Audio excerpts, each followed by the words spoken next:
Through the online portal, you will have an access to a library of modules, giving you the practical tools and techniques to upskill, challenge and apply your new learnings to your business.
Bring them in, hold them to start with, aye.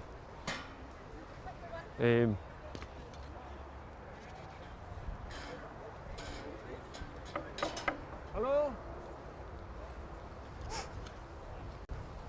I spoke to him. He knows me and it's okay. Just two. Sorry.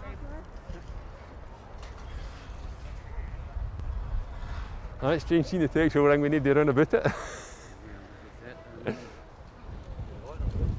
Fine them up. Take it on, Andrew. Fine, how about yourself? Good on you, you're looking well today. Am I? Don't know like usually look well, Jimmy. You might get a prize.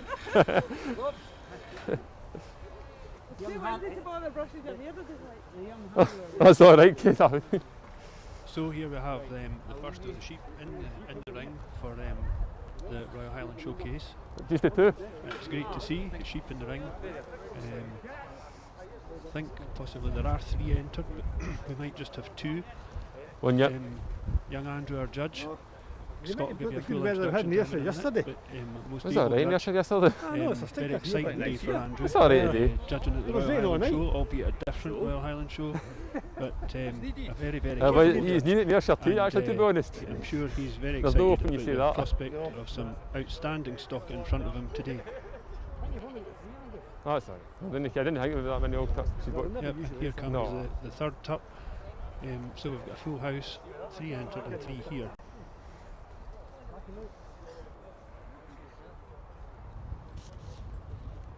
Nice.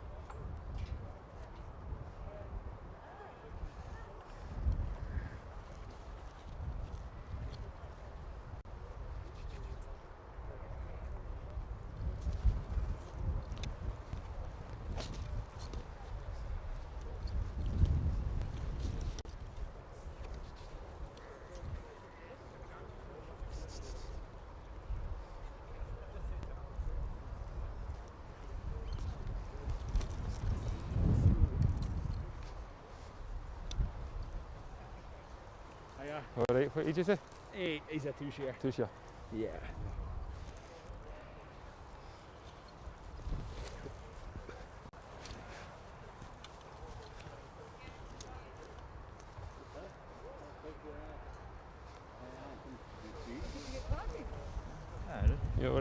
What age is he? This year. This year.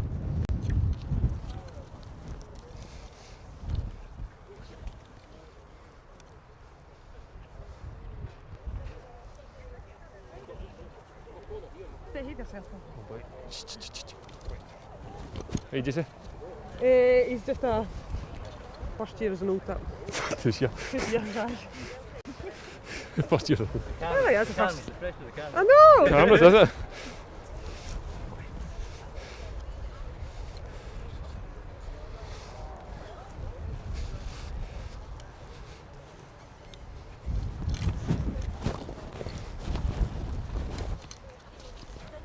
Just let them go, please.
Just catch the three of them up. Just catch them up. Fine.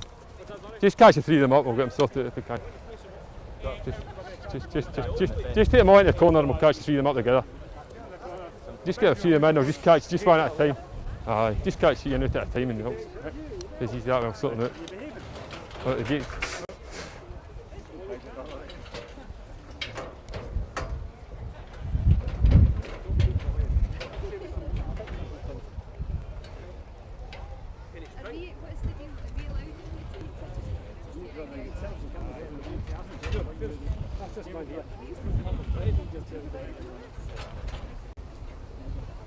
I just catch the three of them up and bring them out. Fine.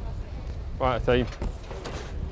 Just wait a minute, just stand back so you're just one at a time. Aye, just one at a time. Try and make it look the part so it's cameras.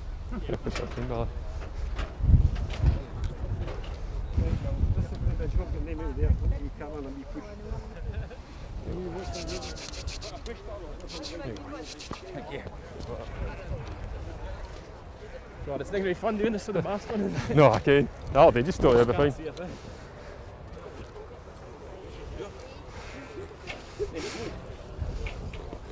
I just you get in below Caroline.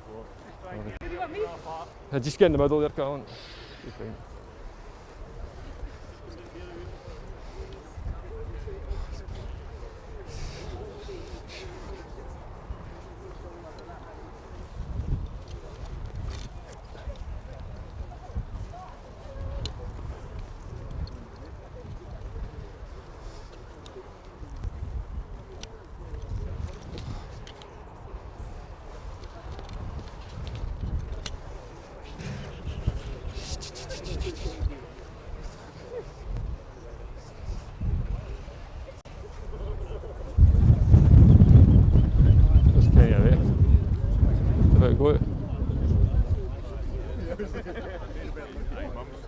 Right. You okay? Aye. Hi.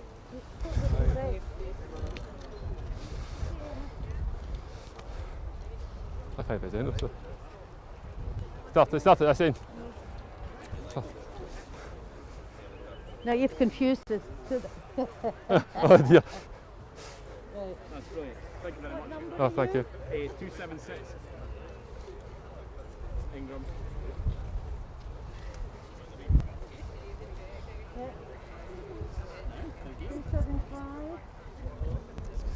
So there we have the conclusion of the first class.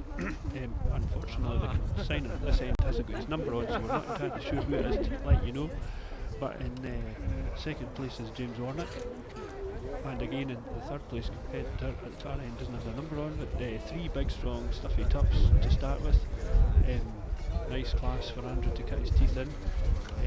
So Oh, you what's your time just the 3 in the first class. With, the next class we're expecting the Shearlings, and there's 8 or 10 in it, so that'll give Andrew much more to think about. The Ling's a wee bit on the big side for just 3 sheep, but real good class and a big strong tuck to start with. But as soon as we know, we'll tell you who it belongs to. You alright? Not bad, how about yourself? Not so bad. Would you be happy to run into the ring, let him run in? Let him run in free. Aye, that'll be to start with. Right, you're quite happy with Aye, that? that's fine, aye, that's no bother. It's whatever's easiest. A few empty pens, there's just no Alright. as many as we thought there'd be. Alright. It's got a decent enough show. Aye, it's just making the best of a bad job, aren't we? I've managed to get a show going at least. Exactly. Right. You were getting on well last week. Unbelievable. Did you let Sam Gimmer remind you that the badger face Gimmer? Aye, she was a good race trainer. I never thought she'd make that kind of money. I would hit the Blackie Yale Alma Mile.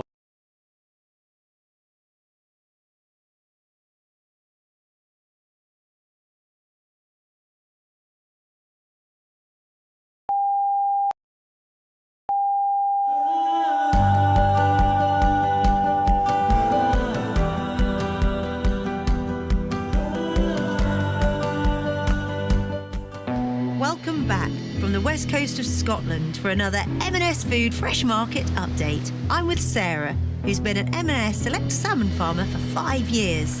Are there many female salmon farmers? The industry as a whole, they're really promoting women in aquaculture. I've got such an incredible network of people around me. It's about nurturing people, which eventually unlocks the whole potential of the salmon.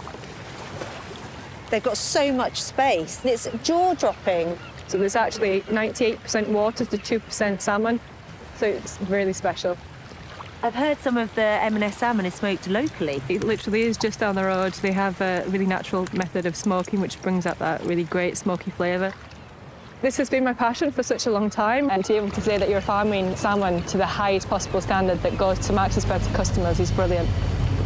I'll be back with another M&S Food Fresh Market update and some delicious salmon recipes from Chris.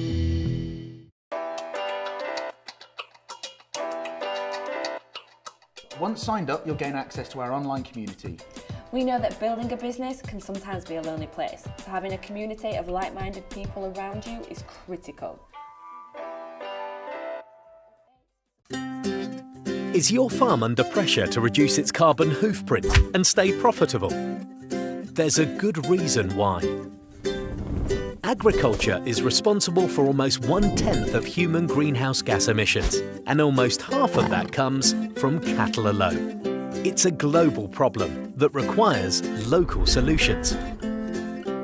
Rumatec is a feed additive that is shown to significantly reduce emissions and improve feed efficiency in dairy and beef cattle without affecting productivity. By reducing the amount of methane produced, Rumatec makes fermentation in the cow's rumen more efficient, making more energy available to the cow to make it more productive. Assured by the Carbon Trust, when fed correctly within a Texel breed go back to 1909 in North Holland in the island of Texel. And like so many other continental sheep and cattle breeds that arrived in the UK's shores in the 70s, in a positive drive to improve carcass composition and all over meat yield within the UK sheep industry.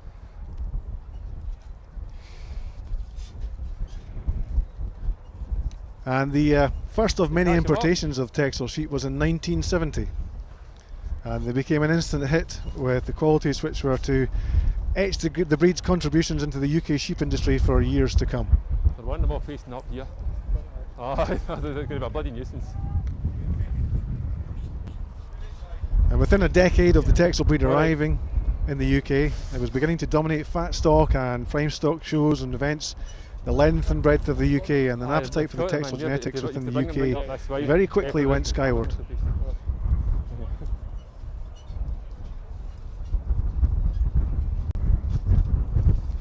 Tremendous lineup of Texel shearlings here in this class.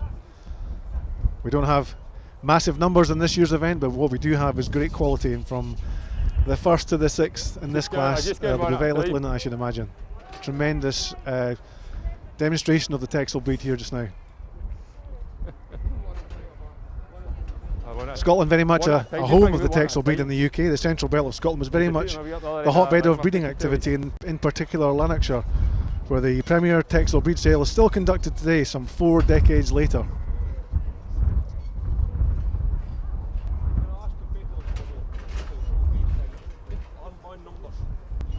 Oh, it's good. There, take it right away up there and face it up the hill. And our judge Andrew Johnson has seen the shearlings moving about, checking them for good locomotion. A lot of very gifted, crafted stocksmen in this country who've got this fantastic ability to make sheep stand correct, and it's important to make sure that when they're on their paddling their own canoe, that they can actually move well without an intervention.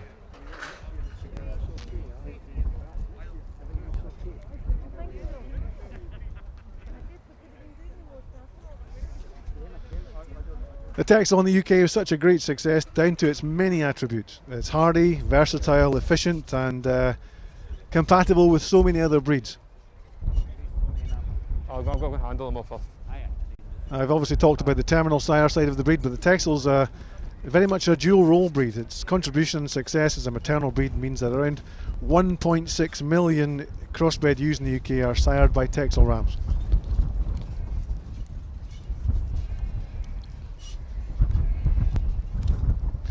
And of course, as terminal sires, the Texel has been a great success. Much of the good work done in the first decade in the UK laid the foundations for the Texel as a credible sire to produce lambs in great numbers, which are consistent and achieve top carcass grades and meat yield. And when these things come together, it becomes an ideal article for major retailers. And when you consider and take all these points into consideration, it's little wonder that the Texel's now the #1 Texel sire in the UK, having pushed the Suffolk breed off the top spot in the late 90s. And every year now, thousands of Texel rams change hands to new owners over the 30 society sales held in the UK, and I suppose numerous other commercial sales after that as well. Aye, not bad yourself. Aye, not bad. And of course, it's not only the UK the Texel's been a great success. You can find the Texel's bloodlines and contribution all the way through Europe, as far away as Australia, Africa and the South Americas. And given the size of the section today, you'll obviously appreciate that the Society has enormous membership in the UK, and there's a huge race to the breed to produce the top price Texel every year. 2020 was a landmark year for the breed, as a new record was set for the Texel breed at the premier sale at Lanark, where the Bowden family sold Sportsman's Double Diamond for 350,000 guineas, smashing the previous breed record from 2009. Where the hammer dropped on Devon Vale Perfection at 22,000 guineas.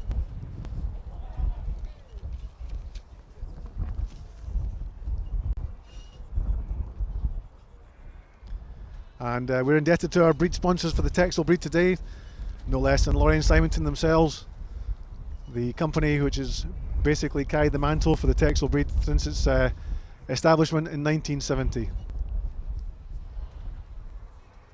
And it's that market everybody flocks to every year in August when the premier sale takes place, and where the current breed record has been sold. In fact, Derek, it's where many high-priced blackies are sold as well. Yes, it seems to be one of the kind of meccas of the sheep industry. Many exciting days in that ring at Lanark, and yeah, it's one of the highlights of the year. It's something within whatever breed you are, you look forward to.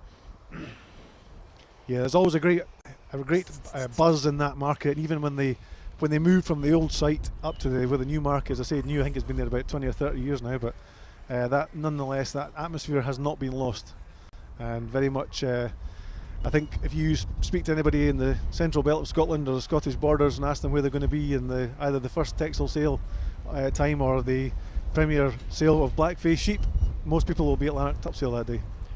Yes, that's a fact. Yep. And I think also I think we should mention that the livestock markets have done a fantastic job this year in very difficult circumstances. They've done a great job keeping the industry going. and there's been many days where there's not been people there to sell their sheep. They've had to drop them off, and the markets have done a great job of keeping that all going. So, yeah. So now Andrew's getting these sorted out, and he's just having a wee bit of a reshuffle once he's handled them, which is he's now at the stage of his final decision.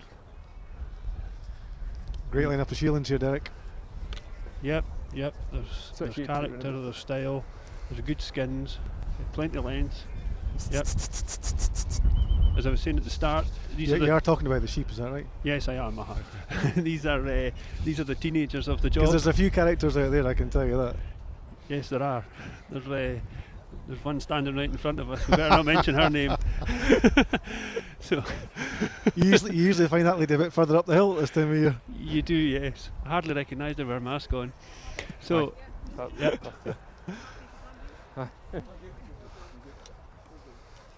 So Andrew's made his decision, and first is David Gray. Thank you very much. Second, I can't quite read his number. It's Camwell. It's Camwell. It's Robert Laird Camwell. Robert's got his head down, sorry. Yep. These masks, it's the third one, yeah, he swapped them. Some shape of them. Fair neat. Yeah, no, I had another one coming, he boxes lugs. Fourth is 283, which is Robert Wilson. And fifth is 277, which is AT Greenhill. He's just have a right come that day? Yeah, no, definitely. A right come that day? Not just, thank you very much. No. Just need a bit more depth, you jig it, Andrew. Aye, there wouldn't much in them. Like, I know he is. No, that's...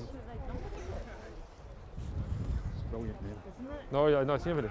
I get that. Who's the Haber Regina? What about Worcester for 500 quid? You watch your staying there. It's alright, if they did it anyway. No, for Brian Joseph, the way in, like. Alright, aye. Read really well, like. Alright, that's not so bad. Oh, sorry. Thank you. No, any buff, thank you. Good top. Just a wee bit in his hind legs. Sorry? Just a wee bit in his hind legs, just when he was walking. Third is Croft Farham, number 281. No, just hardly just as correct. He's got a ticket on from the previous year, I think. He's got 162 written on his number. So, any buff. Yep, we'll try our best to keep you up to date. And so that's the shearling class passed. 5 nice shearlings.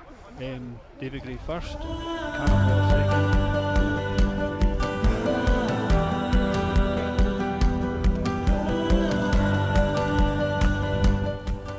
Welcome back from the west coast of Scotland for another M&S Food Fresh Market update. I'm with Sarah, who's been an M&S Select Salmon farmer for 5 years. Are there many female salmon farmers? The industry as a whole, they're really promoting women in aquaculture. I've got such an incredible network of people around me. It's about nurturing people, which eventually unlocks the whole potential of the salmon. They've got so much space. It's jaw-dropping. So there's actually 98% water to 2% salmon, so it's really special. I've heard some of the M&S salmon is smoked locally. It literally is just down the road. They have a really natural method of smoking which brings out that really great smoky flavour.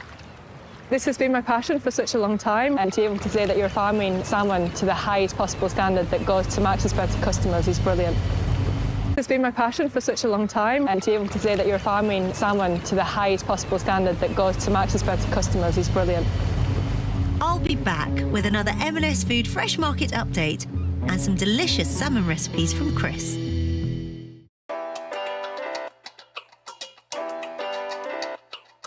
Once signed up, you'll gain access to our online community. We know that building a business can sometimes be a lonely place, so having a community of like-minded people around you is critical. Is your farm under pressure to reduce its carbon hoofprint and stay profitable? There's a good reason why. Agriculture is responsible for almost 1/10 of human greenhouse gas emissions, and almost half of that comes from cattle alone. It's a global problem that requires local solutions. Rumatec is a feed additive that is shown to significantly reduce emissions and improve feed efficiency in dairy and beef cattle without affecting productivity. By reducing the amount of methane produced, Rumitech makes fermentation in the cow's rumen more efficient, making more energy available to the cow to make it more productive. Assured by the Carbon Trust, when fed correctly within a predominantly forage-based diet, Rumitech has been shown to reduce dairy and beef enteric methane emissions by around 6% per animal per day, and dairy enteric methane emissions by around 18% per litre of milk. These efficiencies could reduce the cost of running a herd of dairy cows by £24,000 per year. At just 4p per cow per day for dairy, or 2p per cow per day for beef cattle, Rumitech is simple to introduce with minimal costs. And there are also many secondary benefits to feeding Rumitech, such as improved grading and killing out percentages, improved fertility, reduction in feed intake, and reduction in cases of ketosis. Rumitech reduces emissions and increases productivity.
Catch him up, please.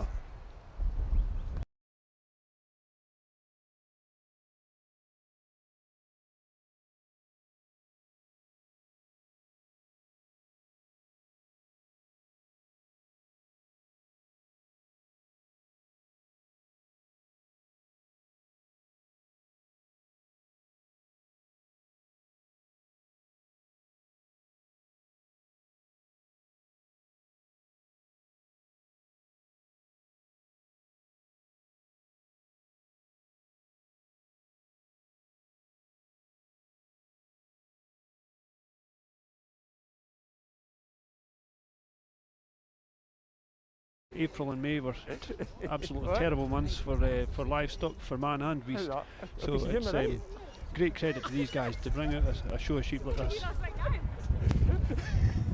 I thought they might have spoken to you. There's one got away, we're going to need a wide running dog, I think. You left yours at home? I haven't done that I yet. did, yes, I haven't a rest.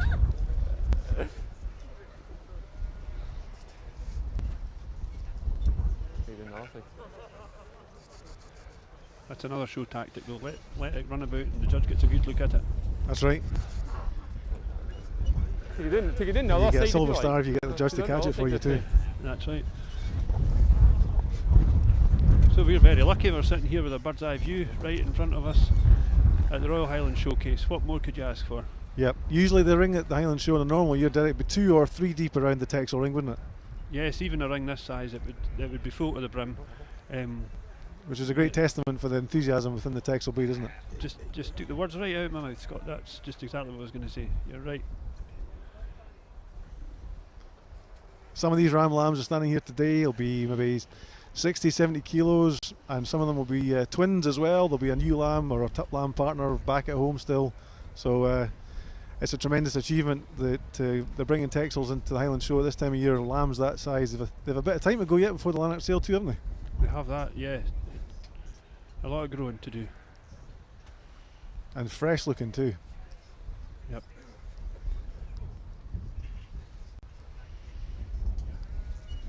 There's a good bite of grass in that ring as well, Derek. I know, I could have brought a hefty ewes down and they could have had a grand day in there. I was just going to say, is it not a bit like looking out the back window at the Yett? No, nothing like it.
Alright. Yeah, you? I'm not bad. Thank you. Work away.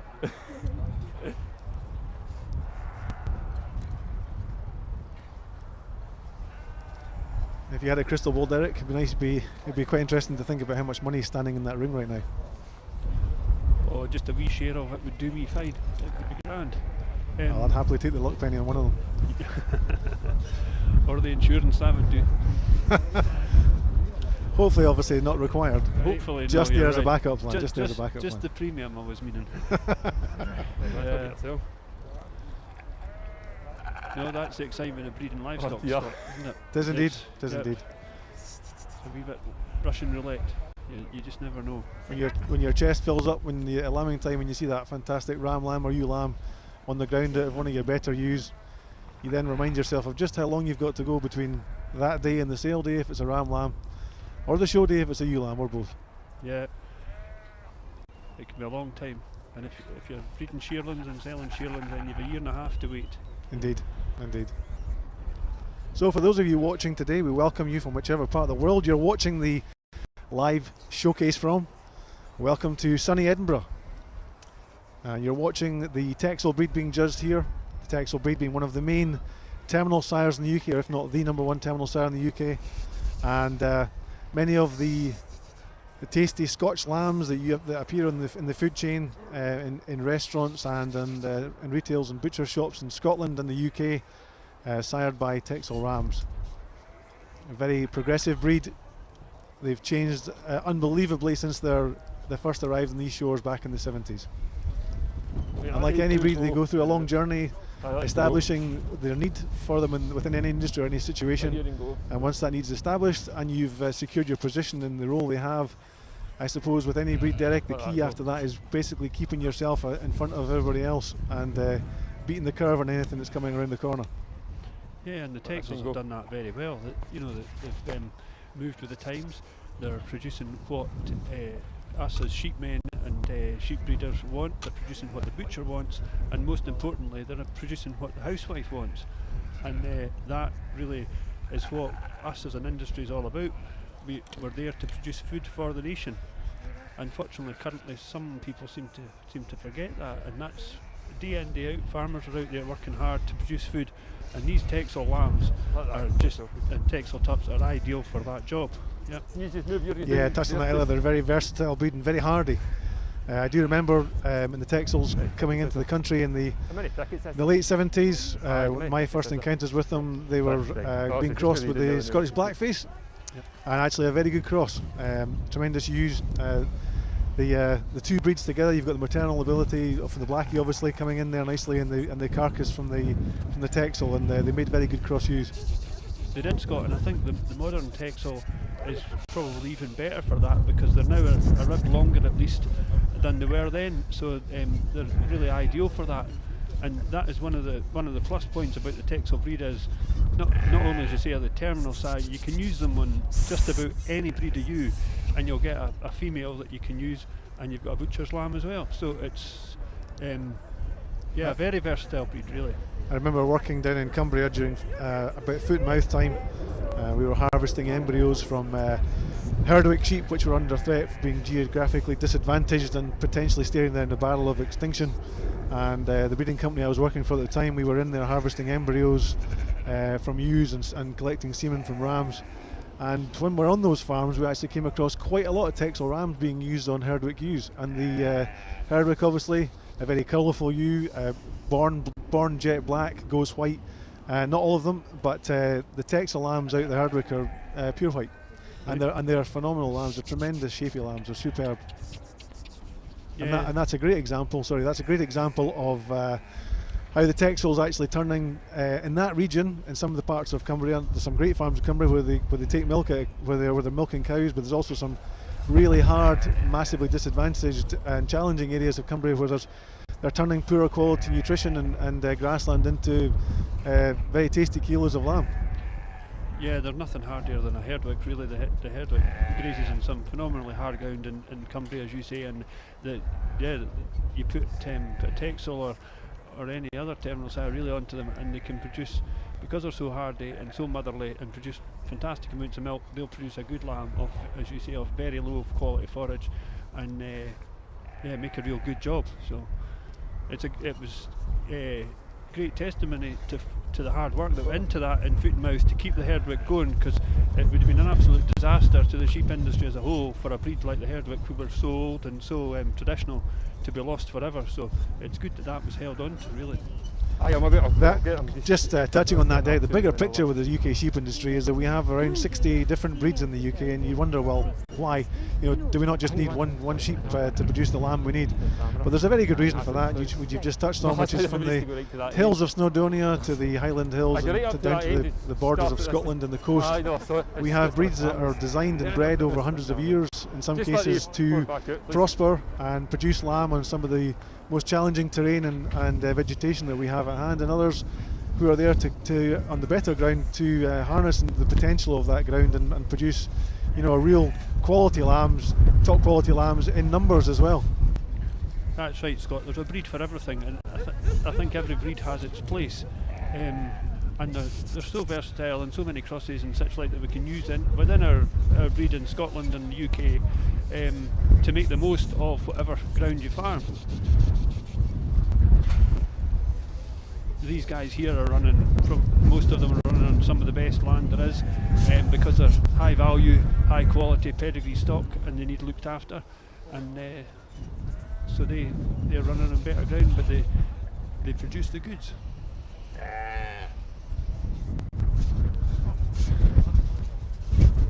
Andrew's now let the lambs away, and he's drawing them up in order.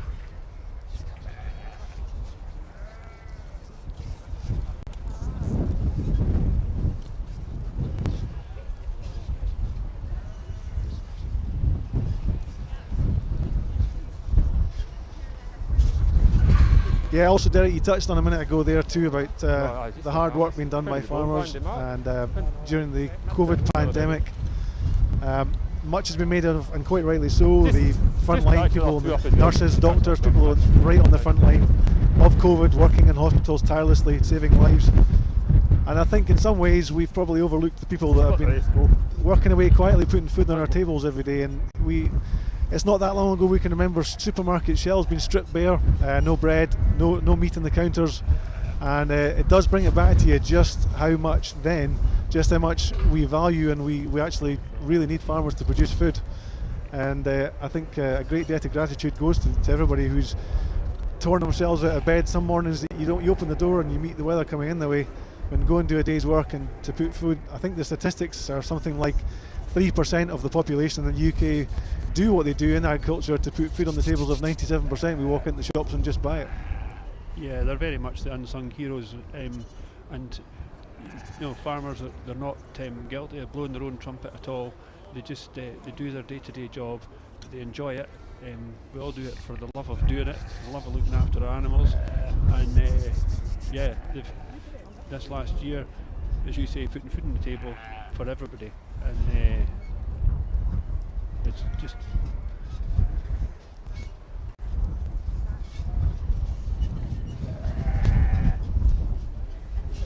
And the sheep industry makes up just part of the red meat sector we have in the UK. Massively important to us here, not in terms of just the product they produce, but in terms of employment as well. The red meat sector, very, very important to Scotland. I think another factor, Scott, that's underestimated is not only the red meat side of it, but the benefits to the environment as well, and the benefits to the rural economy and the rural community.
Andrew Clark and the Campbells, Jim Siney. You're doing well, Scott, because with these masks on, I struggle to recognise folk. I think it's maybe an age thing. Either that or I'm needing new specs. But yeah, these masks I really struggle. But yeah, those first two or three, I've known them for a long time, so they're. Yeah. What a great lineup of lambs, though. Superb. Right.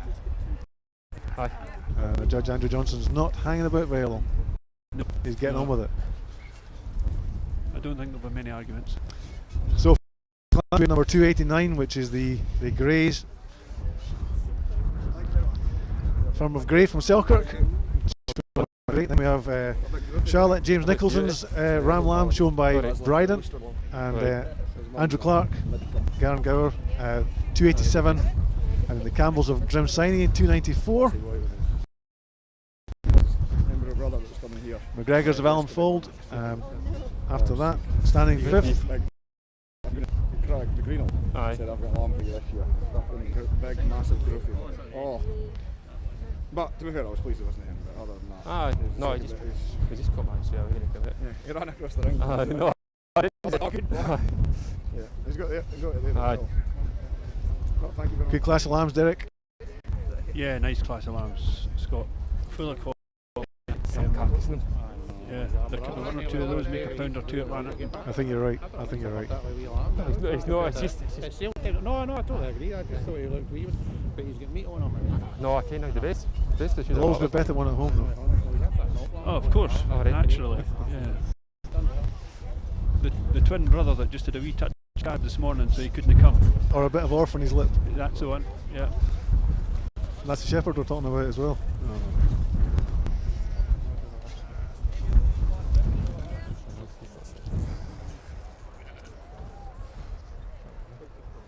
You alright?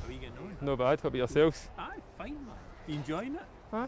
Just going with it. Good for you. Good for you. Just going with it. It's a shot. Aye. You showing it, no? Aye. Just a couple of yow lambs. That's Right. all. We haven't shown here for like 10 years or something. No, I was thinking. But well, we've got the unit there.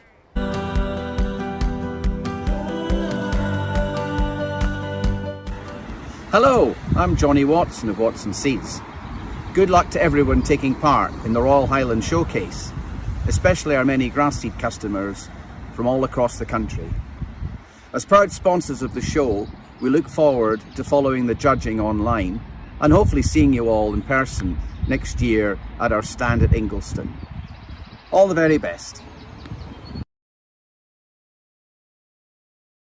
Right, what's for lunch? I'm easy. You decide.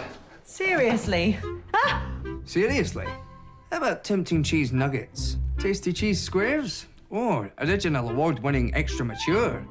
Ah, or this. Rich, creamy, tangy cheddar that spreads. Where did this come from? Man in the fridge. Seriously? Seriously. Unbeatable flavour in every bite.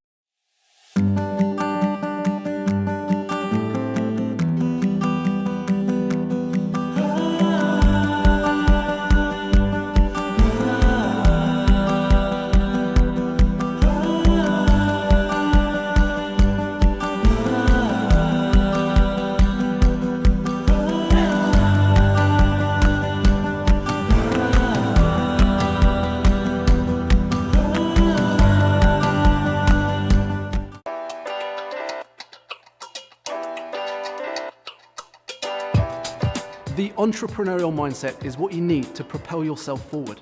But by making an effort to embody this mindset, you position yourself to meet everyday challenges and experience growth.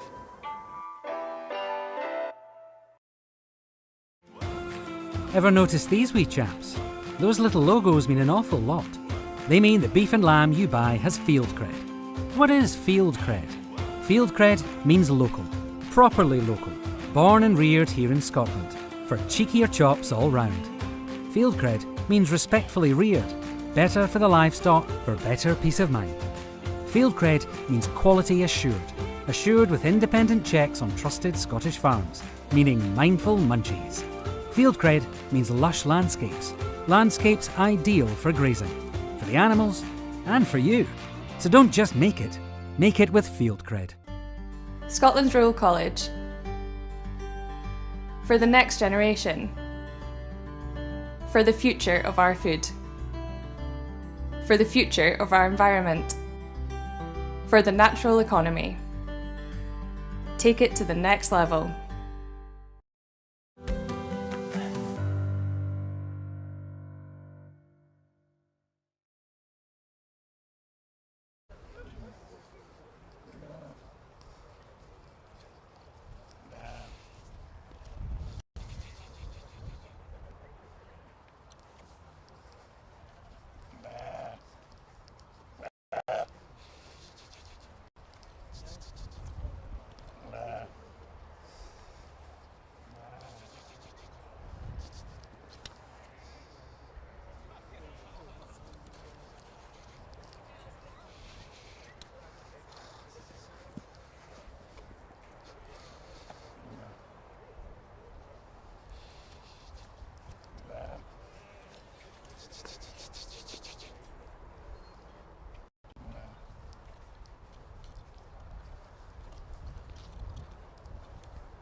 Next up on the Texel lines, in the Texel judging room, we have the performance recorded class.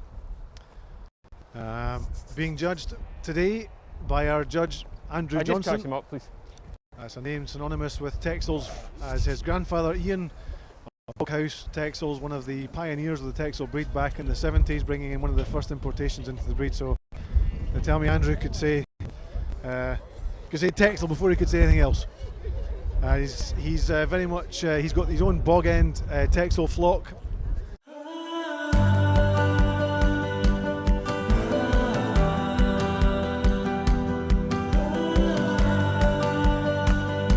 Hi folks, Jim Smith here.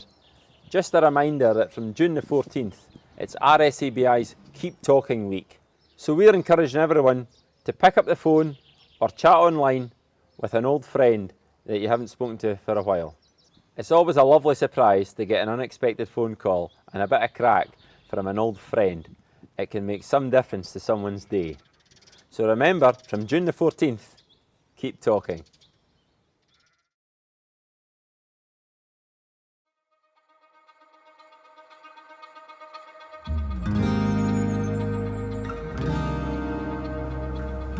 You don't need to do big things to change the world. All you need is a bike. It doesn't matter if you're popping to the shops, going to school or work, or just enjoying the open road. Bikes make us better. And the more of us that get in the saddle, the better the world gets. Our health, our communities, our climate. All for the next generation. That's what we're celebrating. The power of the bike. Glasgow and venues across Scotland will host the first event of its kind, never seen nor cycled before.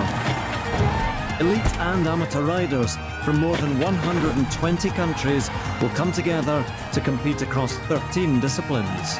It's one mega event where Scotland will welcome the world with open arms, dreams will become reality, and more than 150 world champions will be crowned. Around the globe, over 1 billion people will watch the action and fall head over heels in love with cycling. So don't just sit there, sit on a bike, and we'll show the world what we mean by the power of a bike. Join us on our journey to 2023.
When it's early, when it's cold outside, when you're out on the hills and the world is at your feet. Do you remember that time when you fought for us, in the fields and on the beaches, when you built cities on your back and farmed the land, and through it all, you asked for nothing? The British Horse Society, for every horse. Super. What is super? Super is wild. Super is exciting. Super is local. Super is chefs, not robots. Super is flavour. Super is family. At Baxter's, we don't just make soup. We make super. Scotland is serving up Peaty, oaty, beefy, brothy, sweet, sour, fresh, fizzy, mashin', smashin', buffalo. A. A dod, a dollop, baps, buttery, smoky, stovies, a mickle, a muckle, spurtle, stir, dry, cured, grafted, crafted, scran. Whew. Scotland brings so much to the table. To help support the local producers we're so proud to have, tuck in to onthetable.scot.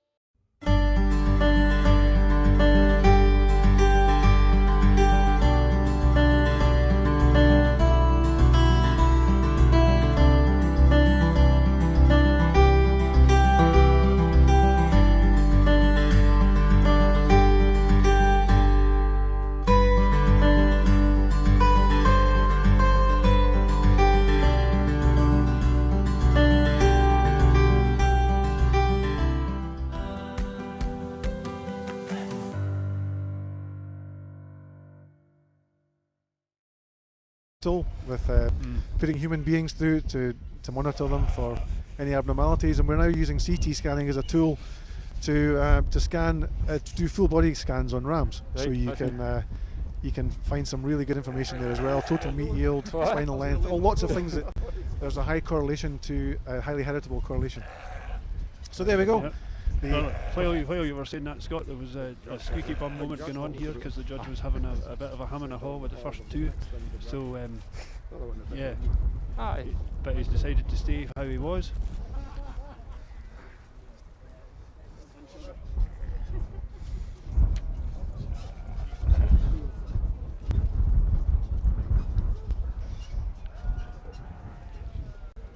Yep, Andrew was having a good look at those first two lambs, and he stuck to his guns. And first is David Gray, second was New Heaton Farm, third was Robert Laird, fourth was K&R Campbell, and fifth was David Gray again. So yeah, that one made Andrew scratch his head a wee bit. Those first two lambs, nice lambs. That second lamb, lovely character. Yeah, but also going away from me, there are some jiggets on them as well. Aye. Yeah, tremendous. Aye, no, good for you. So, are we a bit of feedback from yourself, Derek? Obviously, this spring's been quite a difficult, complicated spring. May horrendous. What was it like? Obviously, you're farming in the borders of Scotland and backing up on the Cheviot Hills. I think you can see England from the top of the hill, can you? Yeah, England's our next door neighbour. We've got the English border goes right along the top of our farm, right along the Pennine Way. Yeah, May was a terrible month, really. You kept thinking next week it would be better, and it was worse. And for everybody really involved in agriculture, it didn't.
is, in essence, the startup phase, searching for a repeatable, scalable business model, using customer discovery to identify and understand your customers' needs and motivations.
Yeah, there are 5 entrants. I'm hoping there's 1 or 2 more coming, but Yep. I'm not just sure.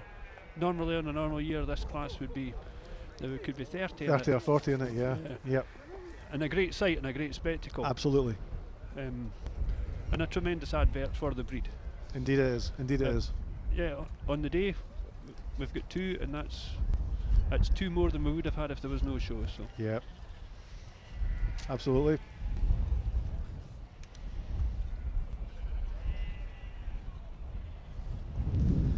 And we're sitting here today looking at 2 sheep running around a ring, but there's actually months and months of preparation goes into the thought process of the Highland Show. When you're showing at the Highland Show, your thought process really begins lambing time before that? Well, before that, Scott, especially with the ewes, you know, I'm more accustomed to the hill breeds, but like getting a hill ewe ready for the Highland, you're talking about January time. You need to be thinking about it. That ewe needs to be in good form. You want to have her in good enough form that she's going to be going on well in the spring for the show, but you need to be able to remember that you've got to get the lamb out of her as well. That's right. So no, there's 5-6 months of preparation and getting sheep to this stage. And all for 5 minutes in the ring at the Highland Show. Yeah. And that just tells you how important this show is to the industry. Oh, definitely, yeah. I think I get run before they go to jump. In many ways, a class like this is more difficult to judge actually than a class with 20 or 30, because you've got 2 really good ewes there, and you're talking about the finer points, and it's very difficult. It is. And to split 2 ewes and be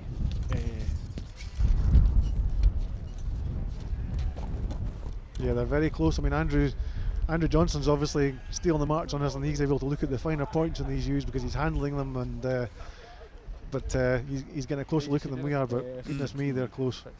There's very little in that. 670.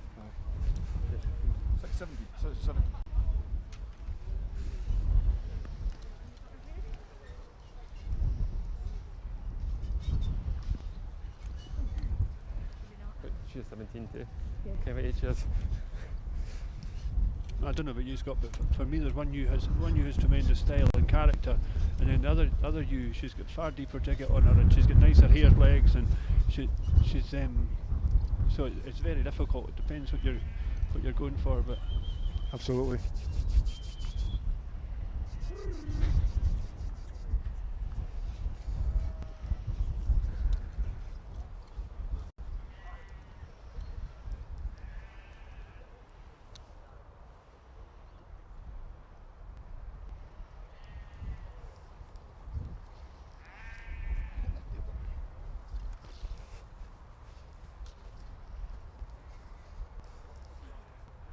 yeah, as you just said, Scott, like when you get your hands on a sheep, you're always going to find things that we're not seeing from the outside. You know, it's really important. Andrew was checking the mouths on them there.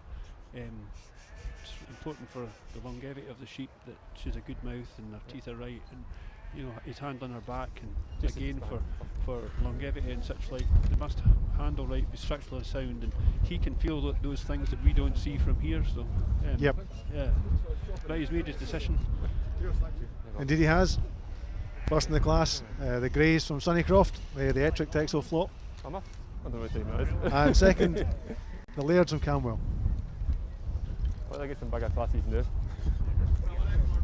Yeah, two very famous names within the Texel breed. Absolutely, absolutely. Camwell being one of the original foundation flocks established way back in the 70s. Yep, that's right. Yep. We were just speaking to Robert Laird this morning and reflecting on that very fact. Lanarkshire is just such a home for the Texel breed in its inception. Yeah, there was a long time there in the 80s and early 90s that Lanarkshire was, you know, that was a mecca for the breed. That was their stronghold, and since then, a lot of people got on the back of the success up and down the whole of the UK, but Lanarkshire was really the stronghold of the breed for a long time. Indeed it was. Indeed it was. Is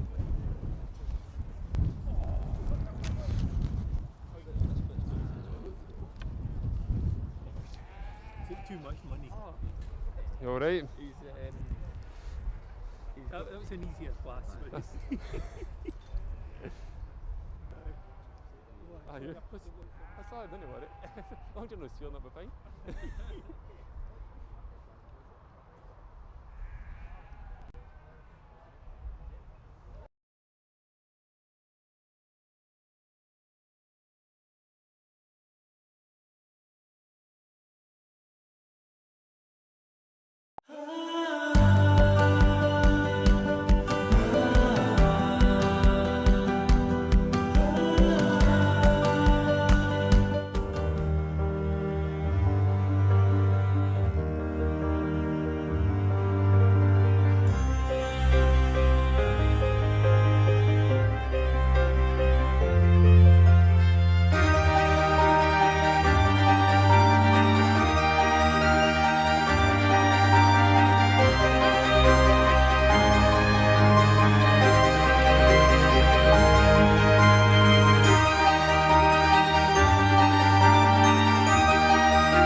Scott, yeah.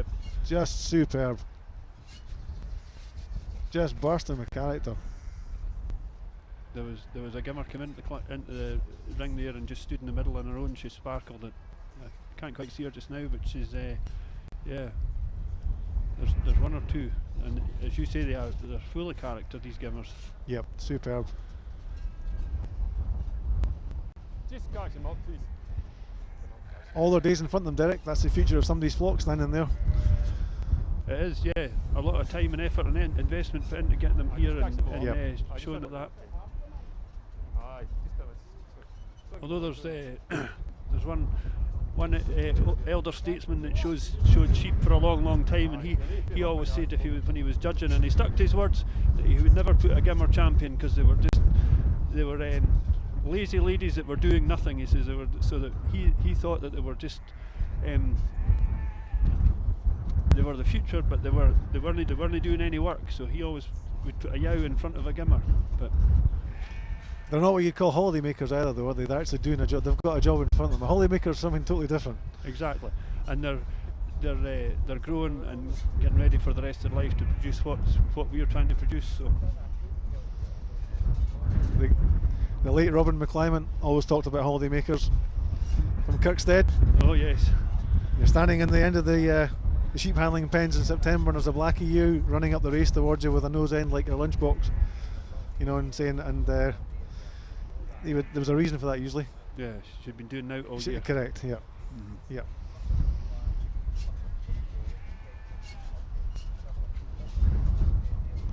I'm assuming he hasn't actually. They just asked him to be caught up. He's not placed any yet. No, it's just caught them up. They'll take a wee bit more riddling than that, I think. Well, he's been super efficient so far. He has that, yeah. That was a wink of approval.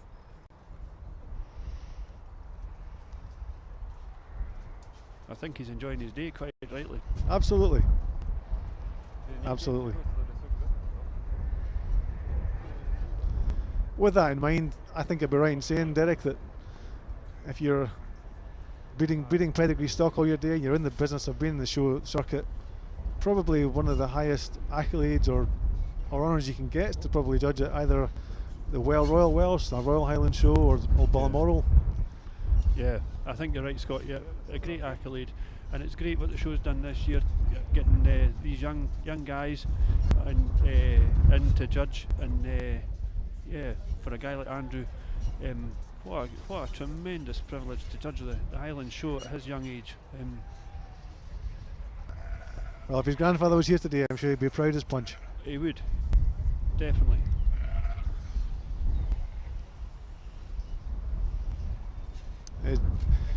Andrew's grandfather, Ian Johnson, of course, breeding a sheep called Boghouse Ian, which was, there's not many people, I'm starting to show my age now, there's not many people who remember that sheep, but Boghouse Ian was a very, very influential sheep within the Texel breed at the start of the long journey the breed's taken in the UK.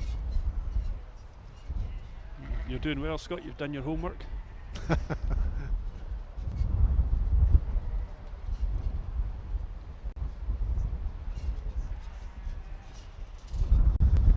And for those people who are watching the live stream today, Derek, and they're less familiar with the presentation of sheep, we're looking down the lines here, they're all different colours. Just give us a little insight into why people keep sheep in different colours and what's that all about? Yeah, well, you do it to enhance the sheep. You're not doing it to hide anything, especially at this time of year with these sheep. They've got such little wool on them. So yeah, and everybody has a different colour. Some people haven't the colour, that's their preference. I think for me, I like a slightly darker colour, especially in a white face sheep. Not a very dark colour, but slightly darker, the orangey colour. And if you've in the Texel, you know, you're looking for this nice black muzzle, black nose end, good white hair, and the darker colour just sets it off. And again, your nice white hair on their legs, Scott, and when you've got them a wee bit of colour on them, it just extenuates the quality of the hair and the quality of the colour, and it's so yeah, it's just a bit of showmanship, really. It's almost like your team colours, though. If you get a handle on it, you get it pretty good. Yeah. Yep. And everybody, as I say, everybody has a different preference in what colour they like. So. And that is obviously the wool that we're colouring here. It's not the hair. It's the wool on the sheep's back that's been dyed to bring out the colour it is. Yeah, that's right. That's right. No, any colour of the hair is very much frowned upon, and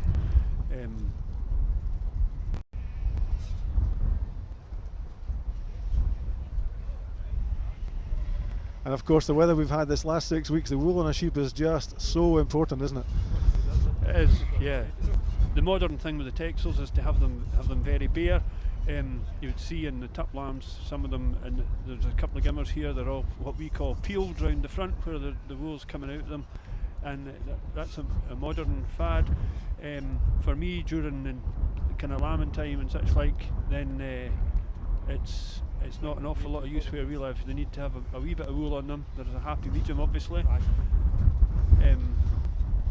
Yeah, when you're living on top of a hill and you've got an east wind whistling between your legs, it's quite easy to get problems with that milk vessel, which is basically the fridge and the larder for the lambs that she's got. And if anything happens with that, the lambs go hungry and things all start to go pear-shaped very quickly. Yeah, and if you've got lambs that are as bare as some of them are nowadays, and you get a dirty wet day out the east with snow and such like, then they're not going to survive very long. So they need to have a wee bit of cover. The wool is there for a reason. Unfortunately, this year, Scott, as you know, the wool is worth next to nothing, which is an absolute crime, really. A very sustainable product and a really useful product, and absolutely.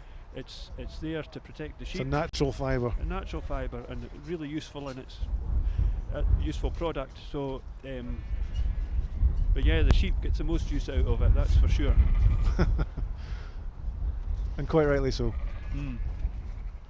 So Andrew's not wasting any time here. He's just handled every gimmer in the gimmer class. Quite a skill, that, isn't it? To keeping without a notebook in your hand, keeping a firm memory of what you've seen and remember what you've handled. Yeah, but these guys that are involved in stock and have been involved in stock all their lives, as you said, Andrew, they are, probably Texel was about the first word he learned, and the lads, all these guys that are standing around the ring, the breeders, they're brought up among stock, and they're what we call good kenners. They remember them all, and they're if you put your hand on a sheep and there's a big fault, you soon remember it. So they're he's a skilled judge with a big future in front of him. I would say so. I would say so. It'll be in the DNA, Derek, I would say. Yes, very much so. I've enjoyed the way he's gone about judging them. Yes, he's been very regimental in his approach. Very consistent. Efficient and fair. Yep. I don't think he needs a motorbike running with a getaway at the end. No. No.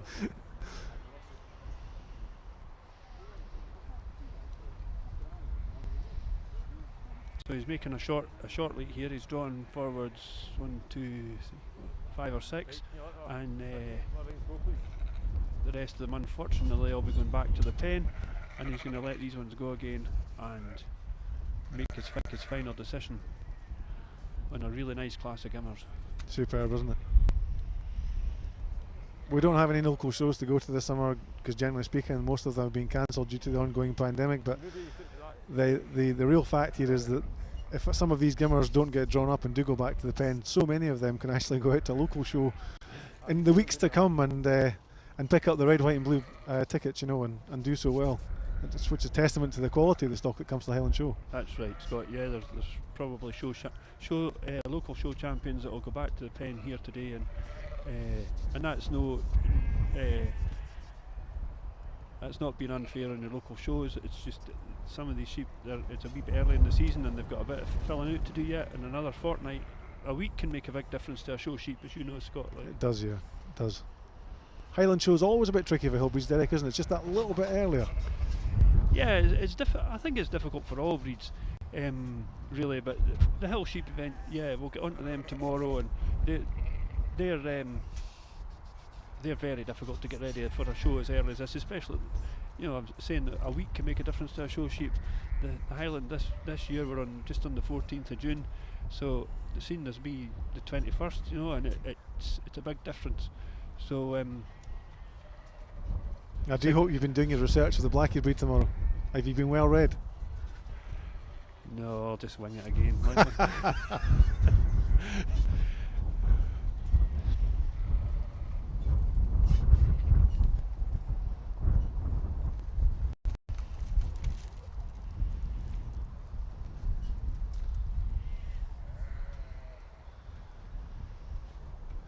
In the normal Highland Show we'd have about 21 to 22 breed sections, and these animals here that you're seeing before you at the Highland Show here in Edinburgh in Scotland, if you're watching from around the world, just making up part of the 14 million breeding ewes we have in the UK, which did peak at 21 million in the late 90s. I remember that for all the wrong reasons. It was a terrible time, far too many sheep in the country, and there was lots of sheep sold at markets in 1999 in the they sold the sheep and they still had to pay the auctioneer for selling them afterwards, didn't get a cheque themselves.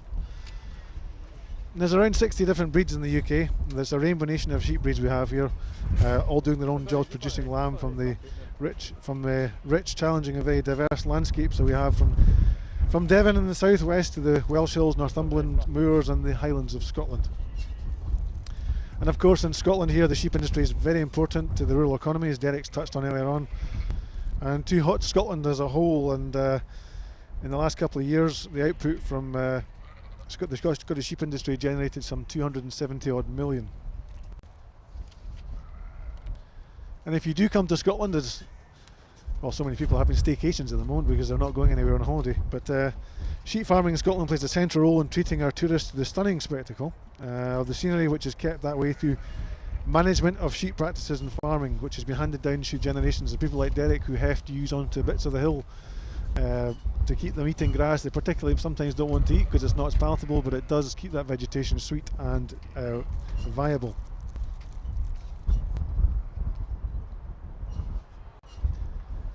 And the sheep entry here at the Highland Show is no exception to any other year that we've had in terms of quality, and it's very humbling that so many of the people exhibiting here today were putting pen to paper and filling in their entry forms at a time when the weather was absolutely horrendous, and showing sheep couldn't be further from their minds.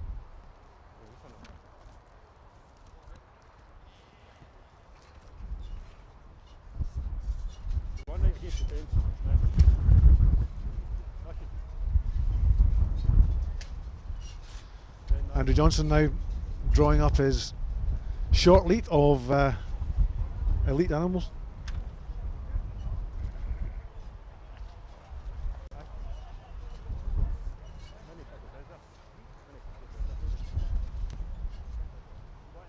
Aye, there, let them go, let them go. I'll just line them up, I'll just draw them up. Aye. That sheep was perfectly sound. I know, sorry, I'm just judging it. No, because actually she was jumping close to that. I know, I was judging it. No, I thought I was judging it. No, sorry, I wasn't there. Sorry, no. Robbie Wilson standing in pole position at the moment, shown by Mark Priestley. And Andrew Clark showing Alan Clark Skimmer.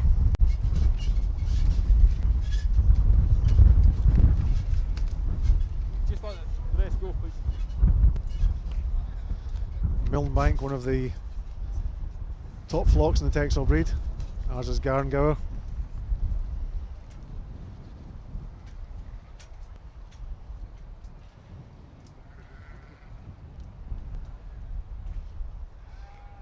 Robbie Wilson, one of our top stocksmen in the country. He's picked up quite a lot of red, white and blues in the cattle lines. He's had commercial cattle champions in the past in the cattle. He's had a number of Suffolk champions, I think, in the years gone by, and doing great in the Texels as well. Well-known character, Scott. He is indeed, and what a character he is.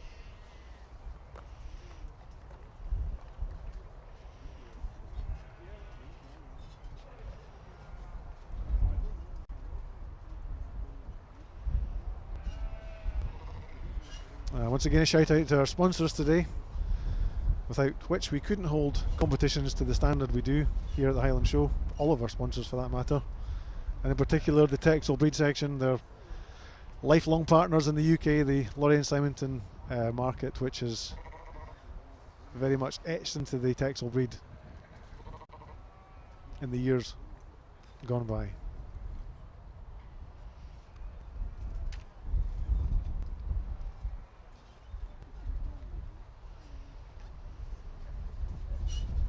Getting a bit fresher again here, Derek.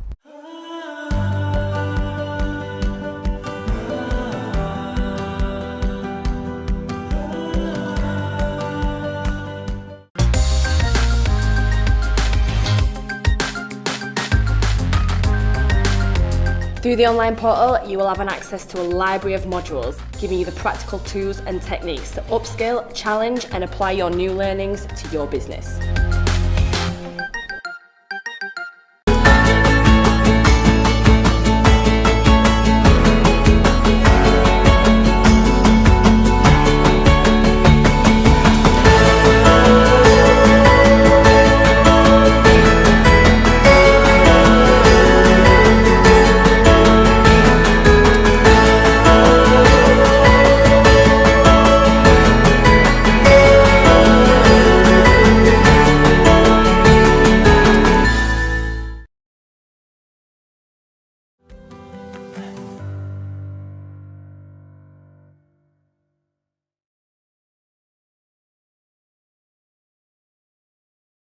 from all over the country watching, and the world, as you say. Yeah. And many Texel enthusiasts who wish they could be here to join in, I think.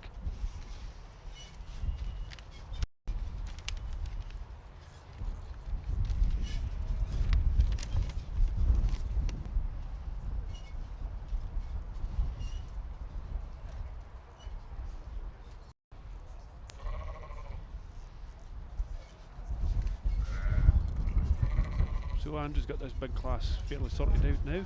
He's going through his last few thoughts just to sort them out and make sure he's right. So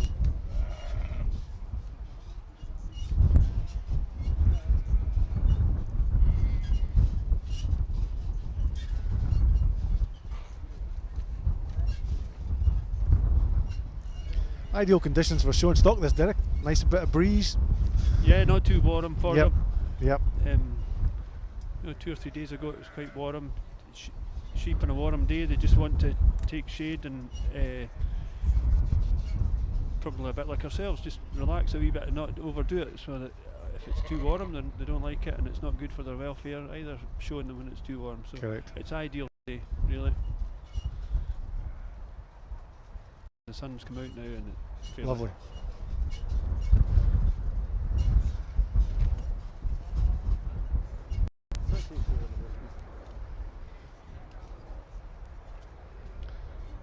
Maybe hearing a bit of background noise there, ladies and gentlemen. The Jumbo Jet just taken off. Will that be Ibiza bound from 18 to 30, I think? long time since we were on them, Scott.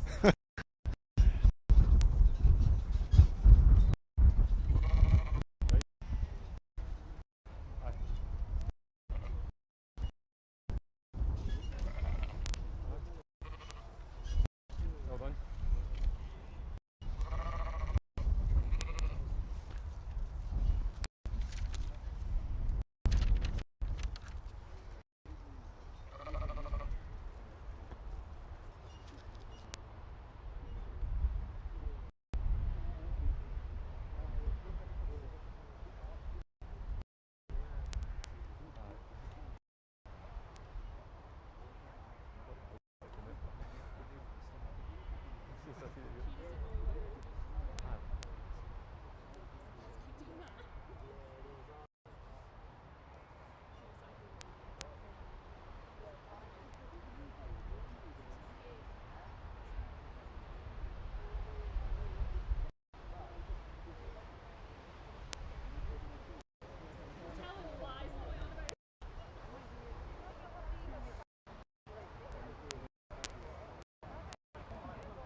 So the results from the Gimmer class is first number 33 Robbie Wilson, second J.H. Clark, Gower, third was Westburn House, fourth number 317 Farm Athletics, fifth the firm of Gordon Gray's Sunny Croft.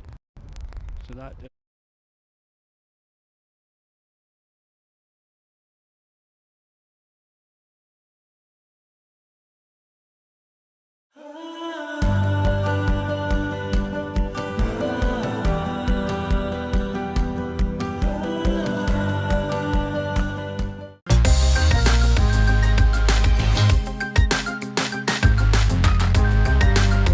Through the online portal, you will have an access to a library of modules, giving you the practical tools and techniques to upskill, challenge and apply your new learnings to your business.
And of course, the whole reason about that we have sheep in the UK is obviously the main reason in the UK certainly is to produce meat and top quality protein. And we're looking at ewe lambs here just now, which they're reflecting on the type of lambs that they will be able to produce in the years to come. And I would say that the breeding doing a great job when you see the shape of these ewe lambs there. Yeah, that's it, Scott. Talking about character there, where these lambs, the carcasses on them and the skins on them are tremendous, and they're obviously going to breed the very best of fat lambs when it comes to the job.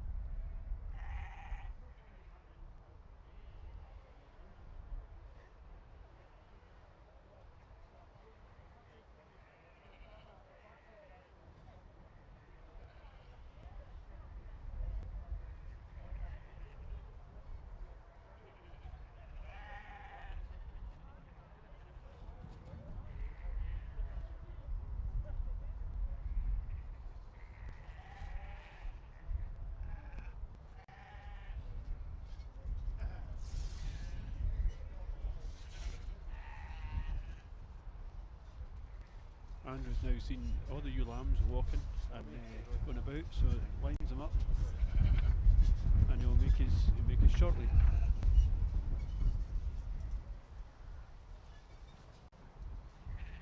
They all look tremendous going about, but once you get them in closer quarters, you see the finer points that Scott and I were just talking about, and they're Andrew will go along, back and forwards, find something that catches his eye. Because that's what the show ring's all about. You want that wee bit extra factor. That's something that catches your eye that makes a champion.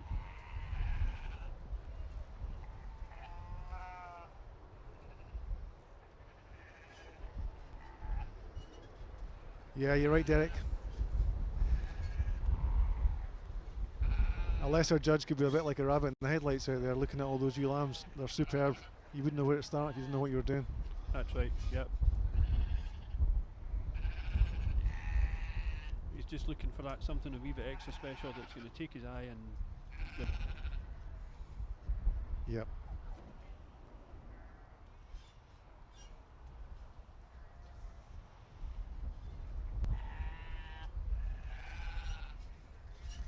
Again, in a normal year, this would probably be one of the top entries in the Texel section. There'd probably be 60 or 70 Texel ewe lambs, but certainly we're not short quality despite the reduced numbers on the year. No, definitely, Scott. No, in a normal year, if we dare call it that, then there would be 4 or 5 rows of them. Yeah. But we've not compromised in quality. The quality is all there.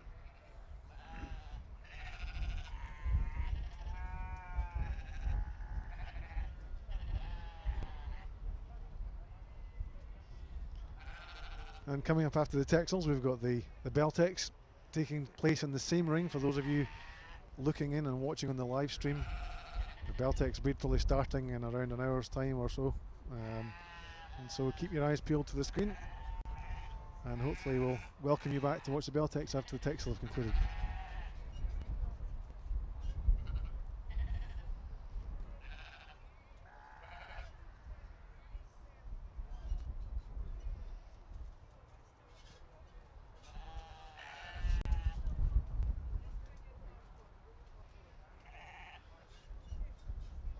We have royalty in our midst, Derek, I see as well. None other than Jimmy Warnock, former chairman of the Royal Highland Show. Yes. Showing Texels here today. Is that promotion? Is that promotion, do you think? Showing Texels from President, I'm not sure.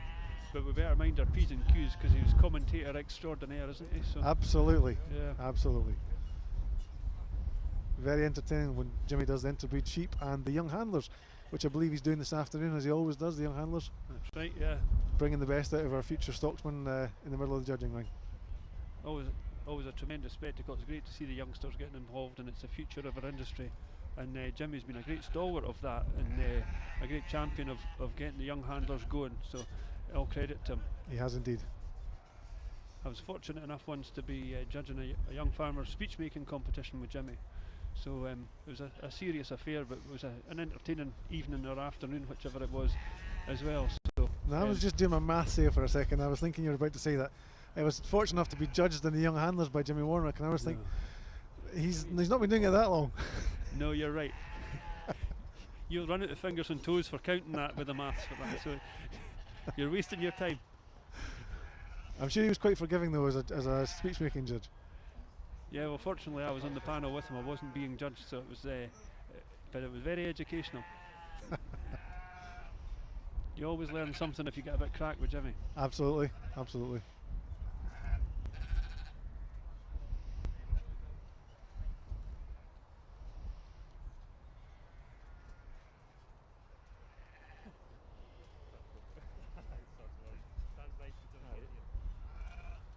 All round about Scott, there are other classes being judged. We're hoping to get some of the other breeds' results to give you folks if we can. The See Next Door, the Suffolk Championship has been concluded, and if we can get the results for that, we'll try to let you know if we can. It's very difficult from where we're sitting to see what's going on, because they've had to put the shield up at the end to keep the wind out, because it's blowing all this technical gear that we know nothing about. It's blowing it all about the place. So I would put a bet on the fact it looks like Roy Hiddleston and Sharon are standing by the champion, so I would say it's probably an iron grey champion. Looks like the red, white and blues attached to that sheep. Again, a family no stranger to the top tickets in the Suffolk breed. They're fantastic promoters of the Suffolk breed, going around all the summer shows, including the Yorkshire, promoting their Suffolks and their iron grey flock, based in Dumfries. obviously, folks, Scott being a Suffolk breeder and enthusiast, struggling to keep him sitting here. He's itching to get away to look at those big fellas with the black heads. So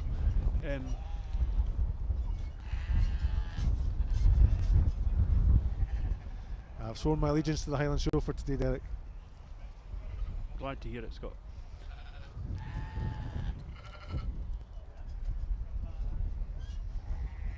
So Andrew's got 5 in the short leap now. He's just going round through the rest of the lambs.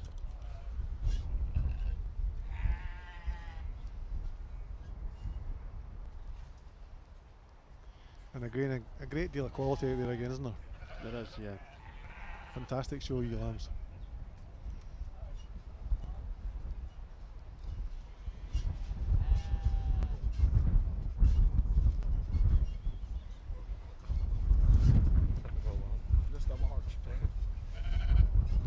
And the ewe lamb from David Gray, who's been up in the top tickets so far in many of the classes.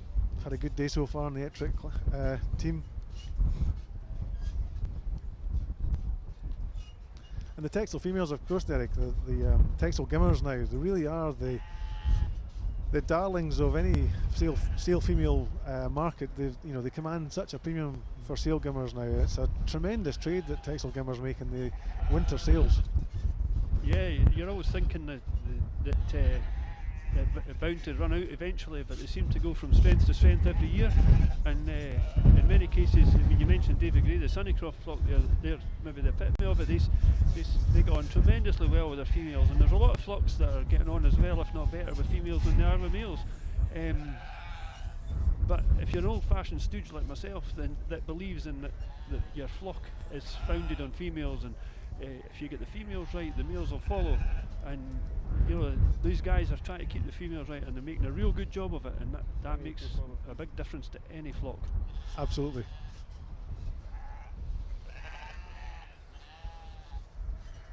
Yeah, some of the Texel Gimmer averages of these sales are commanding more than the Suffolks. Yeah, well, they are. There's no doubt about they are, but they're commanding more than the shearling prices are for the Texel shearlings at some of the main sales like Kelso. These Texel celebrity Gimmers are averaging more than the Texel shearlings are at Kelso. That's right, yeah.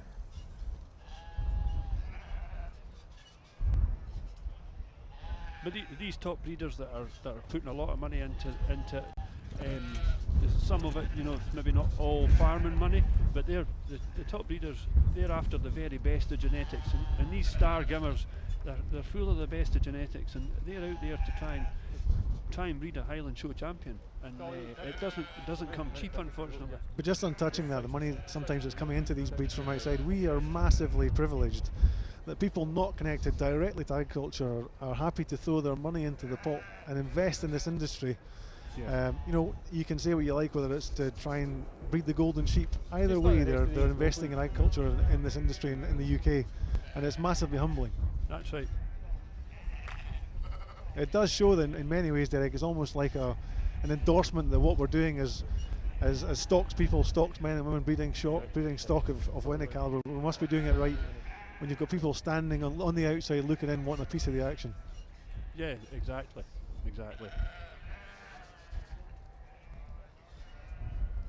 There has to be something extra special there within the job to attract them to do that, and it's definitely there, Scott.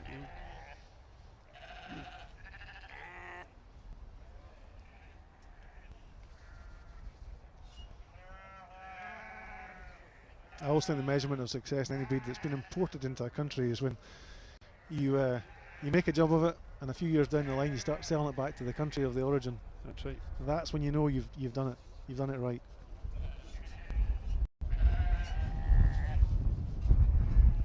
And across Europe as well, we're now seeing massive demand for Suffolk and Texel genetics into Spain, Portugal, France, Germany. There's a real frenzy of activity going on there just now, has done for the last sort of 4 or 5 years.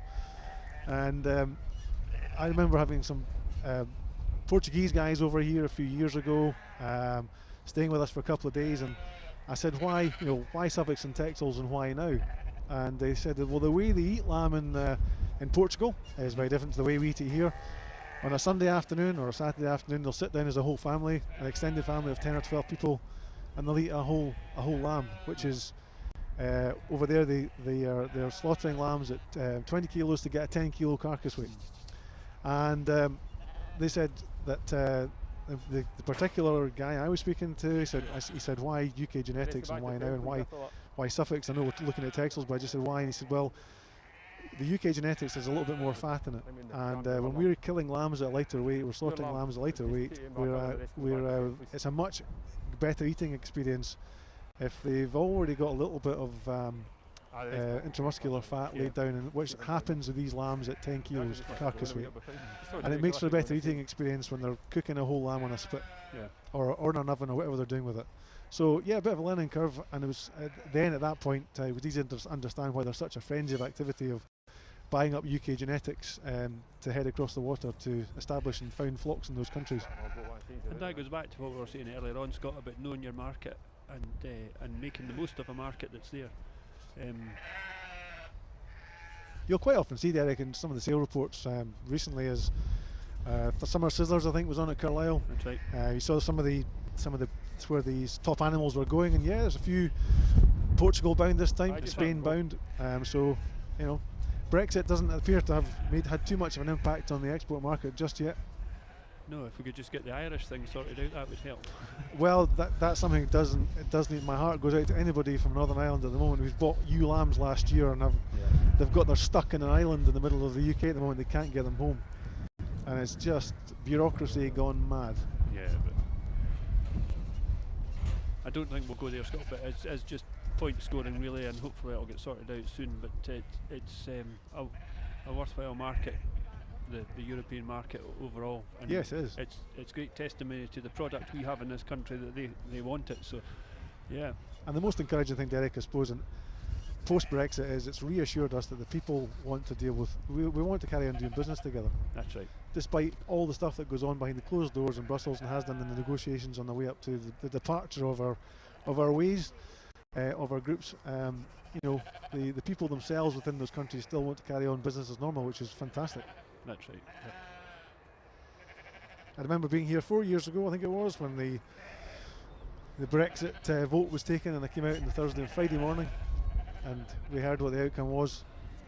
Yeah, I think everybody was just walking around looking a bit lost, thinking what's just happened. Yep, gasps of disbelief. Absolutely. It is what it is, and we just have to get on with it. And I think that's the farming way. you roll up your sleeves and you get on with it, and we produce the finest product we can, and we do our best.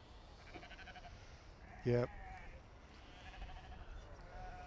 I have a great fondness for the agricultural community. You know, I don't think I've ever come across a group of people in my life who can get knocked down so often and still get back up. They've got amazing resolve and yeah, just amazing people, really. Yeah. Farming's more than just a job, it's a special way of life. Everybody's special.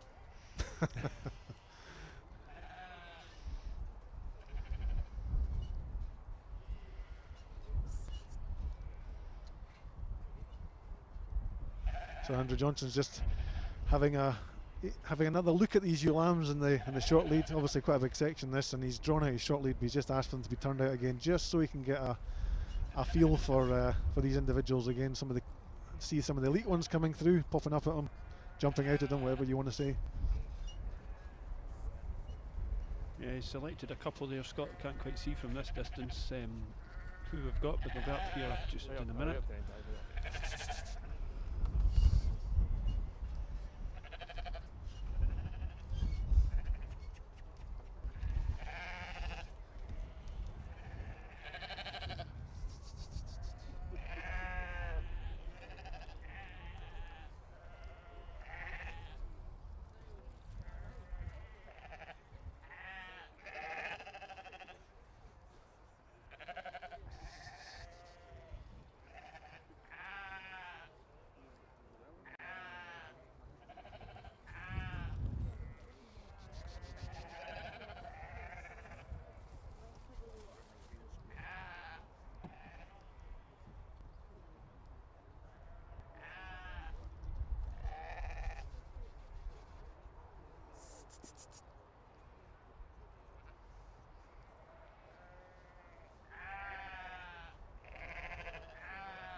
that, yeah.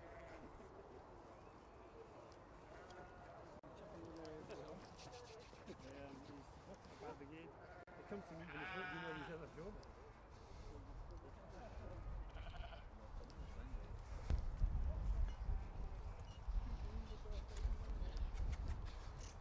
There we go now, Scott. We've got 1, 2, 3, 4, 5, 6. Oh, got a whole lot of them. Run out of fingers. There's short weight.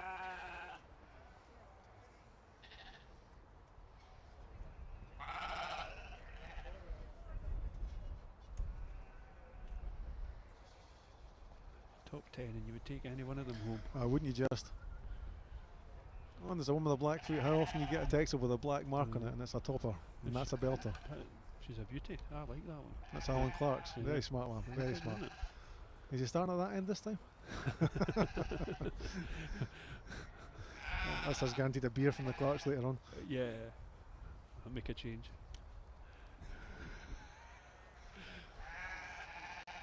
So who have we got first here, Scott? We've got 342, Charlotte and James Nicholson. Yep. Young breeders. Indeed. Giving us a thumbs up. Yeah. Nice show lamb. Indeed.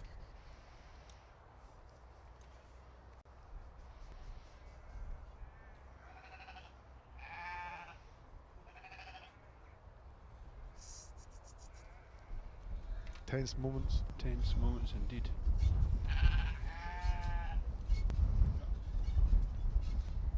The young man who had that second one was doing his best to show her off to the judge, and he nearly got caught out. He was watching the judge and trying to convince him that he should be swapping, and it nearly got away.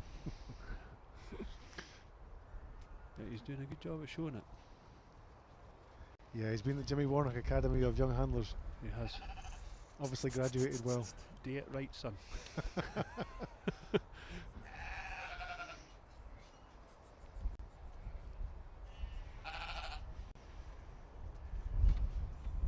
That's Alan Fall standing second. I think you're right, Scott, yes. Drumsiny at the moment third.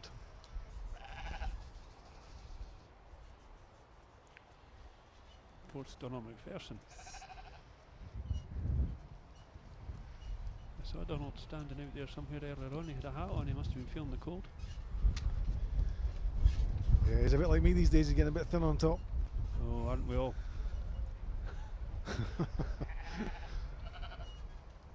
It's the 20 hours of sunshine we get in Scotland that you've got to be careful of. Oh, I think you're wrong. I think it's the rain. Oh, he's properly got a hat on. He has. He's got his tammy on. His woolen hat job. He's away down there at the bottom. Yep. Indeed, he is. Summer in Scotland, eh? Indeed.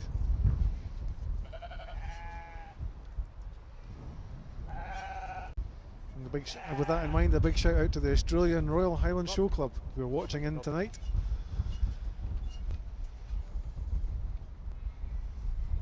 Big hello to you guys. I gather you're having it a bit wet and cold over there at the moment, but that's just a summer day in Scotland. So welcome to the party. Yep. There's a promotion, 5th up to 3rd. Right. 339, that's I think that's us. Andrew J. Clark, that's us, yeah. Yep. Oh. So first is 342, Charlotte and James Nicholson from Duns. Oh dear.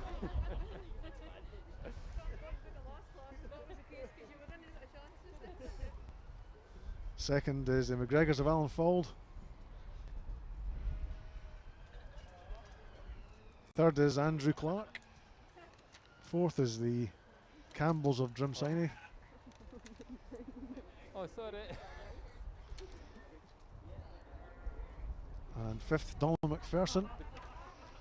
I'll see we've got the jockey in the ring and the trainers on the outside. That's what's going on here. That's right, yep.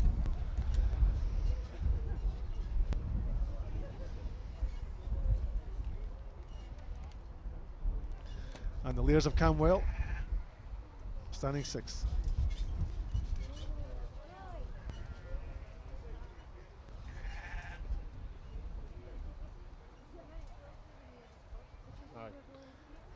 champion in the reserve. Well, he hasn't wasted any time, has Andrew. He's cracked on with the job. No, and we'll be moving on to the championship now, I would think. I think we are, yep. Yeah.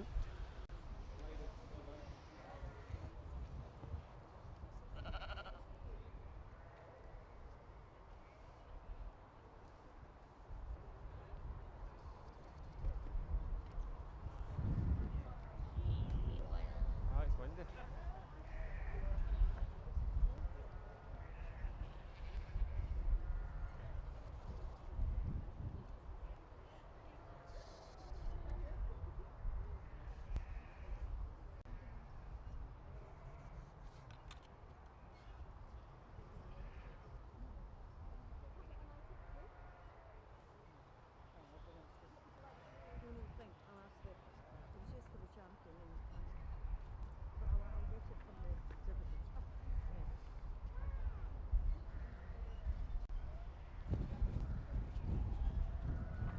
Was it off? No, it's still there. It's still there. I must go in because somebody takes somebody and tell them they could hear me. You enjoyed it? Aye. Good show, actually. Aye, no, it's not coming alright. Shame so many didn't come forward. It's great how you've supported it. Aye.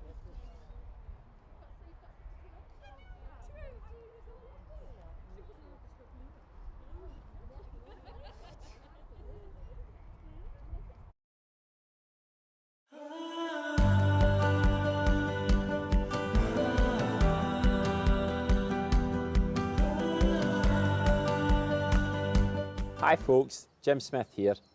Just a reminder that from June the 14th, it's RSABI's Keep Talking Week. So we're encouraging everyone to pick up the phone or chat online with an old friend that you haven't spoken to for a while. It's always a lovely surprise to get an unexpected phone call and a bit of crack from an old friend. It can make some difference to someone's day. So remember, from June the 14th, keep talking.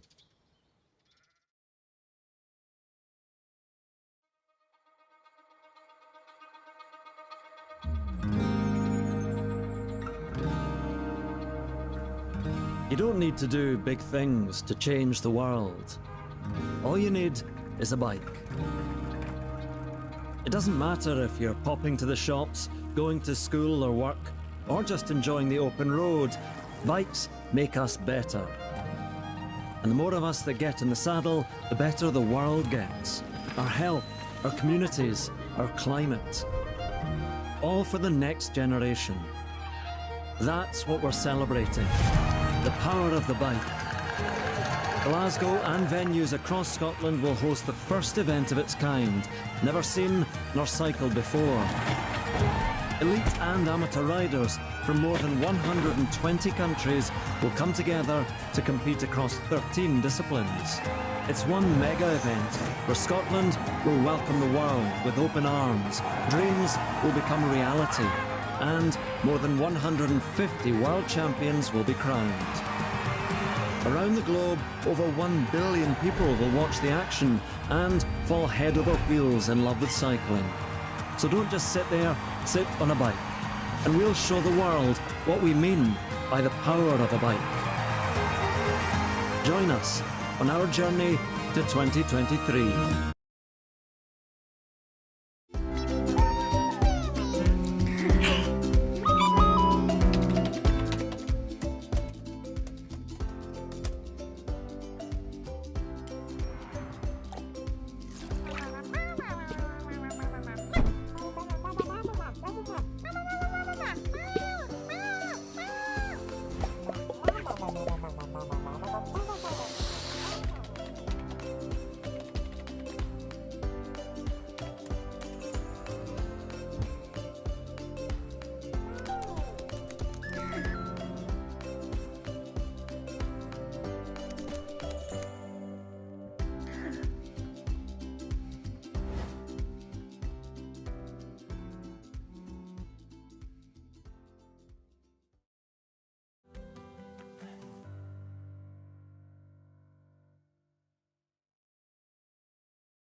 So here we have the four male champions, the aged up, the shearling, the ram lamb, and the performance recorded ram lamb.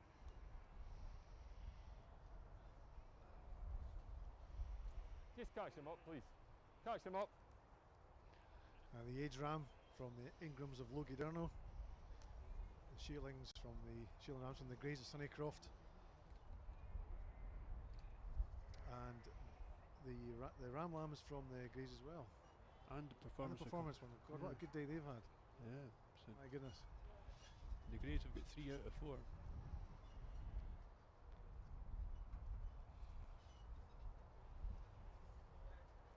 What a powers on that that aged Texel ram. What a sheep. Yeah. I really like him, Scott, but he's my kind of sheep. But yeah.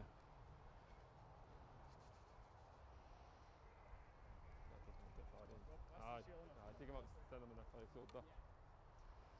No strangers to the top end of the job. The Ingrams from Logie Durno.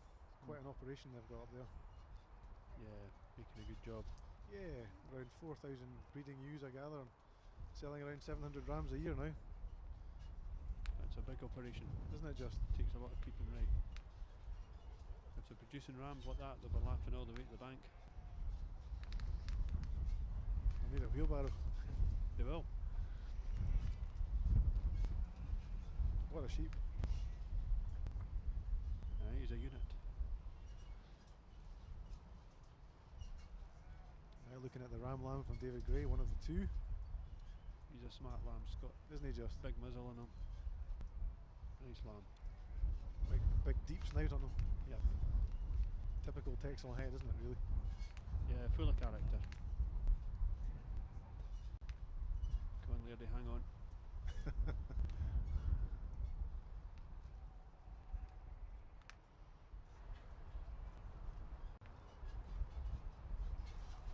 I'm just hoping we've got our numbers right here, Scott.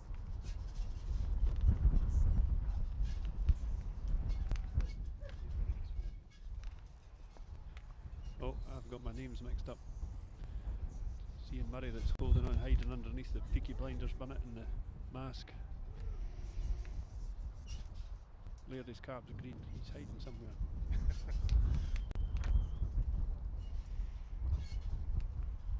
Well, Derek, what are you thinking here? What's your pick? I quite like David's lamb, Tup lamb, but for power I like the old Tup. Yeah. So David would be my 2, but what are you thinking? I think the old on the day. I think the aged ram's a hell of a sheep. Yeah. You know. He's actually, when he gets his lugs forward, he's actually got a real character about his head as well. It's tremendous. He has when he gets, when he just shows himself. And David's ram lamb's really smart and breedy. Yep.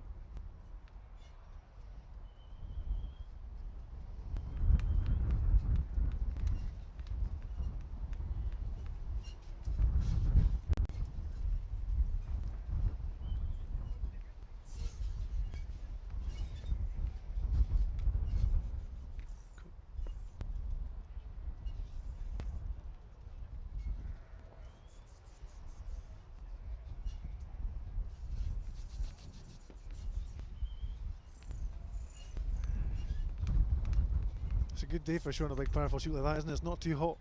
Oh, perfect. Yep, the wind's whistling past his lugs and keeping him alert, keeping him nice and cool. He is bright though and alert for a Tup like that, you know. Oh, there you go.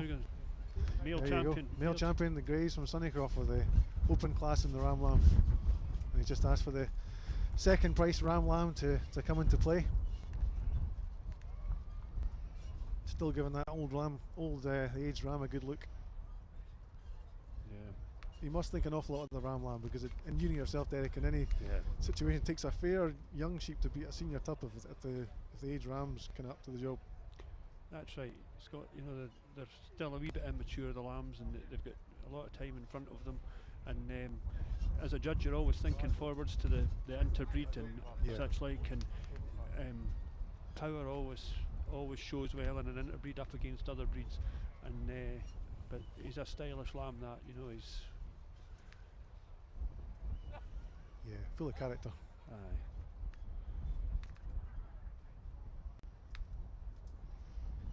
And a great carcass on them too. You know, has he's not just got the fantastic outlook and head. He's actually got a real body behind him as well.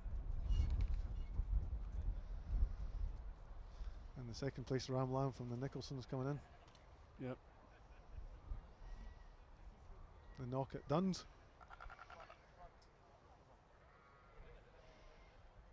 Scottish Border's been well represented so far on the Texels. Yeah, yeah.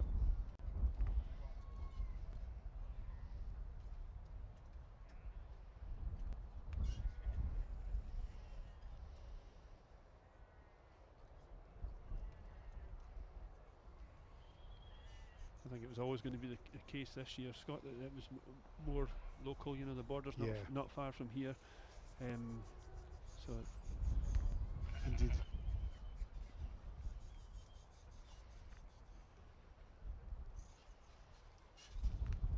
I think maybe the Old Tough will get it this time, I think. I would think so.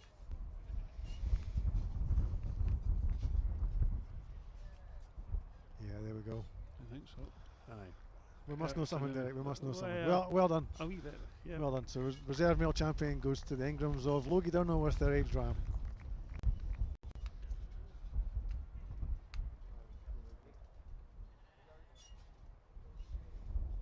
Yeah, tremendous male champion in reserve, Scott. I think. Yeah. A true reflection on the show of sheep we've seen this morning.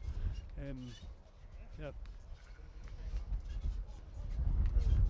Real typical examples, good examples too of the Texel breed. You know, great flesh, character, presence.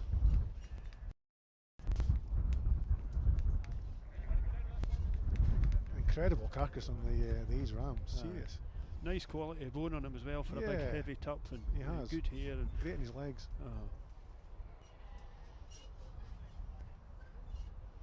So next up, folks, we've got the female championship in the Texels coming in. The male's just been judged. The results from that was the male champion being the Ram Lamb from the Grey family of Ettrick, Sunnycroft in Selkirk, and reserve being the Ingrams of Logie Durno with the aged ram.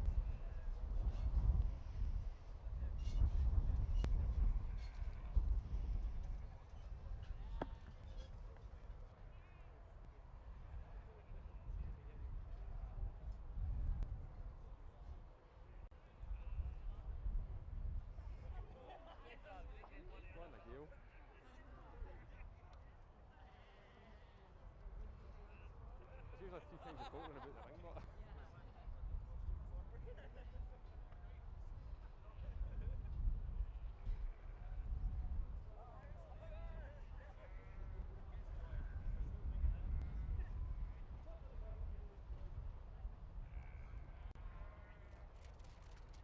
get in there. Get in there. Yes.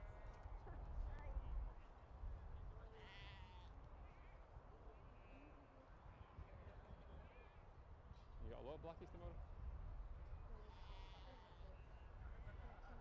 Alright.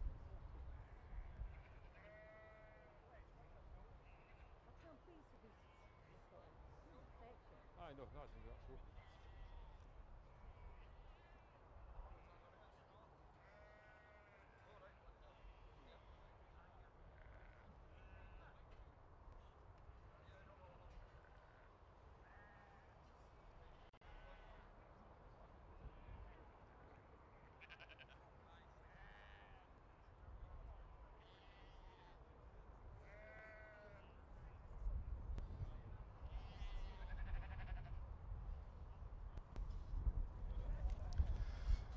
So there we go, folks. You've joined us here in the Texel judging ring as we see the conclusion of the female championship. Very smart selection of females here.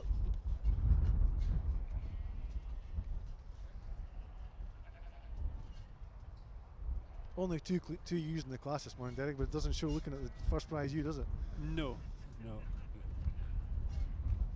A real shame there's only 2 ewes, but that's just the nature of the year, really, and it's yeah. But there were 2 very good ewes. They were indeed.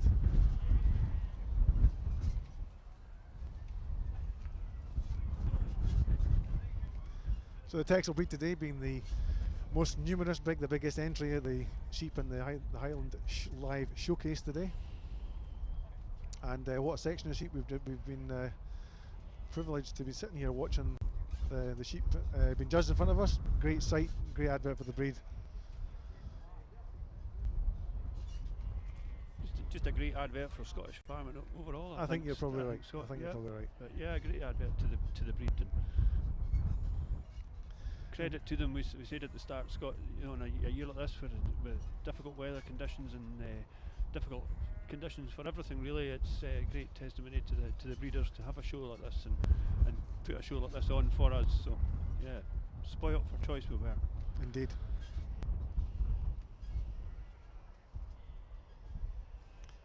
So a quick resuming of who we've got out here. We've got the first placed ewe from the Gray family at Sunnycroft, Ettrick Flock. We've got Robbie Wilson, his Millenbank Texel Gimmer, and the Nicholsons from the Knock at Duns. The very smart ewe lamb. And no mean feat being the first prize ewe lamb out there after that class of about 16 or 17 belters. So that is an achievement. It was a super class of ewe lambs. As was the Gimmers too, wasn't it? It was.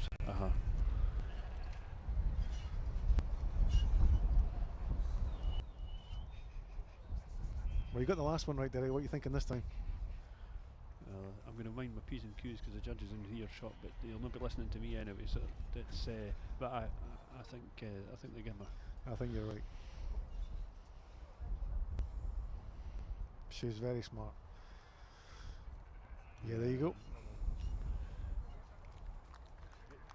Yeah, she's a very stylish Gimmer. So female champion in the Texels today is the Gimmer from Robbie Wilson from North to Leathers with his Millenbank flock.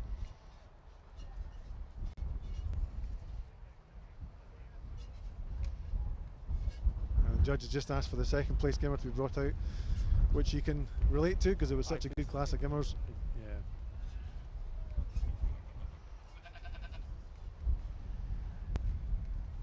I do like that ewe lamb though, Scott. She's smart, isn't she? She is really smart. Character, yeah. She's very smart. And been very well shown too. She has. If she keeps going the right direction, she's got a nice future in front of her. She has.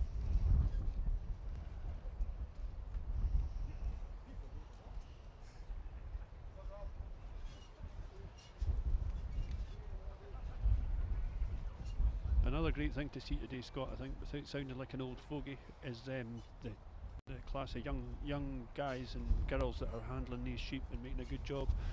A lot of young enthusiastic breeders showing their sheep today, and that's great to see as well for the future of the industry. Absolutely, without question.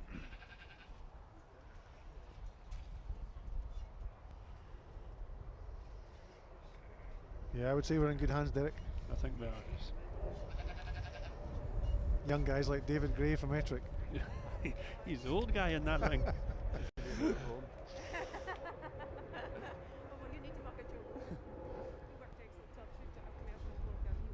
Alright. And John Yates in the background there, the CEO of the Texel Sheep Society. Giving his membership some support today. Very forward thinking and progressive individual. He's in Texel's breeds in good hands with him at the helm, I would say. Yep.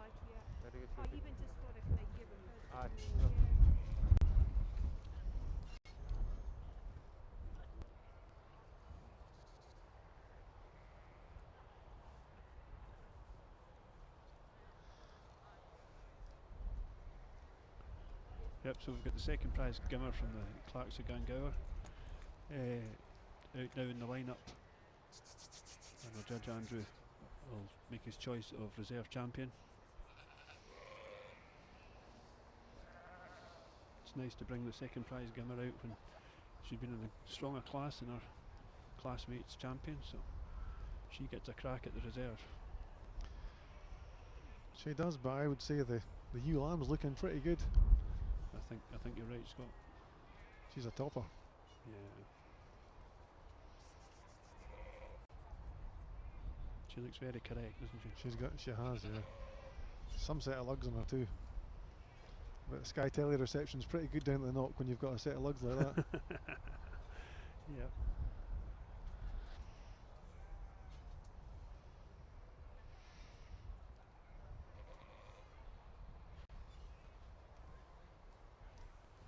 Well, there you go. Oh, shows you what we know. Yeah, exactly.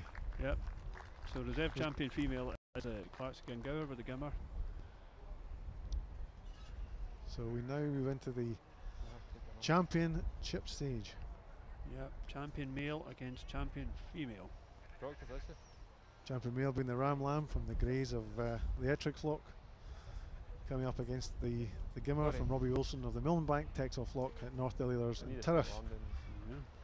And backed up by the Clarks from Garngow with the Texel Gimmer, with the Logie Durno age ram, basically bringing up the rear in the male section with their age ram. Yep.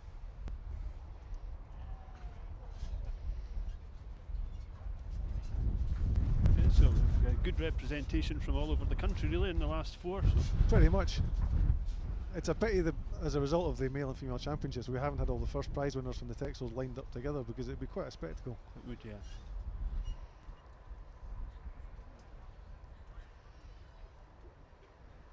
Now, you've been in this situation, Derek, where you're in the ring, you're first in your section, and you're heading for the championship.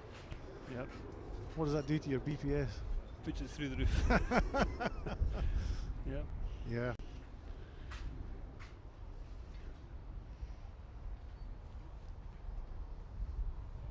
But it flies by that quick. You don't actually get time to enjoy it. And it's a blur, isn't it? It's a blur. It's a blur, but it's a fantastic experience. These guys have put all the work and effort into breeding these superb sheep, and what an accolade to be stood here in front of the judge at the Royal Highland Show, and you've got a crack at the champion. Absolutely. At the minute, David and Robbie, they've got 50-50 chance, you know. Yep.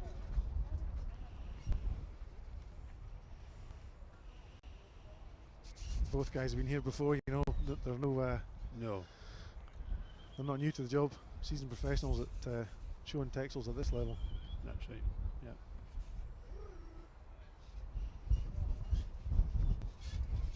The camera well on Andrew concentrating on his job. And yeah, he's done a great job, Andrew, hasn't he? He's been very thorough, very methodical. Yep, and there we go.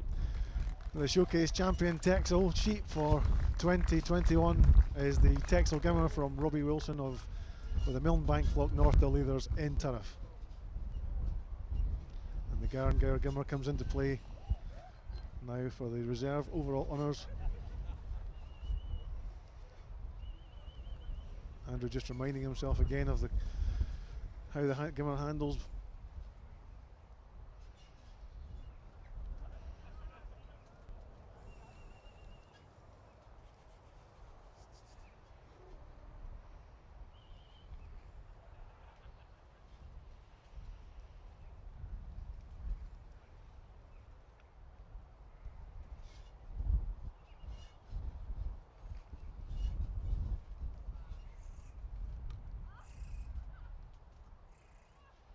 And it's ladies' day in the Texel lines as the Gimmers go 1-2, and the Clark family of Garngower reserve with the Texel Gimmer, second prize Texel Gimmer.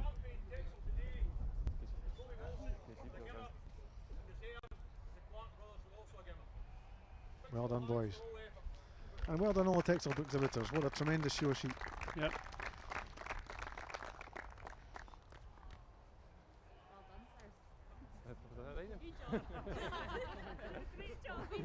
So now Scott's going to hopefully go and have a wee word with our judge today, Andrew, and get his thoughts on this fantastic day he's had judging at the Royal Highland Show, and get a word on his champion and reserve. Well done. Well done.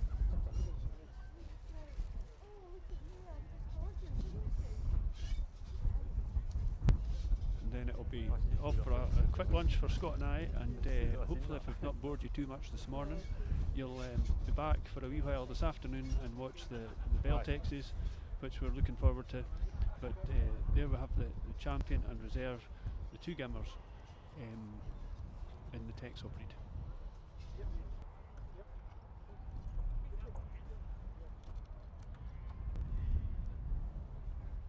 Needs something to drink.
No, I'm driving home tonight anyway. Aye, well, they said there wouldn't be one. I stayed last night just to make sure I was here. Aye. Aye. Aye, no, I got one last night, but just was sort of a case of going, if I'm not going to get in, then Zoom just going back. Just a one-man shift at him. Was it? Aye. So, it's a neighbour checking everything this morning.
I'm John here with Andrew Johnson. Andrew, thank you very much for agreeing to join us in the live showcase today in the Texel section.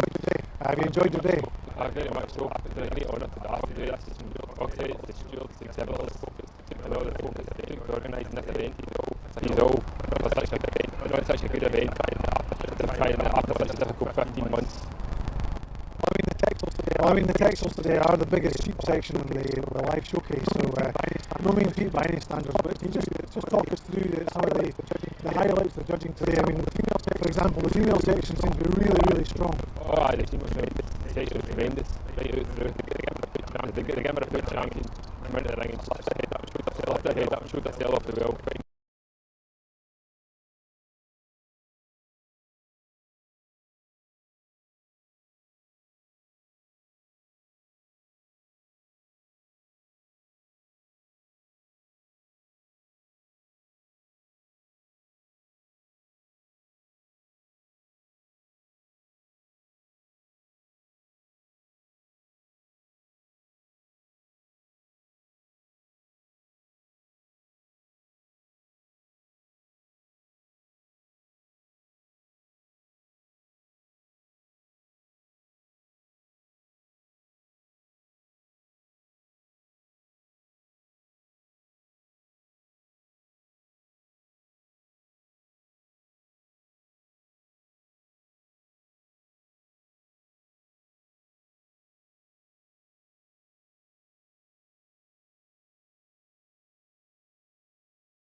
Through the online portal, you will have an access to a library of modules, giving you the practical tools and techniques to upskill, challenge, and apply your new learnings to your business.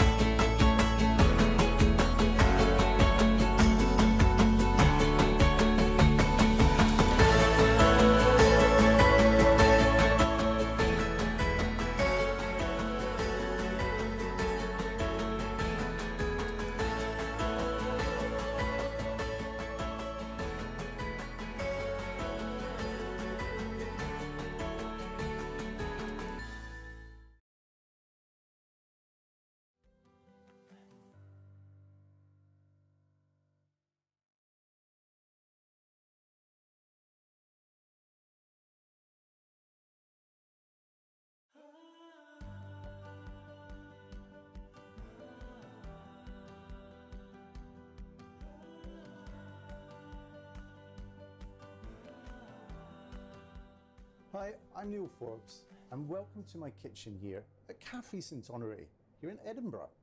I'm going to be cooking a wonderful dish for you today using some North Ronaldsay mutton. I'm delighted to be cooking this dish because it's a real showcase, delightful dish to cook. Very easy, very simple, very straightforward to produce and cook at home. But first thing we need is the mutton itself, which I've got here. This is a fabulous piece cut from the leg. We buy the whole animals here at the restaurant. And this is a part of the top side, seam boned out from the leg. So I'm just going to cut this piece because it's quite large. And as you can see, The colour of this mutton is absolutely fantastic. There's been a real renaissance in the mutton kind of industry recently, and quite rightly so. It's full of flavour, it's absolutely fabulous. I'm just going to be seasoning this. I've marinated it for a couple of hours in some garlic and some rosemary and some cold pressed rapeseed oil, which is delicious. I'm going to put some Isle of Skye sea salt and some good pepper on the piece of meat itself, and it's got a full kind of seasoning all the way around it. Absolutely delicious. Just the look of the piece of meat is kind of deep red. It's got lovely amounts of fat content on these animals as well. And I've just put a little bit of cold pressed rapeseed oil in the pan. I'm also going to use some rendered down mutton fat, which I absolutely love cooking with. I'm going to be frying this piece of meat now in the pan. So the combination of the mutton fat, which has been rendered down from the whole animal, and the cold pressed rapeseed oil is great to cook with because we're adding flavour to the meat. I'm just going to add some of the rosemary and a little piece of the garlic as well on top. Now, cooking with cold pressed rapeseed oil is really good for many reasons. It's full of omega-3s, so it's very good for us. But also, you can fry with it without it being burnt. Because when you fry with olive oil, usually what happens is it does burn. So you're losing all the goodness. And you're wasting your money, basically, by frying with olive oil. Just want a really good bit of colour on this. Now, this dish is going to be called North Ronaldsay mutton with petit pois la française. So that sounds all a bit glamorous, but it's not. It's really just kind of mutton with peas. And I'm going to also throw a few parboiled, because it's that time of year, delicious parboiled Jersey new season potatoes, the Jersey Royals. Absolutely wonderful. So they've gone in, and just a little bit of seasoning on the tatties. Now remember, they've been scraped and they've been parboiled. So again, making this dish nice and simple and easy for you to follow at home.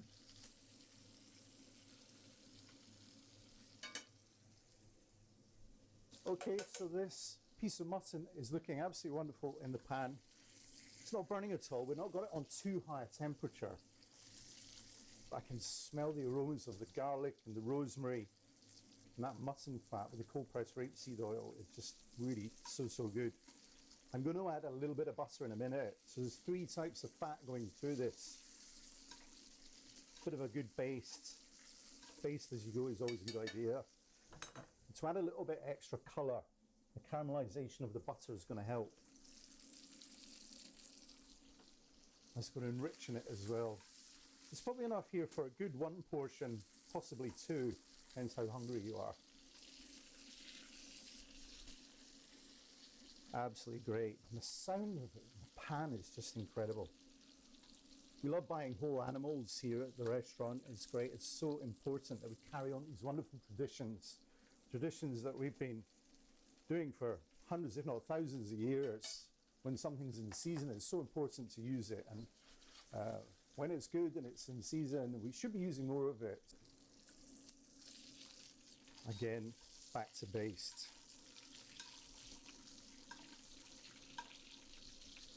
Lovely. Now you can see the potatoes are starting to colour up as well. Wonderful. So now I'm just going to pop this under the grill just to finish the cooking. Just take a few minutes, and more importantly, we need to make it rest. It must rest. We need to get the breadcrumbs organised. So we've got some fresh breadcrumbs here. I've got some shallots, and I've got a little bit of garlic. I'm just going to smash the garlic. We've got, again, some cold pressed rapeseed oil, very important. This is summer harvest. Absolutely love these guys. This is great. Been using them for years. In the pan, moderately hot. About a tablespoon of shallots. Banana shallots, they're just easier to peel. And smashed garlic is just going to give a subtle hint of garlic to the dish. We want to just kind of put a little bit more of the Isle of Skye sea salt, a little bit of pepper, and some more of my wonderful rendered mutton fat. Now you may be thinking, oh, that's a lot of fat, don't do it, but it's flavour. My whole job description is to make things taste great.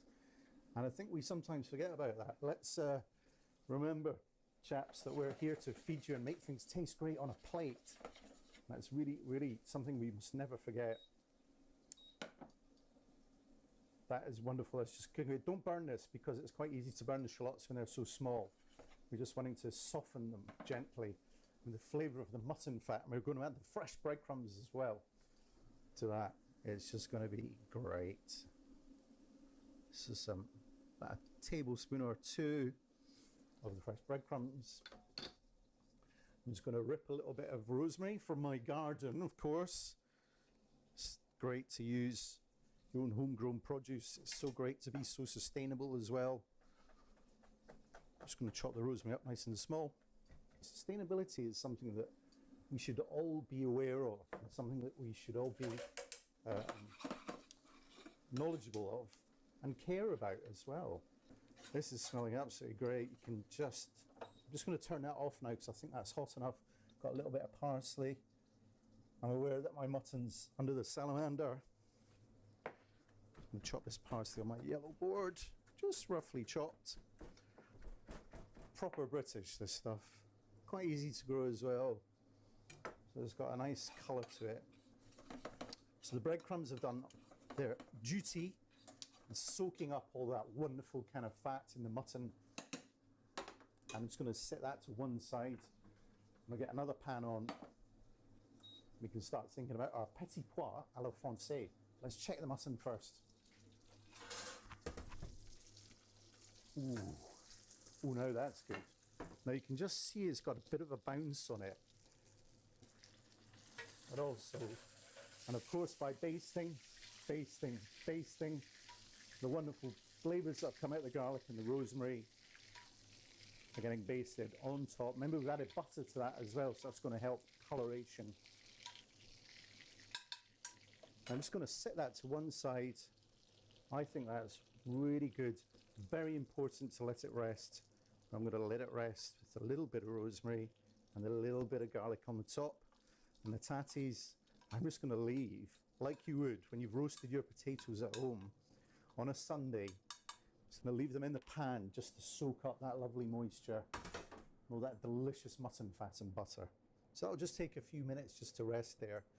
And whilst that's resting, we can move on to the petit pois à la française garnish. Now it starts off with a wonderful piece of bacon. We make our own bacon in the restaurant. We use some wonderful pork bellies. I like buying my pork from Peelham Farm in the Borders or Grierson's up in Perthshire. So I'm just cutting big chunky pieces of lardons of bacon here.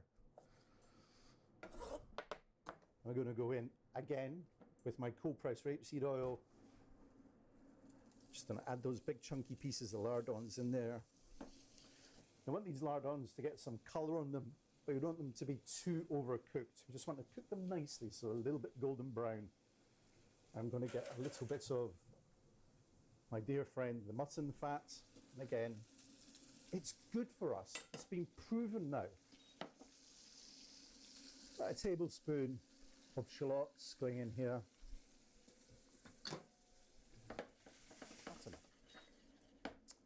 Right. This is looking good. Don't want to overcook this too much. I'm going to move on to the shredding of my, look at this, beautiful, isn't it? Baby gem leaves, nice and crisp and crunchy. This is just going to go in last minute to this dish because I'm going to add my peas. Now, frozen peas are okay. We've all been there. We've all picked peas out of the pod and they're delicious. And if you've got someone that grows them, great. I'm just bringing them back to life. I'm watching my salt content because bacon's salty. A little bit of pepper. A bit of a good toss. I'm going to add some butter here. I like using butter when I cook. Butter really does add flavour. Now this little gem lettuce is crispy and crunchy. We don't want to lose that. So this is going to be just shredded very quickly and added to this dish just very last minute. So it is just a very quick little shred of a few of the leaves. And we don't want it to be wilted down like a cooked cabbage. We just want to keep it nice and crunchy. There we go. Now also, my little kind of dishes of ingredients. I've got some parsley, which I'm going to chop. Again, curly parsley. Don't have to add this, but keeping it quite chunky now. And I've also got, you may have spied already, some mint. Peas and mint, lamb and mint, mutton and mint, petit pois à la française. Why not? Not too much, because it can be quite overpowering. And again, just a real kind of shred, quite a rustic shred. Bring that in. I can tell you the smell. As soon as we've added that, that is just wonderful. I'm going to turn the heat off now. More importantly, I'm going to taste it. It's got to taste just right. Oh, those peas, the mint, that little hint of kind of shallot in the background. That's wonderful. A kick of salt, a twist of pepper. Yeah, that's great. I'll set this to one side. Now we can focus back onto the mutton. Let's have a look at it. Just got a hint of a bounce. It's just great. What I'm going to do now is get my Dijon mustard with a brush. I'm just going to dip my brush into the Dijon mustard and brush my, this is acting like a glue. We all know Dijon mustard tastes great. And you can see all the juices just on the side here that's coming out. That's a good sign. It means it's tasty. But by resting it is very, very important. If we didn't rest it, then we wouldn't have those juices. And the breadcrumbs that we made earlier are just going to go on top, like this. That's going to be a lovely kind of crispy coating on the top. We'll put it back under the grill. And we'll keep our eye on this just for a couple of minutes. Meantime, we're going to check our peas. We can add our lettuce now to the peas with the bacon, like so. And we can just incorporate the crispy lettuce. There we go. Absolutely wonderful. Okay, so remember the potatoes that we've just kind of rested?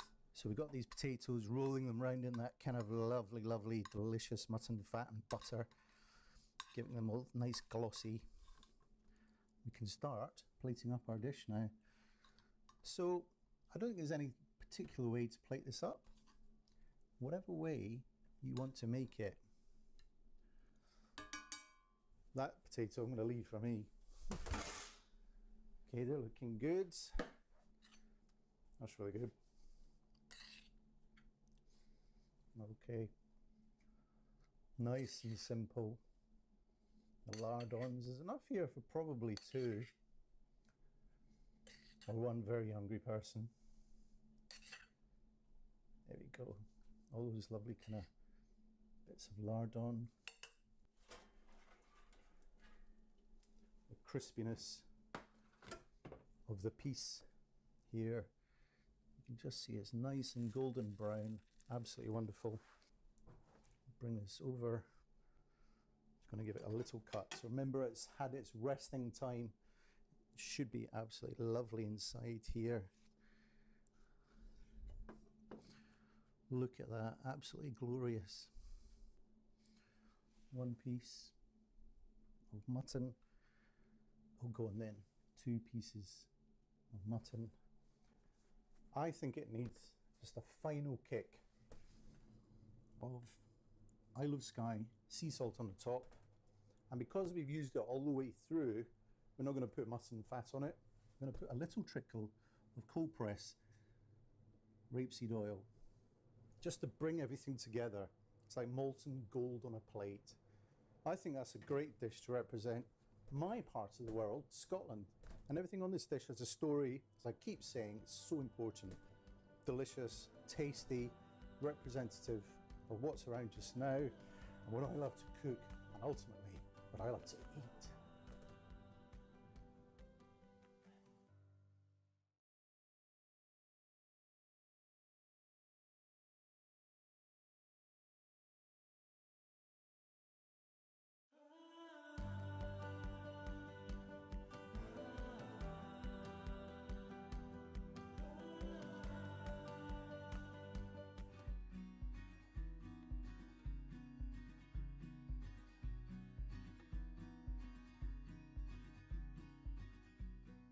For artisan producers right across the country, the Scottish Championships here at the Royal Highland Show is one of the highlights of the year.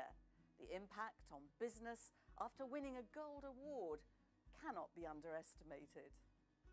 There are 90 ice creams being judged in various categories.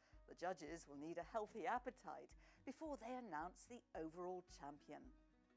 And how many of these are you going to sample today? Well, I believe there's around about 100, so we're getting through them now, but we'll have had enough ice cream by the end of today. But we never get fed up of eating ice cream, because it's one of the delights of my job anyway, is trying all the different ice creams throughout the whole of the UK. So, what are you looking for when you're eating an ice cream? One word: balance. Is it pleasant? Does it feel nice? Does it leave a nice aftertaste? It's Goldilocks, really, just right. And Joseph, what about you? well, similar to Vince, but slightly different in the sense that I'm looking for a lovely smooth texture. Obviously the milk and the cream is a really important ingredient inside the chocolate ice cream, because in Scotland we're blessed with the best of milk and cream. How easy is it going to be to find a winner? It's not going to be easy. It never is, because there are 4 judges here, and we all look at things differently. We are subjective, but then we look at the objectivity, is what Joseph said as well. Look at the balance, the texture, the whole lot. There are some things that you have to judge, even if you don't like the ice cream, which is very important in the judging of it. So you like the vanillas? I'm a traditionalist. Vanilla goes with everything. What about you, Joseph? Your favourite? Yeah, well, I do tend to like chocolate ice cream above vanilla, but today is all, in my opinion, is all about innovation. So the next class after this, which is our open class, will be fantastic, because there'll be lots of mixture between Scottish-style ice creams with tablet and oatmeal and whiskey and marmalade, and then we'll have other innovations from other parts of Scotland and the world. So this is a really hard job. Let's have a go.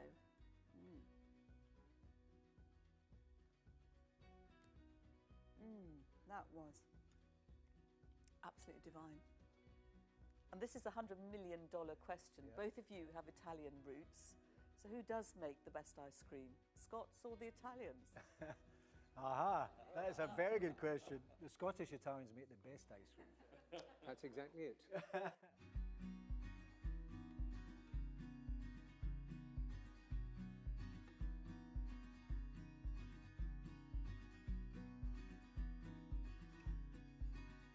Well, it's taken hours to taste all that ice cream and decide individual category winners.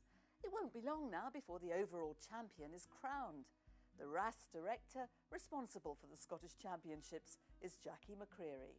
This is our 4th year of the Championships, and we've gradually been learning and getting bigger each year and adding classes as more producers come on board.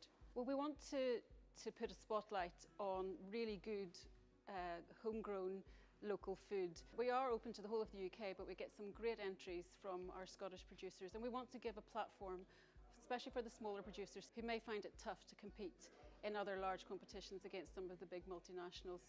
Well, it's a great accolade, I think, to have won at the Royal Highland, and to be able to say that your product has been awarded a gold or even one of the special champion prizes. It's a great accolade, I think, to use in your marketing, and to be able to say that you're a Royal Highland champion.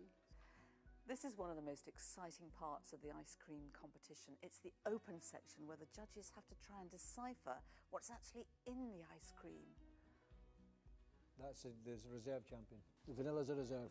It gives me great pleasure to announce the winners of this year's Scottish Ice Cream Championships at the Royal Highland Showcase. Our reserve champion is Perfect Scoop for their beautiful vanilla ice cream from Kirkcaldy. And the ultimate winner, the champion of this year's show, is Alanda's Gelato in North Berwick with an apple strudel ice cream.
I've been a part of Stewart's Young Farmers for just under a year now. It's a great place to be. There's a lot of different people, different sectors of farming, not even farmers, just everyone coming together, have a good time.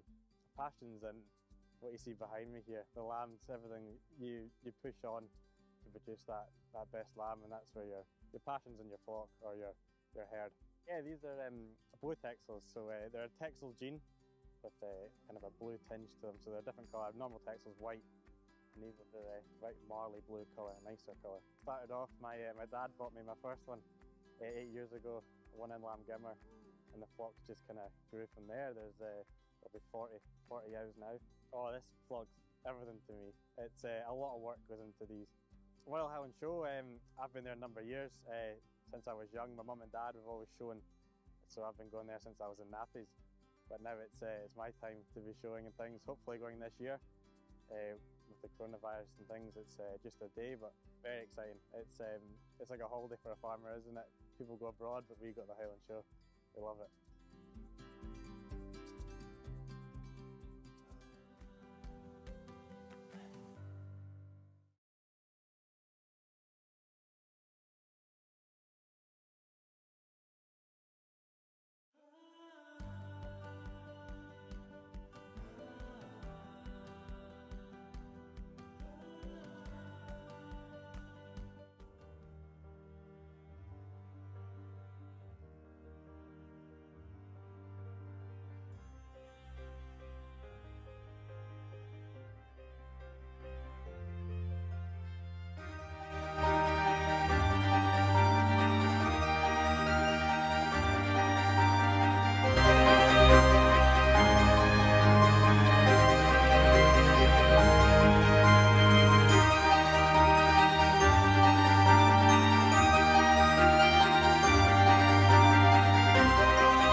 when it's early, when it's cold outside, when you're out on the hills and the world is at your feet. Do you remember that time when you fought for us, in the fields and on the beaches, when you built cities on your back and farmed the land, and through it all, you asked for nothing? The British Horse Society, for every horse. Super. What is super? Super is wild. Super is exciting. Super is local. Super is chefs, not robots. Super is flavour. Super is family. At Baxter's, we don't just make soup, we make super. Scotland is serving up peaty, oaty, beefy, brothy, sweet, sour, fresh, fizzy, mashin', smashin' buffalo. A dod, a dollop, baps, buttery, smoky, stovies, a mickle, a muckle, spurtle, stir, dry, cured, drafted, crafted, scran. Whew. Scotland brings so much to the table. To help support the local producers we're so proud to have, tuck in to onthetable.scot.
enlighten you on the fact that the Beltex breed was sought after for its extreme muscling and meat yield, and the premium paid for these E-grade lamb carcasses. Yardstick and premier prime stock events such as Smithfield Show has been under siege by the Texels for a decade in the 80s and into the mid-90s. And finally the Beltex prized the Gold Cup from their grasp in 1996, which was lifted by a pair of very smart Beltex lambs from David Gardner.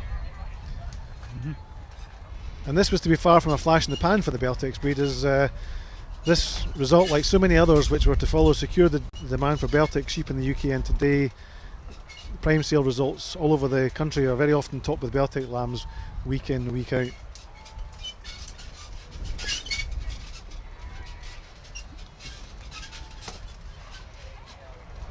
And we touched on the Texels this morning, did I? Just, you know, these animals that hit the UK shores initially, you know, they it's not long before our UK stocksmen, the very gifted people that we have in our industry, that transform these animals and shape them into the type of animal they need for the job in hand. And if you look at these sheep lined up in front of you there just now on the camera, they are just a whole different animal compared to the original Beltex that came in, you know, back in the late 80s, which were probably a bit shorter, definitely a lot lighter. And these guys have got real mobility, you know. They're much more, as a comment you made recently, was workman-like. You know, they can real mobility. They can move about really well. And from a commercial point of view, I suppose what I'm trying to say is they're much more functional sheep. Yeah, definitely. It's got them stretched them a wee bit without losing the conformation, which is very difficult to do in a breeding perspective. It's very difficult to stretch them a wee bit longer and get them a wee bit more up in the air without losing that shape, but they've done it in moderation and with great success. Yeah, and at the minute we're looking at the business end of them, and you can see why the lambs off these rams are grading so well and yielding so much meat for the butcher and the. Indeed they are. So the Beltex section at the live showcase today, sponsored by Rayburn Drilling, great supporters of the Beltexes. Beltex usually one of the biggest sections now at the Royal Highland Show in any given year. There's a real enthusiastic following for this breed.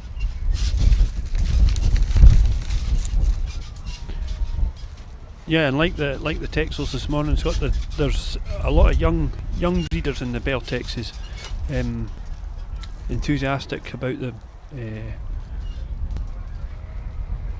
I was just going to say, I think we've got a man down, but it's a photographer lying on the ground. Yeah, it's a bit early for having a sleep. Yeah. Well, it is. I was looking for the first aid point, but fortunately he's got a camera in his hand. And he's well and truly getting a photograph of the business end of the Beltex breed. He is at the minute. If he's not careful, he's going to get run over.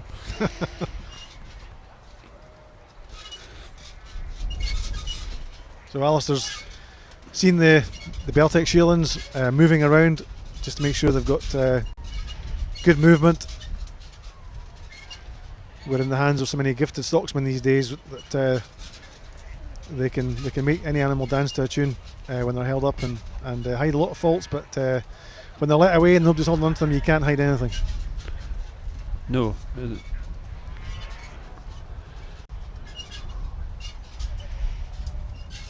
That's just solid muscle he's handling there, Derek, isn't it? It's just packed full of meat, right across the loins, into the hips and the hind quarters. Yep.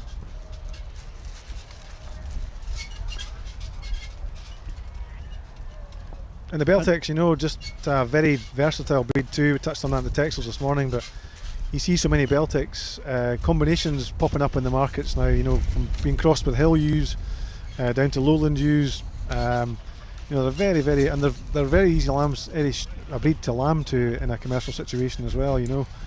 These little lambs just slip out and they get up and get going, which from an ease of lambing and ease of management point of view in a commercial situation is massively important these days. We've never had less people looking after animals than we do now. Just basically the demands as such. You know, 1,000 ewes on a farm used to be the job of 2 shepherds about 20 years ago, and it's now the job of 1 man. Yeah, that's right, and they're renowned for being easy lambing and plenty of vigour, get up and sook and get on with life, and That's in any sheep, that's an absolute bonus.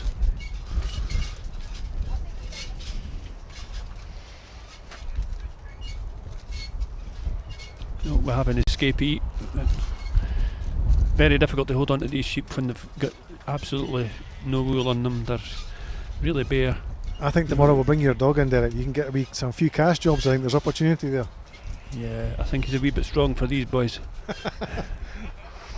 Has he got too much eye? Yeah. Or he's too strong. Yeah.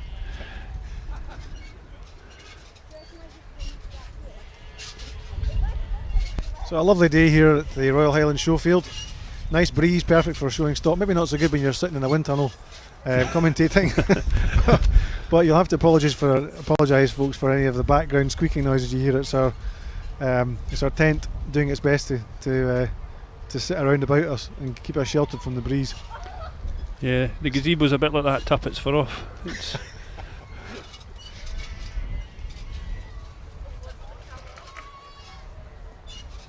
well done. See, Stuart's not getting too involved. He's a boy at a bad age, he's got dodgy knees. What do you mean? He's the same age as you.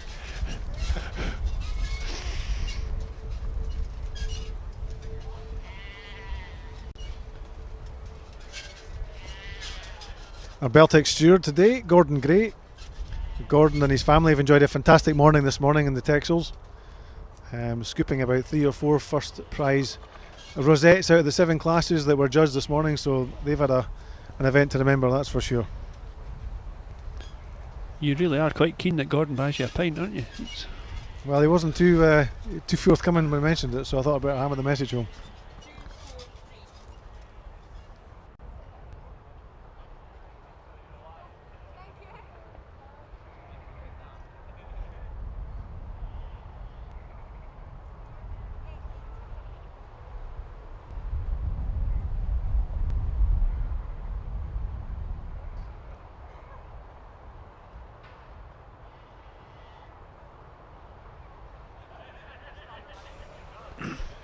Yeah, so there we have the results of this strong class of shearlings. In first place, number 2, AJ Campbell. In second place is number 4, Alistair Jackson. In third place, number 3, Alan Miller. Fourth is Graham Burke, number 8, and fifth is Andrew Morton, number 5. So that's the first class. The second class, sorry, of Beltexes, the class of shearlings.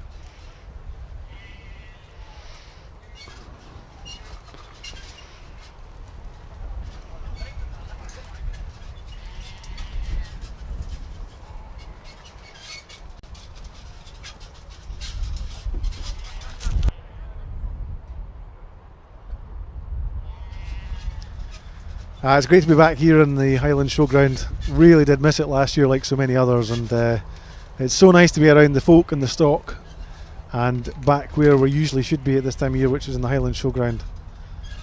They've done a phenomenal job in the organisation of this event. It's not been easy, I don't think, by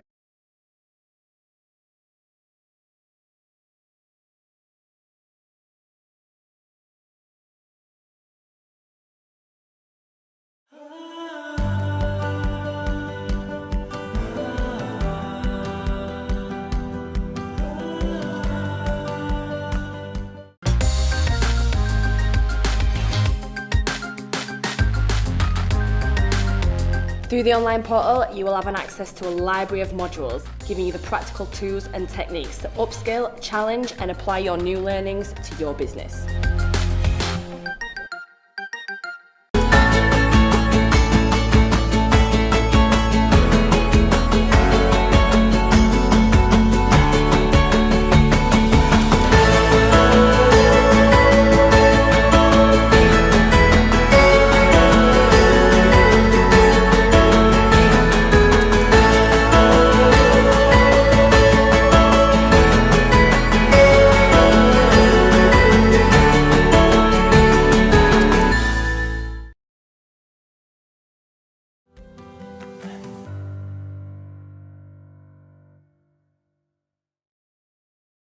these lambs might be featuring at that sale. Yeah, indeed, Carlisle's been very much become the home of the Beltex breed, and I'm led to believe the breed record at the moment is Top Flight, who was 60,000 guineas about 2 or 3 years ago in Carlisle. There's been numerous other lambs in the high 20s, but the clearance rate, which is really the litmus test for any breed, to be honest, Eric, is a true guide as to demand for any breed, and the clearance rate for the hundreds of sheep they sell on that 1 or 2 days at Carlisle in August at the Beltex Premier sale is just phenomenal. Yeah, they're very popular at the minute, and as you say, the clearance rate is just fantastic. They can sell them no problem. So we can see from here they're busy getting the top lambs gathered up, and there's a good number of them. But if that guy that's taking the photographs doesn't be careful, he's going to get a whack in the head with a gate. Oh. I would rush over there and just check his pulse is okay, Derek. Yeah. If you had a dog that did that, I think you'd be kind of annoyed at it. I was just going to say that, Scott, if there was something sitting in my gate at home when I was trying to bring the sheep through it, there'd be a swearing match. But anyway, it's the Royal Highland Showcase, so things are a little bit different. Yeah, you're getting soft in your old age, I think. You wouldn't say that if you heard me at home at my helpers. Wow, look at the strength of these. Yeah. My word. There's a few kilos of lamb out there, isn't there? Yeah. These guys are real solid. If you think they're not that big, some of them at home or whatever, you get a Beltex lamb and you put it on the scales, it'll sure make them scales go down. They're absolutely solid. You start looking around to see who's got a foot on it, but yeah, they weigh like lead. They're tremendous. They do. And I suppose with the lineup we're looking at now on the camera, you can actually get a feel for why there's such an appetite for the Beltex for all these prime stock events. You know, if you can visualise 2 of these lambs side by side as a pair, they're just exactly what you're looking for, really. And I can just add, they're beautifully presented. There's a fantastic turnout of and presentation of Beltex sheep here today. Yeah, very good.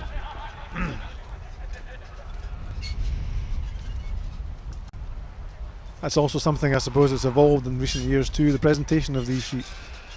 You know, they're all now belly clipped out round the hocks, and the tails are all bare too. It's all part of the trying to accentuate the real thing that they were put in this industry for, which was the back sides and the hips and the loins.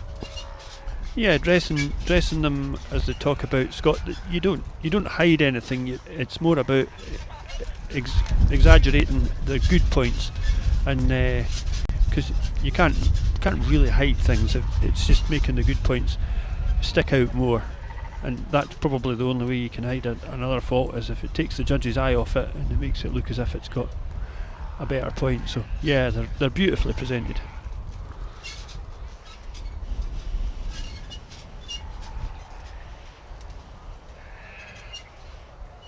And yet again, a big number of young stockmen and men and women out there showing their sheep.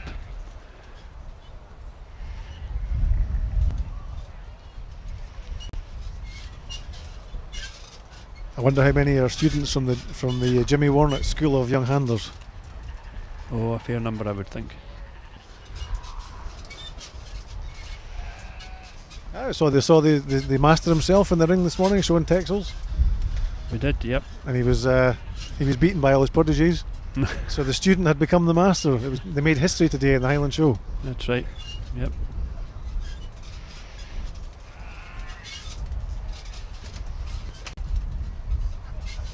Yeah, normally at the Highland Show we have around 20 or so pedigree purebred animals, purebred breeds sections, and this year one or two maybe of the hill breeds decided to opt out because it's just a bit earlier for them. That decision was made back in sort of March and April time, which is fair enough given the Highland Show is as early as it could possibly be this year. But some of the sheep you're seeing in front of you today, if you are watching the live showcase, just a fraction of the 14 million breeding ewes we have in the UK that contribute so much to lamb production, which Scottish Lamb PGI product revered the world over, same as the beef, and our guys do a fantastic job of producing that. In many cases, off very poor quality vegetation. In some cases, they're turning cellulose into kilos of very tasty lamb, and that's another reason why we have 60 individual breeds, or 60 or more individual breeds of sheep in the UK. You could be forgiven for thinking, why do we need so many? Well, geographically, the challenges that they have to face, the temperatures that they are trying to perform in, from the Snowdonian Hills to the Highland Hills to the Northumberland moors to the coast of Scotland, to the east coast of Scotland and in Berwickshire, the demands that are placed on these animals to perform are very different. And with that in mind, the breeds evolve to cope with these and challenges and actually thrive and prosper. So although we have 60 breeds in the UK, most of them are very viable and very relevant. And some people might see that as a logistical nightmare for a processor or somebody who's trying to procure lamb and try and work with a uniform product, but in many ways I think it makes up the rainbow nation of our industry, which keeps us very flexible and allows us to tie the sheep industry in so many rural areas, puts so much employment and money back into these areas, so in that respect as well it's massively important. Yeah, definitely. Scott, in recent years, especially in the north and in the west of the country, there's been a lot of sheep put off, and now there's hardly anybody lives in those areas, and it's been the demise of the local communities and the local economy. The schools close and the shops close, and it's all on the back of the sheep economy, really, and it's a great shame because these used to be real thriving communities. So yeah, that reflects in the diversity of our sheep, that we have something for every area and in a country like Scotland. Yeah, it's a bit of a hot debate, Derek, but agroforestry is never going to fill a local school, is it? No.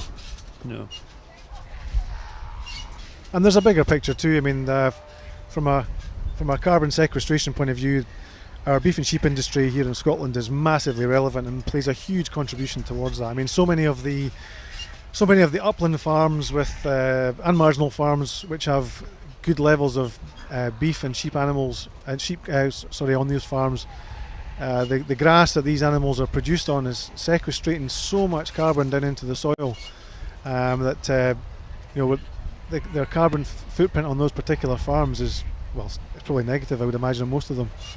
And yeah, but they don't seem to get the credit for it, Scotland. They seem to get it's not politically correct to be pushing that point forward, and it doesn't gain any points with the media. So nobody shows any interest in these.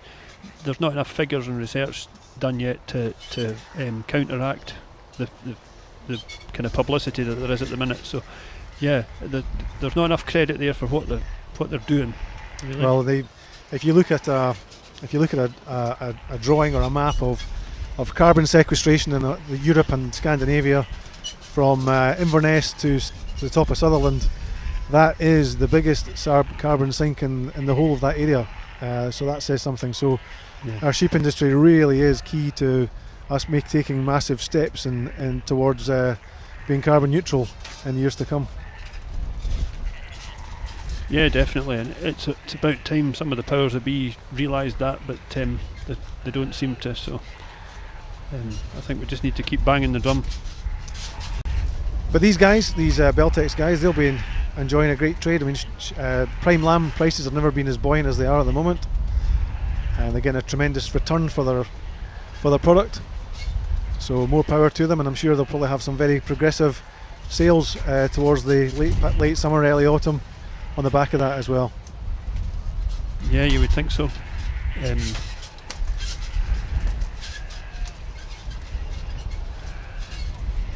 Well, year on year, the sheep numbers in the UK are reducing, and it's so it's become a scarcer commodity. So naturally the price goes up, and as you say, we've never experienced prices for prime lambs that we're experiencing now. So hopefully it'll last for a while. Yeah, Derek, supply and demand's quite tight now, isn't it? It is, yeah. And that's probably quite a good opportunity for us to say a massive thank you to all the people in the UK who do support our red meat industries, because we've never seen such support for our product in the last 15 months in light of the COVID pandemic, where people haven't been able to go on holiday, but they have turned their attentions to maybe enjoying a better meal or a better quality meal, and spending their hard-earned cash on some quality living. And the grateful recipients of that, without question, has been the red meat sector in the UK. Yeah, the support for homegrown has been great, and long may it continue. It's how things should be. And as you say, a great big thank you to the general public for their support. We appreciate that as much as they appreciate us producing food for them. So it's great when we do get their support. There's two very smart lambs up first, Scott. There's indeed. Yep. Andrew Morton standing in pole position at the moment. Yep.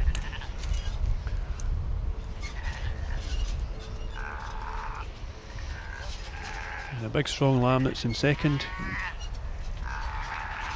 Alan Miller's lamb. Yep, Alan Miller's chasing up the heel, nipping at his heels.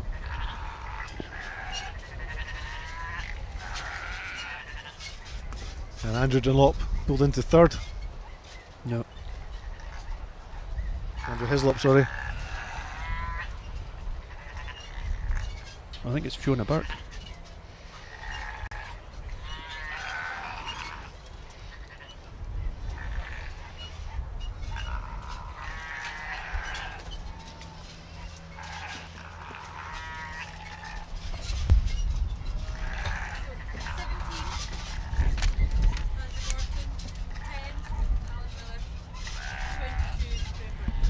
My apologies, it is Fiona Burke standing in third.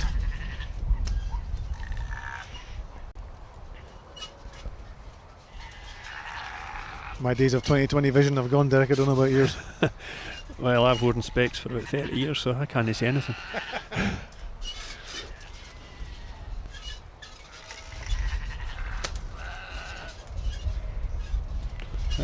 Ali Jackson, number 11, is pulled up in fourth just at the minute, so yep.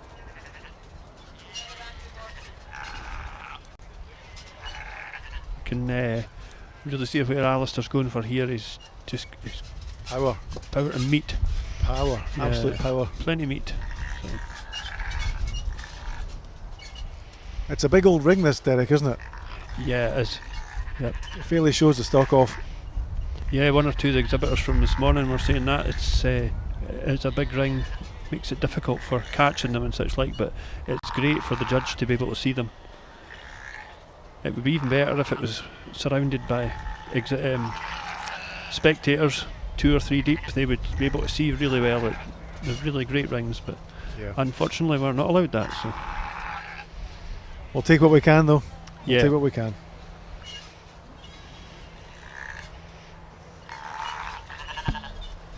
Alistair McLean from Tyree, well-known face in the Beltex breed, making a great job, not wasting any time this afternoon.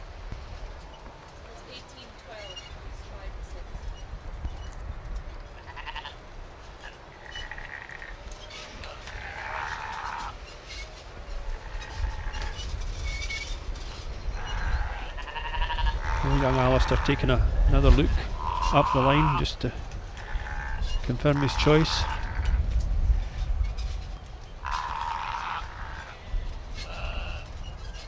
Can be a big decision among top lambs. There could be tens of thousands of pounds difference between third and fifth even, but they change so much between now and the sale, so you can't let that dwell on your mind. You've just got to judge what's in front of you today and make your own mind up what you like. Go for your type, and hopefully they'll turn out to be toppers. And it looks like that's the casting vote being placed. Yep. First, Andrew Morton, number 17.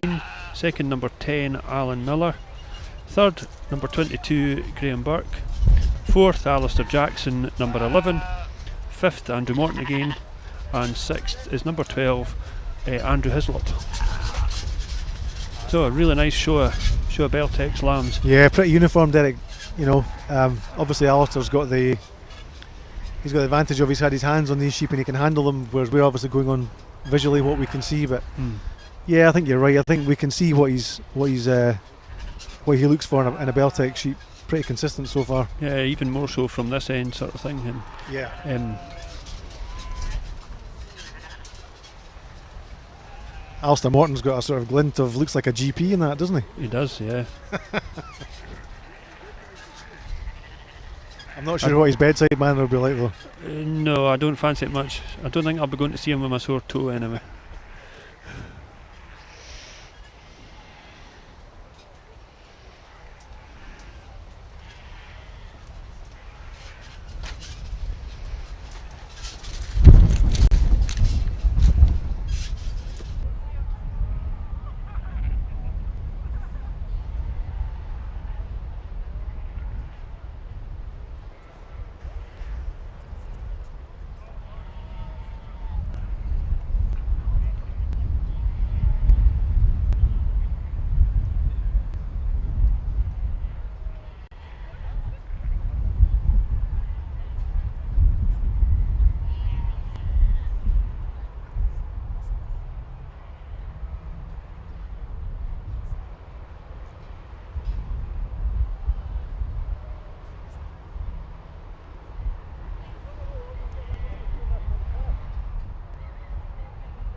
Welcome back from the west coast of Scotland for another M&S Food Fresh Market update. I'm with Sarah, who's been an M&S Select Salmon farmer for 5 years.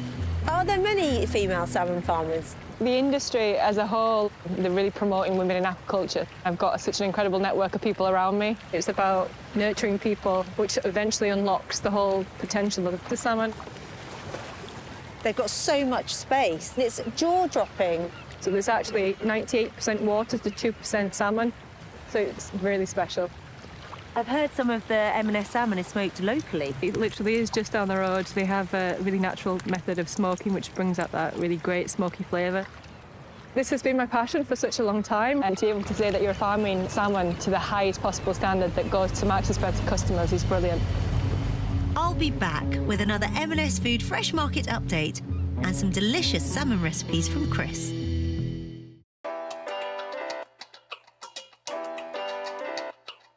Once signed up, you'll gain access to our online community. We know that building a business can sometimes be a lonely place, so having a community of like-minded people around you is critical. Is your farm under pressure to reduce its carbon hoofprint and stay profitable? There's a good reason why. Agriculture is responsible for almost 1/10 of human greenhouse gas emissions, and almost half of that comes from cattle alone. It's a global problem that requires local solutions. Rumitech is a feed additive that is shown to significantly reduce emissions and improve feed efficiency in dairy and beef cattle without affecting productivity. By reducing the amount of methane produced, Rumitech makes fermentation in the cow's rumen more efficient, making more energy available to the cow to make it more productive. Assured by the Carbon Trust, when fed correctly within a predominantly forage-based diet, Rumitech has been shown to reduce dairy and beef enteric methane emissions by around 6% per animal per day, and dairy enteric methane emissions by around 18% per litre of milk. These efficiencies could reduce the cost of running a herd of dairy cows by £24,000 per year. At just 4p per cow per day for dairy, or 2p per cow per day for beef cattle, Rumitech is simple to introduce with minimal costs. And there are also many secondary benefits to feeding Rumitech, such as improved grading and killing out percentages, improved fertility, reduction in feed intake, and reduction in cases of ketosis. Rumitech reduces emissions and increases productivity.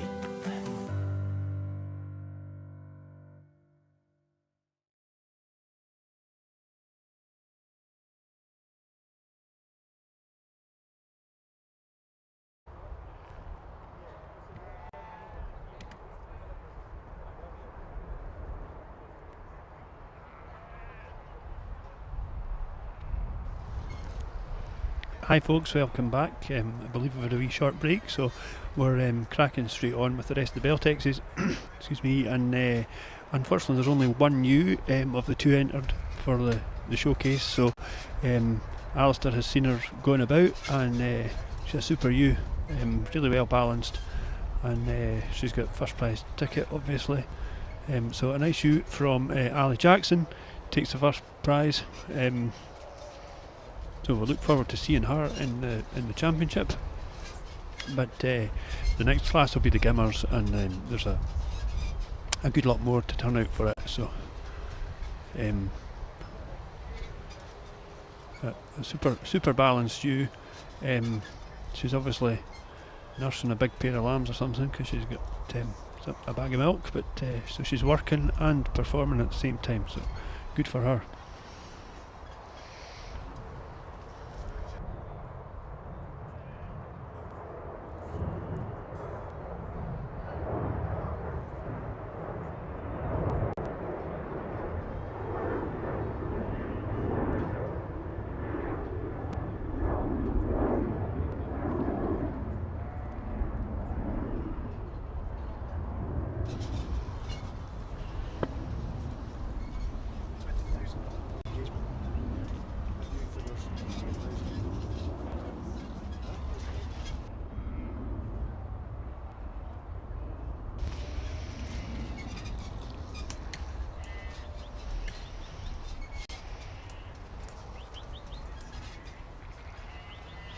That's Scott back now. He was away speaking to his agent, so he's no further forwards with negotiations, but he missed the Yow class. So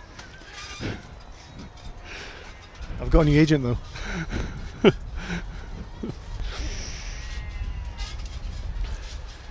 Anyway, we're now looking forward to the Gimmers coming in here. Yeah, just hearing from the HQ about how well things are going in the live stream, so just like to say a massive shout out and a massive thank you to those of you who've joined us. 20,000 live streamed engagement we've had this morning so far, so that's just phenomenal. Thank you very much for taking the time to join us, and hope you're enjoying the footage and the commentary today from the live showcase. And if you are watching, drop us a note, hashtag RHS Showcase, and let us know that you're watching, and whichever part of the world you come from. It'll be good to give you a heads up and then put a wee mention in. And a massive hello, or good afternoon even, to the Australian Royal Highland Show Appreciation Club. I hope you guys are, I'm not sure what time of day it'll be over there, but I hope you're watching us with a beer in your hand. It's been served up before us all this afternoon.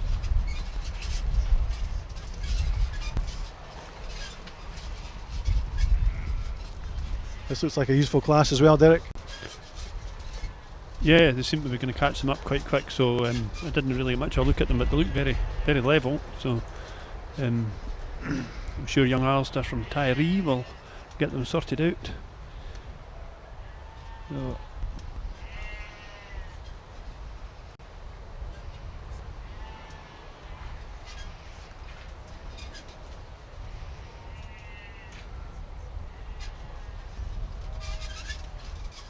and there's not an awful lot of wool to hang on to when you're handling these sheep, is there? No handlebars. No, some of the Beltex guys might no thank me for saying this, but it'll be a bit like holding on to a greasy pig, I would think. It's I think your agent's on the phone.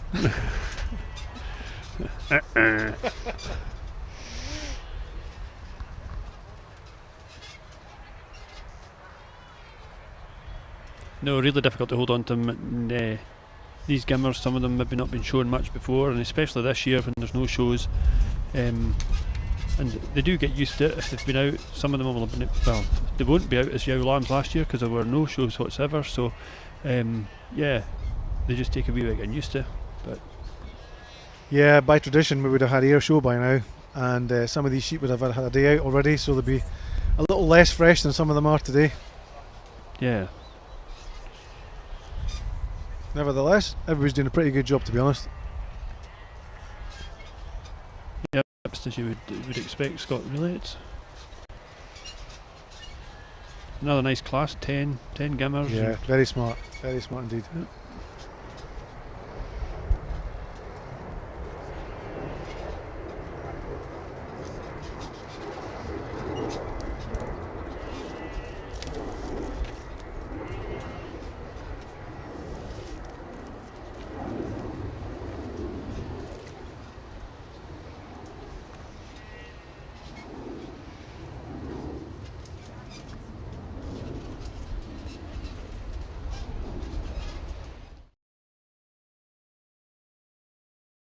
It's just one part of the bigger picture of Scottish produce. It dovetails beautifully into, if it had been a normal Highland show, we would have had Scotland's larder live in the exhibition hall taking place, and of course the sheep section would just have been part of the bigger picture. And the output from the red sheep industry in Scotland is around 270 odd million every year, which is not to be sniffed at, to be fair. And the red meat sector in Scotland employs somewhere in the region of around 30,000 people.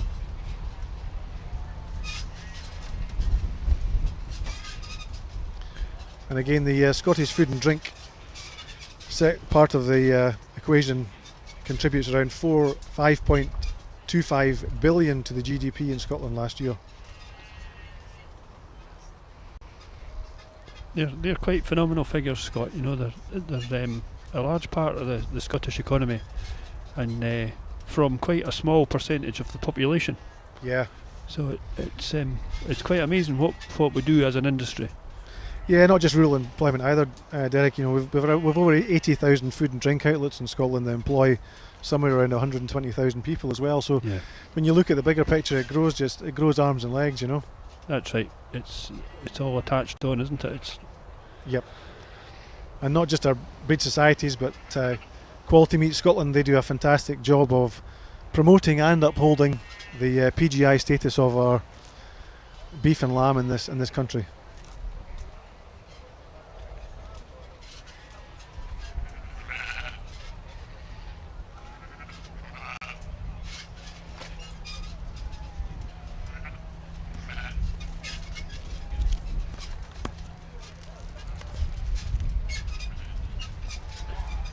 Yeah, and that's one of the great shames about this year. The way the Royal Highland Show is that there's no general public, and it's a fantastic shop window, the Royal Highland Show, to show the general public what the food industry in general has to offer, and a fantastic way to try and get maybe people that are not involved in the industry to be involved and see what a great way of life it is, what fantastic people you can meet, the opportunities that are within the industry are really fantastic. And the Highland Show is one of the great opportunities in a year to engage with the general public and let them see what it's all about and where it all starts. Absolutely.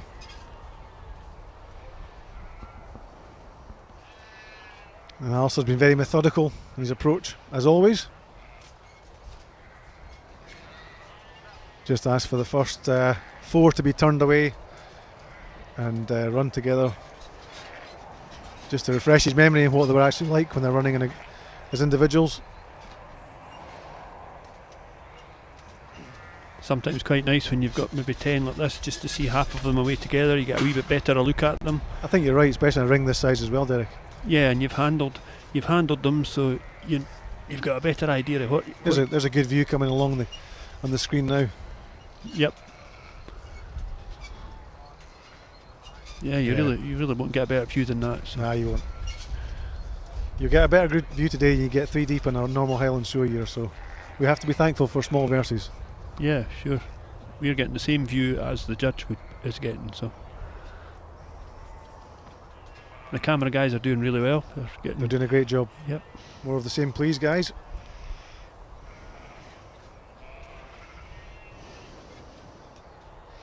That's a really sharp gimmer, isn't it? It is. The length and hind quarter on that beast with a darker coat, superb.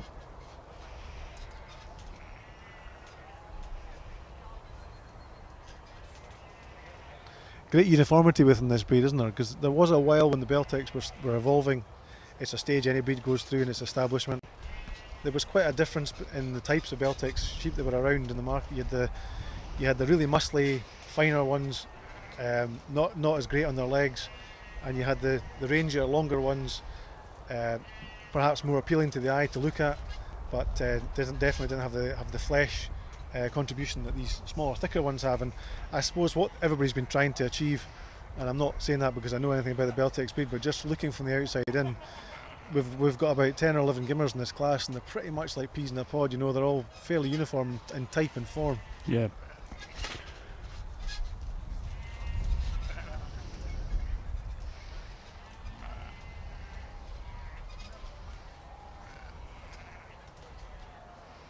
I can see you going home for your trailer and bringing some of your ewe lambs up here. When these rings are emptied, take advantage of that nice grass, Derek. Yeah, be tremendous. But we haven't any grass like that at the home anyway.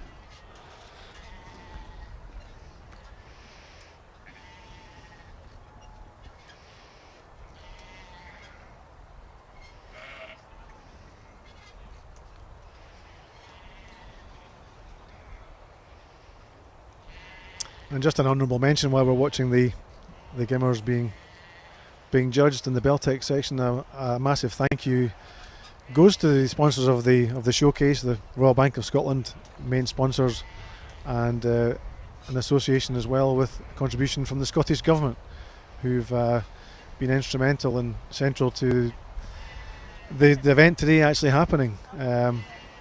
Who would have thought in the dark days in March, with the Royal Highland Show being called off, that we'd be sitting in the Highland Showfield, Highland Showground, watching livestock being judged. It's just a tremendous turnaround in such a short space of time. Yeah, and all credit to the to the organising guys who've put it out there and got on with it, rolled their sleeves up. I have to be honest, I was quite sceptical as well at the start about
Now we have a look at the fore end.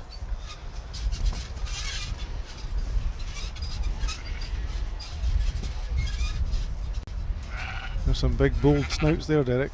Yeah. Flashy sheep. I think I've only ever maybe once watched the Beltexes before at the judging. There's usually other things on at the time that take my interest, and it's very good that they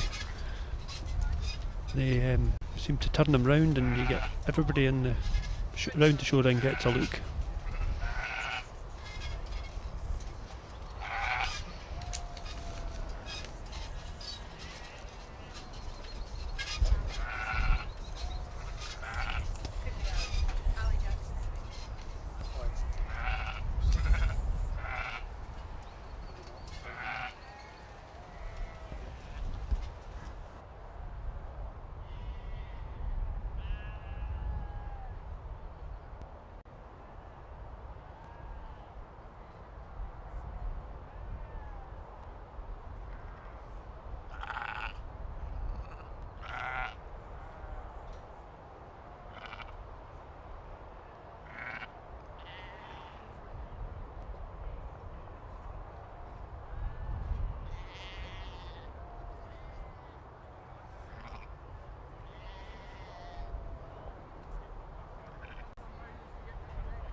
There we have, ladies and gentlemen, the final count is in, and in the Beltex Shearling U class, first Alan Miller, number 30, second Andrew Morton, 38, third Ali Jackson, 31, 4 Dykes Farm, number 36, and fifth AJ Campbell, 29, and 6th Ali Jackson, 32.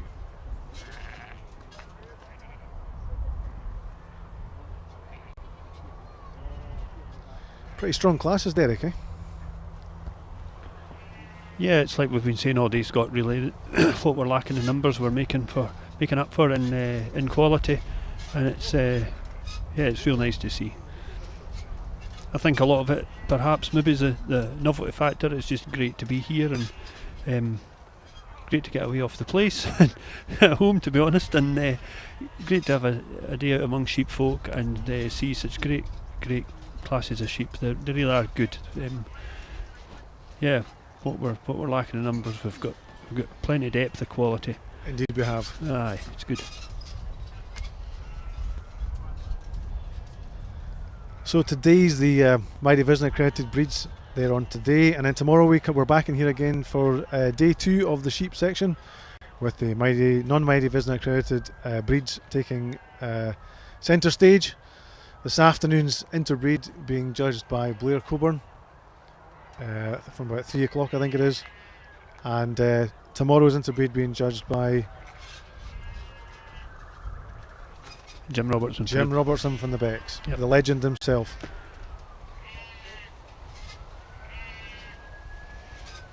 And both, to be fair, both Blair and Jim are legends, well-known characters and within the sheep industry. So. One more than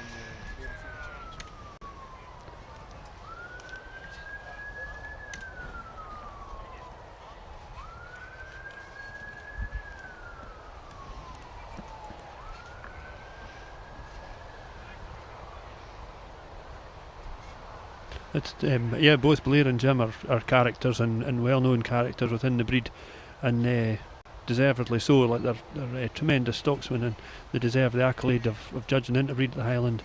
And it's probably a real reflection on the sheep industry, actually, because some folks say there's maybe not as many characters about in the job as there used to be, but there's not as many people about in the job as there used to be, and I think there's still loads of characters out there.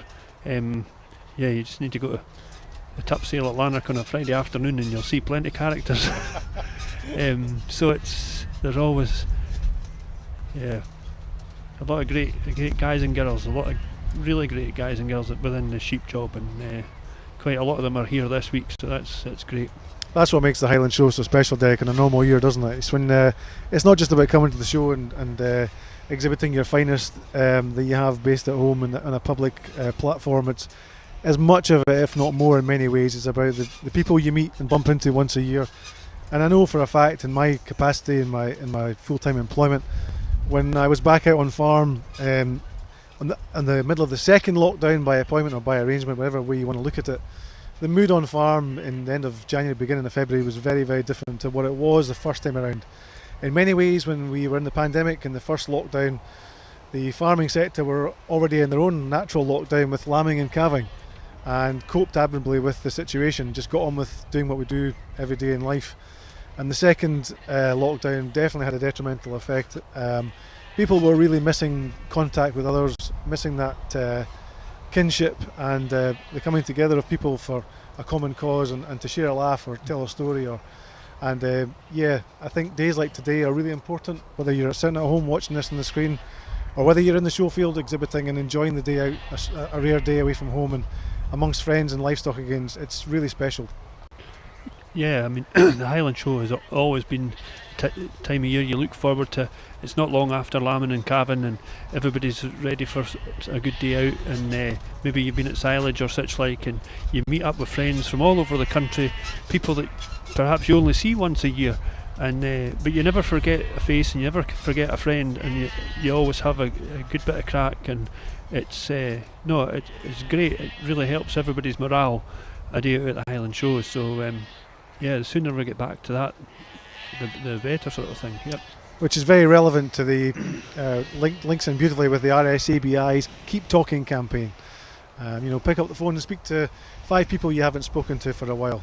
Ask them how they're getting on, and just it's a great way of everybody just looking after each other. Yeah, and it's a great piece of advice. Keep talking. It's always, if you're having a poor day at home, it's always great to hear a friendly voice on the end of the phone, and such as farming, that generally they've got a bigger disaster than you've had, so it's without being too callous, that kind of cheers you up because you think everybody's in the same boat, and if your best mate's having a bad day, you speaking to him on the phones inevitably will help. It's the only situation I've ever encountered where people are having one-upmanship on disasters. It happens regularly, unfortunately, Scott. So there we go, ladies and gentlemen, we have a lovely lineup of the Beltex ewe lambs. 6 very smart ewe lambs out in this class. And again, the uniformity is tremendous from the top to the bottom or throughout the class.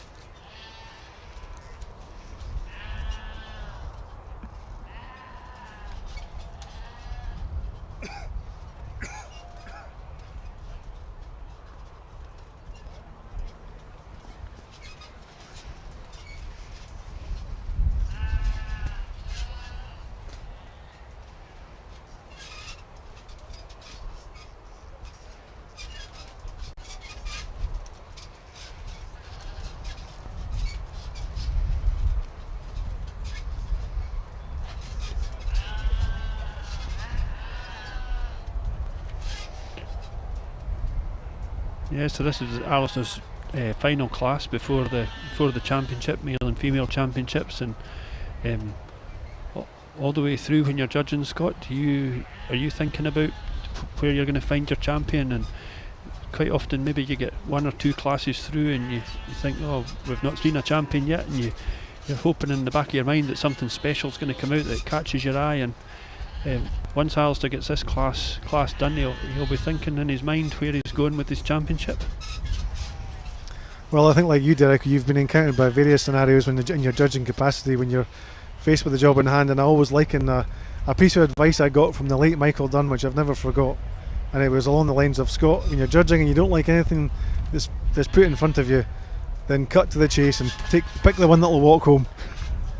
That's a good piece of advice. But yeah, I don't think we've reached that. I don't think we've seen anything along those lines today at the Highlands at the showcase. It's I think some classes are harder than others. As a judge, it's juggling plates. You're juggling plates in your mind and not dropping any as you're. I mean, we were just talking about that this morning with Andrew Johnson judging the Texels class. of 19 gimmers, and I said, oh, it's always a sign of a good judge when you can be faced with that many animals, and from the first to the last, because I think he did actually end up handling them all. Remembering what you've got in front of you, I think what you probably do in your mind, your subconscious, is you cut to the chase and you put the ones that are really standing out up there first, and then after that you just work your way down through them. Yeah. But obviously a judge's worst nightmare is when you walk out there and there's 6 animals exactly the same. That's right. Yeah.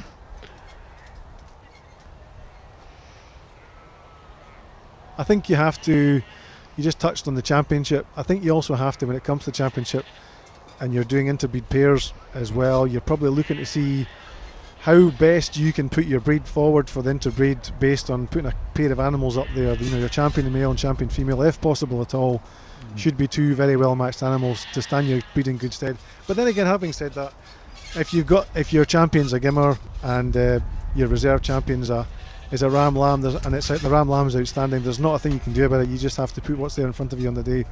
But when our worlds come together beautifully is when you've got an outstanding male and female as champion and reserve, which are both similar sizes or age, because it does look a very good spectacle when it comes to interbreed pairs. Yeah.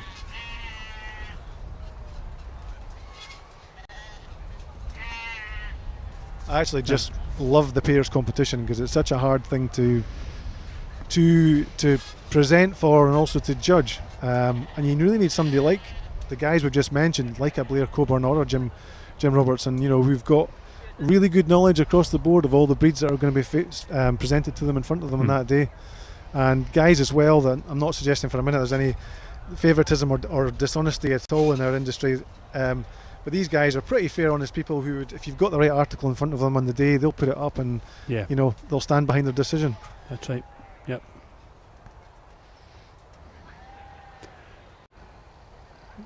One piece of advice I was given on judging was from Ewan McMillan at Trickwear Hill. Ewan says it doesn't matter where you go in the judging ring, as long as you can justify it in the pub after, and he's spot on, because if you make your own mind up and stick to your type, you're halfway there. I don't imagine Ewan's ever lost an argument in the pub afterwards about what he did with the sheep. I shouldn't imagine so, no. About what he placed where and who he put champion. I think Ewan would be able to hold his own quite well. Yeah. And if Ewan and Meg are watching at home, a big mention to you guys as well, because I know you're always keeping tabs on what's going on on Facebook on the agricultural world. I'm not sure Beltexes will be Ewan's cup of tea, but yeah. Another one of those great characters that we talked about earlier.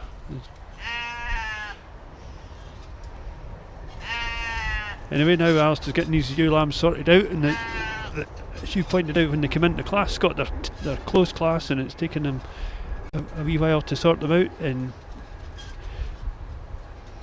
looking from here, these first 2 look very typey. Oh, don't they just? Real powerhouses, real pocket rockets, aren't they? Yeah, they're just carcass through and through, aren't they?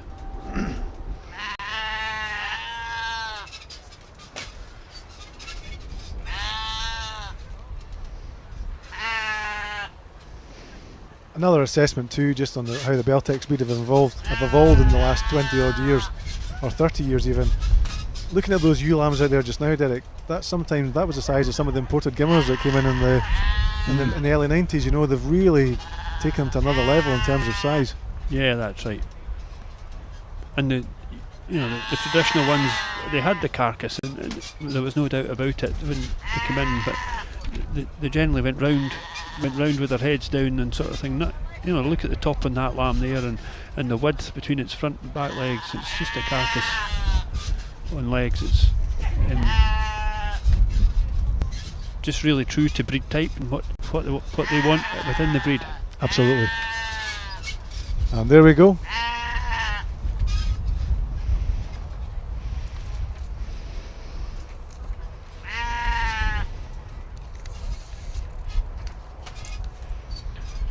Yeah, so the results for the ewe lamb class, we've been too busy blethering.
Yeah, so the results for for the ewe lambs, for the Beltexes, was first number 48 Daniel Hodge, second number 43 Alan Miller, third number 42 AJ Campbell, fourth 49 Dykes Farham, fifth number 50 Andrew Morton, and sixth number 52 Standing Stones. So now we'll have a wee minute and then we'll be on to the male champion.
We welcome back here to the Royal Highland Showfield for the live showcase, sponsored by the Royal Bank of Scotland and with a contribution from the Scottish Government.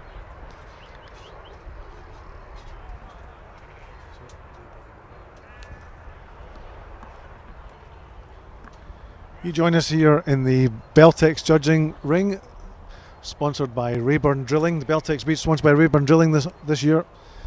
And you've reached the we're getting closer now to the conclusion of the Beltex breed. We have the male championship just about to start.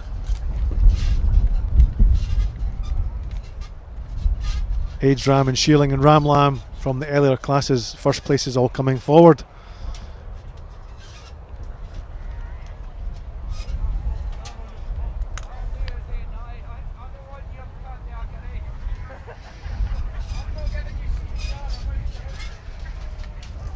Yeah, it's not easy manipulating these big guys into position, is it, Derek? No, no. Gordon's standing there giving directions, but he's not doing much steering. So we've got the H Ram from Alan Miller, the Shearling Ram from AJ Campbell, and the Ram Lamb from Andrew Morton in the front row are the first prize winners, and in the second row, ready to step up should they be needed, is the second prize Shearling from Ali Jackson and the second prize Ram Lamb from Alan Miller.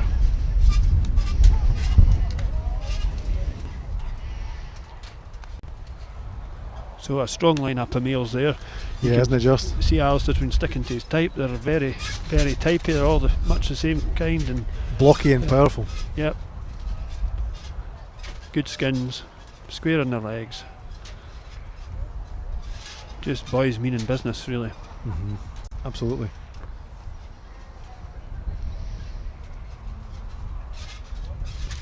So Alistair's going to have another handle at them just to compare. I'm sure he remembers what they're like, and but it's just a comparison because the Tup hasn't been compared with the Shearling before, so it's down to who beats who now. That camera angle from the left hand side of the ring, that's a good angle to come at to see these Tups. Yep. You can get a good shot of exactly what Alistair's looking at. Yeah, there we go. What a powerhouse that is. Yep.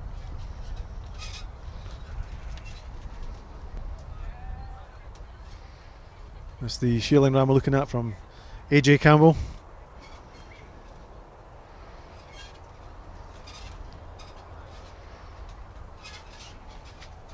And Andrew Morton hanging on to his Tup lamb.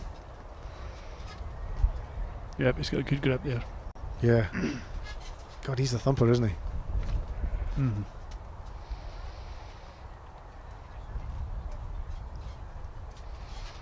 So he's asked them to be let away, just to refresh his memory again of how well they moved.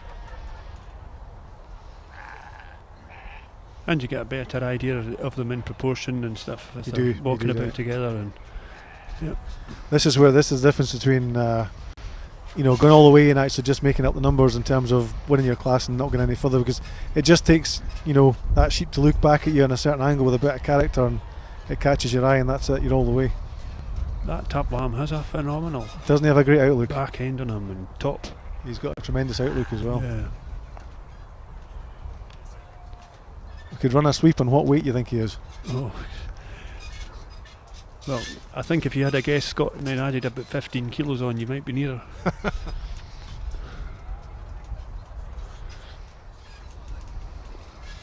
Yeah, the senior sheep's a good old sheep as well, isn't he? He is, yep. He's just built how you like them. Yep.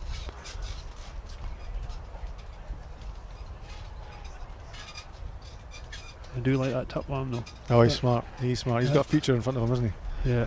But it's like we were saying earlier on, Scott. It's a big ask to put a Tup lamb male champion. But hey, if Alistair thinks he's the best, then yep.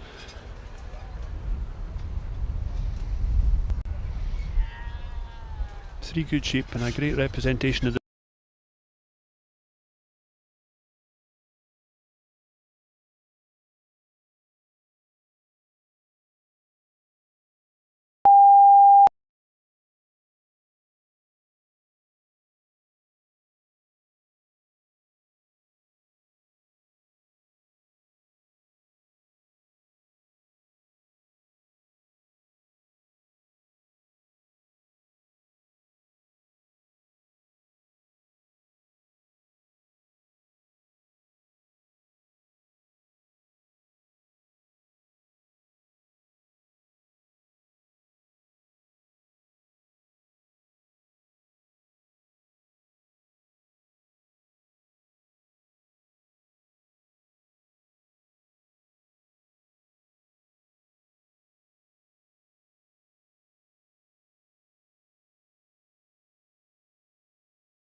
I couldn't comment, Scott.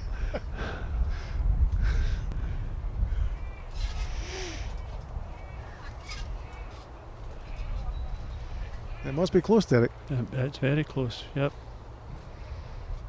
Oh, and he's gone 1-2 in the shearling class. He has, yep. So Ali Jackson goes reserve male champion with his shearling. Yep. But having said that, I tell you what, there'll be another day for that Ram Lamb of Andrew Morton's. It's a class act, isn't he? He is. And just as you said a couple of minutes ago, it takes a really good lamb to eclipse a senior sheep in a championship or a senior stage of a competition. Yeah, especially at this time of year. You know, it's exactly. Yeah. Not maybe so much with the terminal sires that have been born a bit earlier and such like, but even though it takes. So if you've just joined us, you're looking at the champion and reserve in the Beltex male champion section of the breed. The shearling ram from AJ Campbell and the reserve second place shearling from Ali Jackson. Just two very similar tups, aren't they, really? You see them, similar stamp on them. Yep.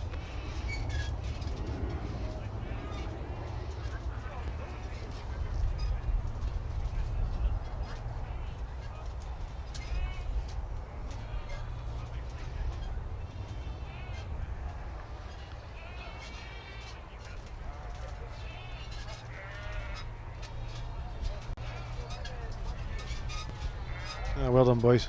So now we've got the female championship for the Beltex about to take place.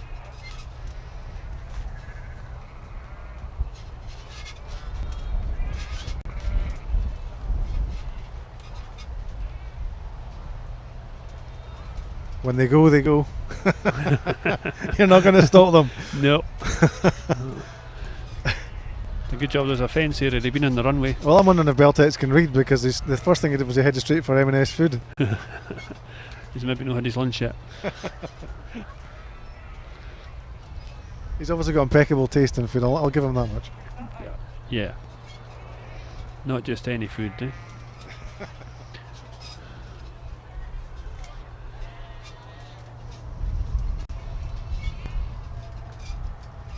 Thankfully that wind's just starting to drop away down here at the show field. There was a bit of a wind tunnel this morning.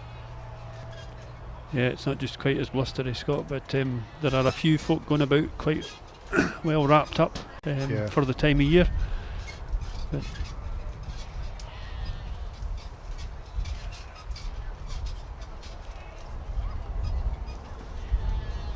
so a big shout out to you from wherever you're watching the live showcase today.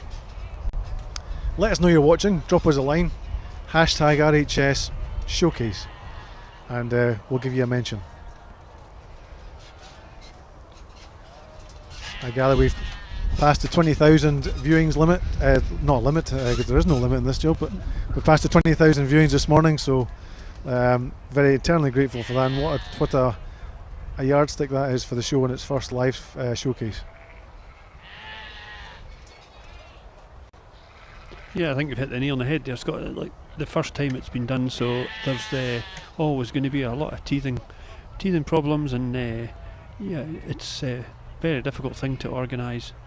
And fair play to the guys and all the company that are doing it and doing the live streaming.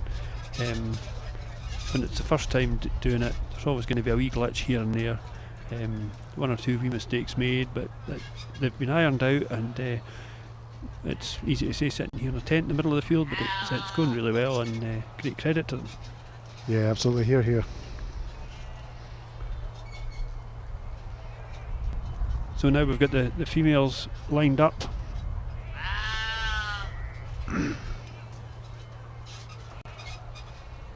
I was going to say in the front row and the back row, but they're not quite lined up.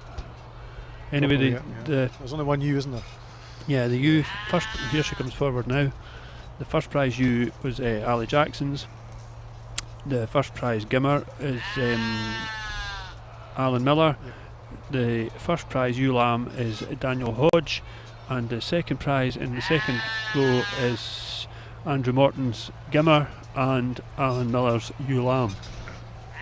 So they're waiting to step up if they're needed.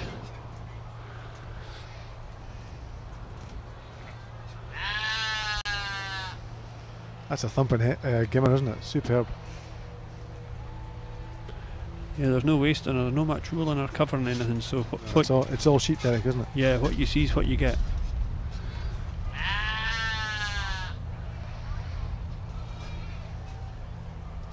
Just checking over Ali Jackson's ewe again.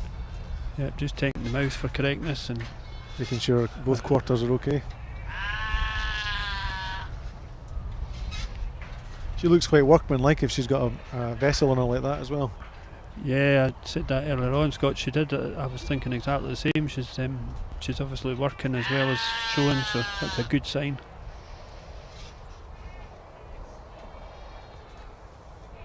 But look at the character in this ewe lamb. What a diamond she is. Yeah, she's a little smarty. I think she knows it as well. Yeah, she's obviously tuned into the live stream. She can hear us. Yeah. Oh, she's smart. She's a serious wit. Unbelievable. Yeah, you can see it in that image there. Superb. Yep. So if you just tuned into the live stream, we're currently watching the female championship reaching its conclusion in the Beltex breed.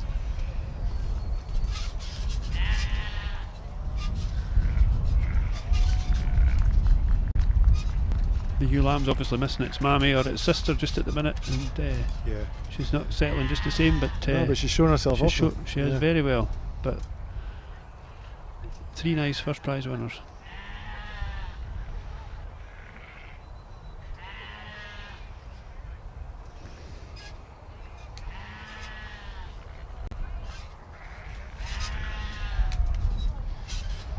And the ewes decided to have a look at me moment. Rush off to the corner herself. That's right.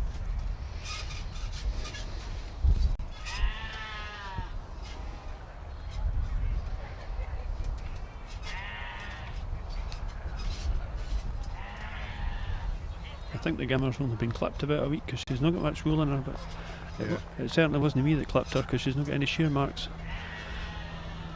And there's no blue spray in her either, so I didn't do her.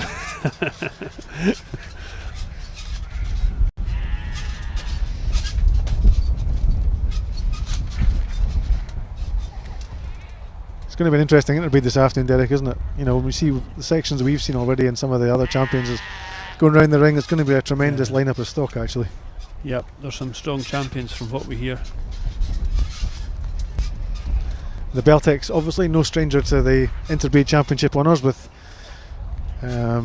Stuart Wood winning a few years ago with Woody's Call Girl, or City Girl I think she was called.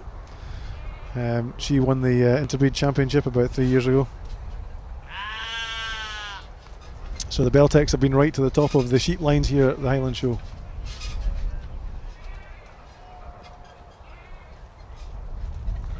I think that was the first time a Beltex had made it to this. I think you're probably right. To the overall. But you know, thoroughly well deserved. So she was a fantastic beast, just full of character and so correct. Of any animal, she was just so correct. And obviously, turned out by Stuart Wood, she was impeccably turned out as well. Yeah.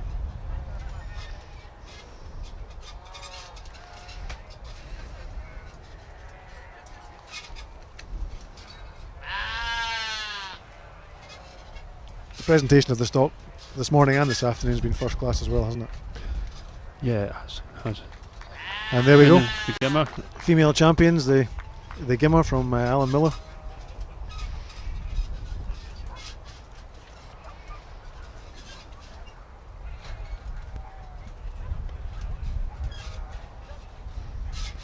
Second prize gimmer forward from Andrew Morton. Andrew's been substituted by a younger handler. I thought you were very polite, Derek. I'm on my best behaviour. And well done you.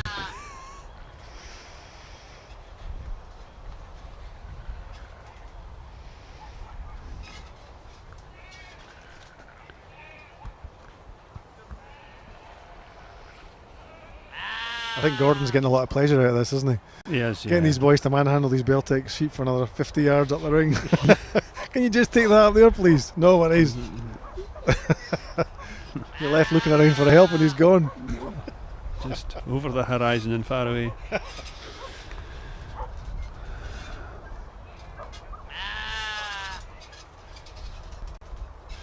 So just waiting to see what the reserve. The U's showing herself again. She just was a wee bit unsettled there for a minute. Yeah, but she's got her head up again. She's got her head up again. Yep.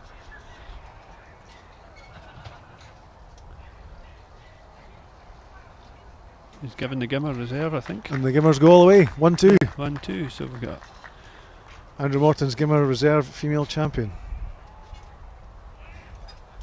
And Alan Miller's Gimmer female champion.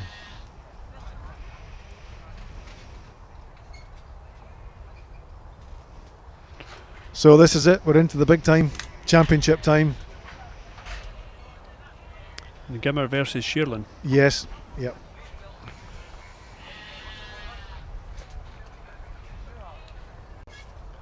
It was Ladies' Day with the Texels this morning, going 1-2 in the Gimmer class. And we'll just have to wait and see what happens in the Beltex. Yeah.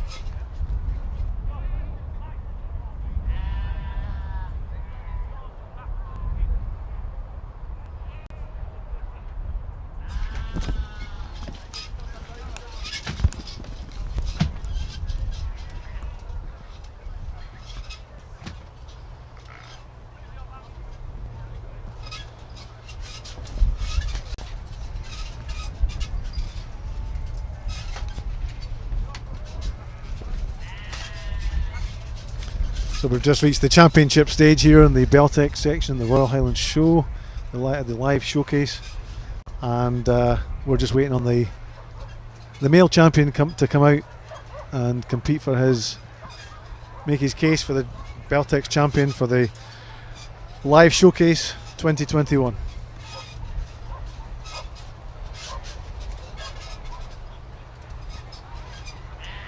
And many thanks again go to our sponsors, Rayburn Waterwell Drilling.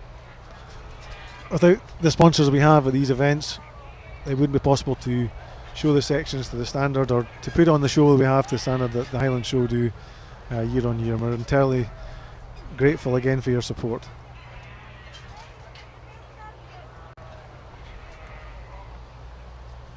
And not forgetting our major sponsors, the Royal Bank of Scotland and the Scottish Government.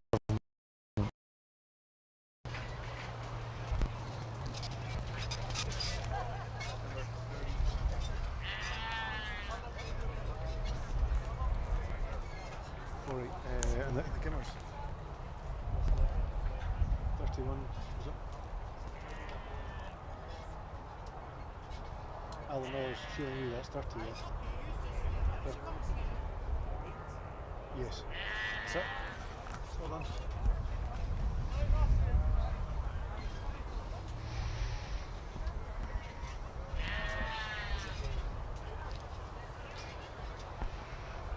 Well, here we are, ladies and gentlemen, this is it, the pinnacle of the Beltex judging today. This is the championship.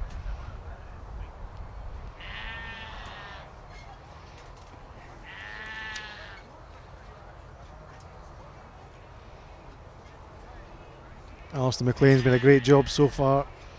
He's been very methodical and yeah, I think I said Derek you said I think it was that when both the females and males were lined up, you know, he's definitely got a type he's gone for and he's been consistent and stuck with that.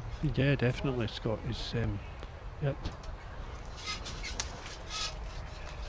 So here we have the Gimmer and the Shearlan, male and female champion, in front of us. The Shearlan from AJ Campbell and the Gimmer from Andrew Morton. No, the Gimmer from Alan Miller, sorry.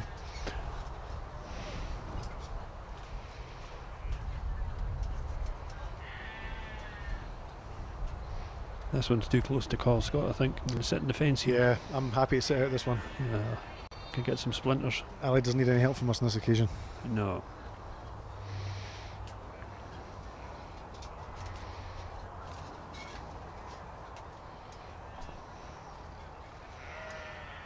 bystanders waiting.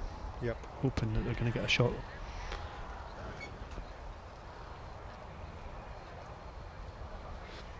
What a sheep. Gimmer's a thumper. Oh, you've just got off the fence. Sorry. But then again, the Sheelan's a good sheep too. God.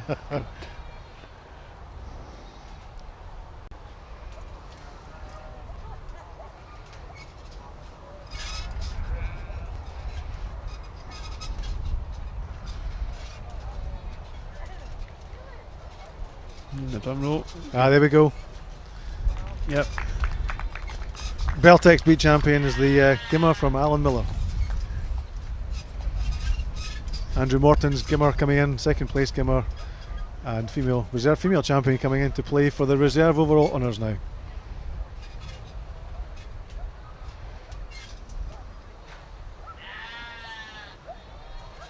So it's will it be the Shearling from AJ Campbell? Will it be Andrew Morton's Gimmer?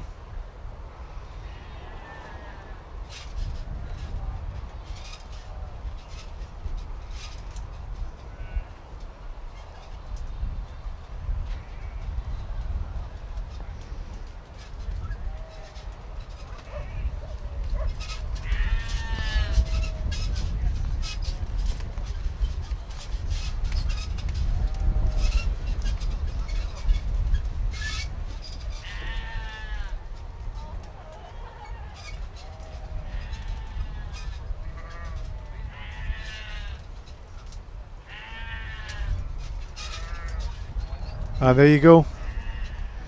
The Sheelan. It's the Sheelan Ram from AJ Campbell. What a lovely pair for them to breed, Derek, eh?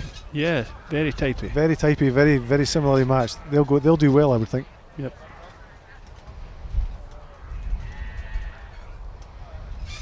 So yeah, ladies and gentlemen, there you have it. The champion Beltex at the Royal Highland Showcase Live. The Gimmer from Alan Miller and reserve the Shearling from AJ Campbell. And what a great show, Beltex sheep, Derek. Yeah, really nice show. Nice to watch. Really top to bottom, really level, and a great show of sheep.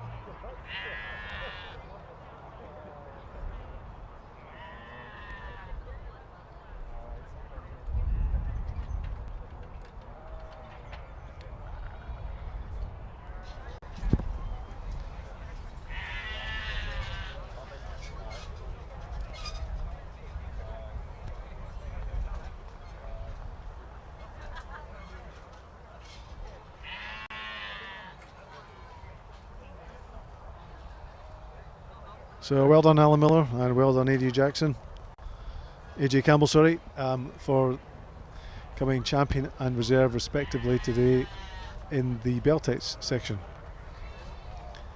Great show of Beltex sheep today, from the top to the bottom of every class, superb. And we're going to hear from Ali McLean, the judge today, in a few minutes about just his journey through the various classes and a little bit about his choice of champion today. So very shortly we'll be heading over to Derek Redpath, who will be doing an interview ringside.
So yeah, we're going to hand you across now to Det Redpath, who's with our judge today from Ali McLean from Tyree.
Okay, now we're joined by Alistair McLean, who's been judging the Beltexes. Alistair, thank you very much for coming to judge the Royal Highland Showcase Beltex classes. Have you enjoyed your day? Yeah, it's been. Thanks very much for inviting me to judge at the showcase. It's been a great honour. A great show of sheep through every class. Great quality, and it's great to see sheep back in a show ring. Yeah, getting back among it. Yeah, back to it, back to normal. And take us through your champion, your Gimmer, Alistair. Gimmer, a place champion. Great, well balanced sheep, correct in her legs, great carcass, great character through her head as well. Just a great all round sheep. Yeah, good class the Gimmers. Yeah, they're very good, very strong class of Gimmers. Quality from one end to the other. Yeah, the ewe lambs, you seem to be. There's a nice class of ewe lambs. They were very level and took a bit of sorting out as well. Yeah, the ewe lambs, the first place ewe lamb, she was a younger lamb, but she oozed in character and quality. Even though she was that wee bit younger, she just stood out. And as soon as she came into the ring, And the shearlings, you got your reserve champion in your shearlings. Yeah. A good class. Oh, a great class of shearlings. Yeah. The reserve overall champion, the shearling, great tuck from one end to the other as well. A great carcass and great shoulder, loin, and right through his jiggets. And nice, good Beltex breedy head, and just a good example. Both my champion and reserve, good examples of the breed, really. Yeah, they should make a good pair. Yeah. So, congratulations, Alistair. A great job and a good show of sheep. So well done. Really pleased with it. Yeah, thanks.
This is, in essence, the startup phase, searching for a repeatable, scalable business model, using customer discovery to identify and understand your customers' needs and motivations.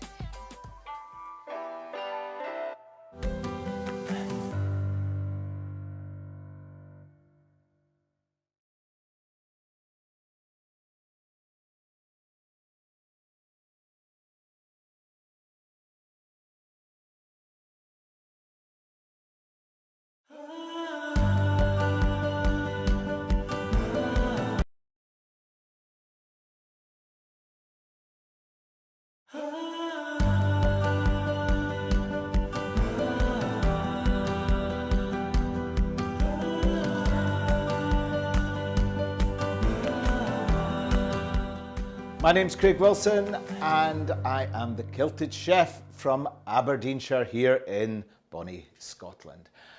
I am chef, owner of Eat on the Green restaurant, just a few miles down the road from this lovely farmhouse kitchen we are today. Today I'm going to be cooking up Aberdeenshire buttery tacos with Scotch Aberdeen Angus and a delicious feta-like cheese, which is a wee nod to how we speak up here. So let's take a minute to just go over this lovely fresh ingredients that we are going to cook with. We've got some lovely Scotch Aberdeen Angus beef cheek. We have using some beef dripping, packed full of flavour. As I said, we've got this cheeky little cheese that we've got up here. It's called feta-like, and that's what we say when we meet you, and we say fit-like. So it's feta-like cheese. And probably one of the most iconic delicacies of the region. It's called a rowie or a buttery. We're going to make a taco with the buttery. And a real fusion, a little twist of Mexican. We've got some spice, some sour cream, and we're going to make a nice little fresh salsa. We've got this lovely local rapeseed oil. Pull it all together and it's going to look and taste fantastic. So the first thing I'm going to do is really slowly cook this wonderful aged Scotch Aberdeen Angus beef cheek. And what I'm going to do is very rustic. Anyone can do this. It's not overly chefy, but it's packed full of flavour. So we've got this wonderful beef cheek, which is going to just relax and cook very slowly. And in the pot, I'm going to add some leek, very roughly chopped. I've got some carrot as well, very roughly chopped. I've got some tomato, and I'm going to add a little bit of spice, just a little taste of Mexican. We've got oregano, we've got some cayenne, a hint of cinnamon. I'm going to add a fresh chili. And we're not really being too fussy about this at all because it's going to cook really, really nice and slow. I'm now going to add some salt. Good bit of salt, and I am going to just half a shallot. And with the vegetables, all that I've done is just given them a wash, roughly chop them, and just immerse it in lovely fresh water. Any leftover stalks of some parsley would also be good in something like this. And I'm going to give it a very slow warm bath for 6 hours, 140 degrees centigrade, and it is going to be beautiful and tender. Couldn't be easier. So butteries like you've never seen them before. Buttery tacos filled with, packed full of flavour even. So how do we do it? We take the lovely Aberdeenshire butteries. Smells amazing. Slightly biased because I grew up with them. So we'll take the buttery and we'll do something that a lot of people wouldn't necessarily think about, but most people have got one of these, and we're on a chopping board and we're just going to roll them out to flatten them, and we are going to put them in here, and just pushing them to make a very rustic taco. Exactly the same again. You don't have to worry too much. They'll maybe all look slightly different. That's good.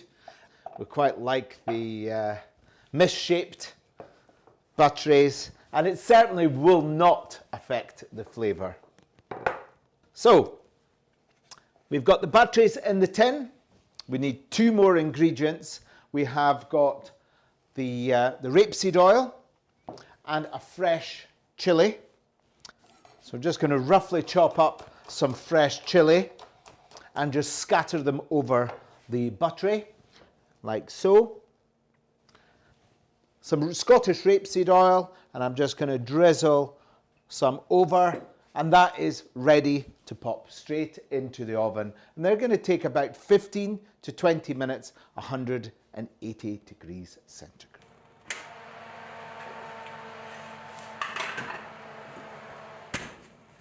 Okay, for a very simple fresh salsa, we're going to take the fresh ingredients, and we're going to start off with a nice little bit of red onion, roughly chopped. I like to keep it quite fine. I don't like big chunks of fresh red onion. So if you need to go over it again with your knife, that's also good. So we take that straight into the bowl. We've got 1 fresh chilli, and we're going to chop that up, leaving the seeds in as well. And again, straight into the bowl. I've got some parsley, coriander would also be nice, and I'm going to use part of the stock as well, and just get it really nice chopped up. Leaving that on the board, I'm also going to take some fresh garlic, just bashing that down like so, and taking out about half. And I'm going to add a little bit of salt onto the clove of garlic and just give it a good mash up. And that really spreads the lovely flavour together. All that we need now is to add some of the Scottish rapeseed oil and give it a good mix through. And the key ingredient for the salsa is the tomato.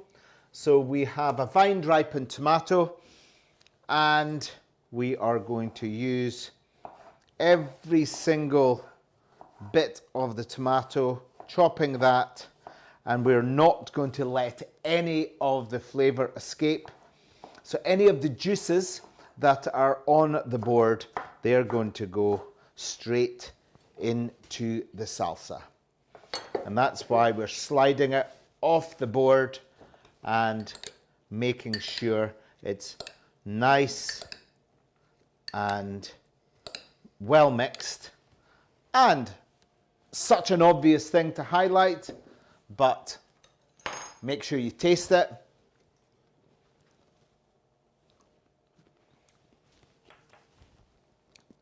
A little bit more seasoning if required. We've got our salsa made. Smells amazing. And we're going to take this beef cheek that has been slowly cooking for 6 hours and letting it gently just rest onto the plate. It smells absolutely divine, and all that we're going to add, spike it with a little bit of some fresh spice and some sauteed onion. So I'm going to slice up the red onion, and I can almost taste this wonderful dish already. The flavour of the beef, a little bit of Mexican spice, and the sweetness of the onion all comes together, and it tastes delicious. So for the pan, a good splash of oil, and we're also going to add, for extra flavour, some beef dripping. And now it's time to add the fresh onion into the sizzling dripping and Scottish rapeseed oil.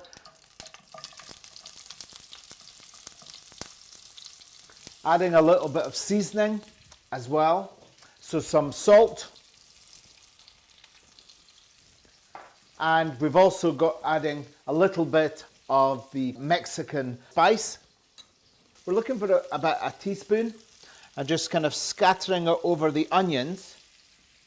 Then I'm going to add 1 fresh tomato, and that's kind of softens down the spices to prevent too harsh a burn.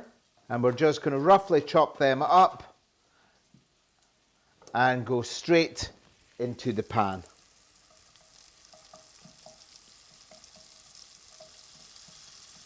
Taking the heat right up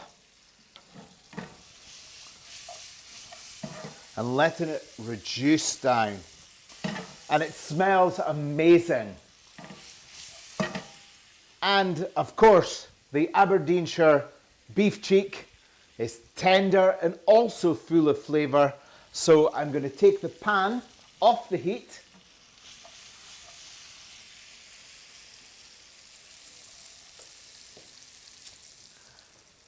And we've got the beef that is tender and full of flavour. And we're just going to pull apart the beautiful meat and then spoon the meat into the pan. And I so wish that you could smell the aroma of the slowly cooked beef and the spices together. So I'm just going to mix them around in the pan, and we're going to go back on the heat for another minute just to kind of crispen things up before we're ready to serve the Aberdeenshire tacos. So onto the stove again, nice sizzle. And what we're going to do is add some fresh parsley, and we're just going to throw them in to the pan to add a nice burst of fresh flavour. And it's as simple as that. We're ready to serve. This is street food in Aberdeenshire, and I think you're going to enjoy it. And the tacos are ready. Now to get them on the plate and taste them. So I've got some sour cream, and I'm going to put loads of sour cream onto the plate.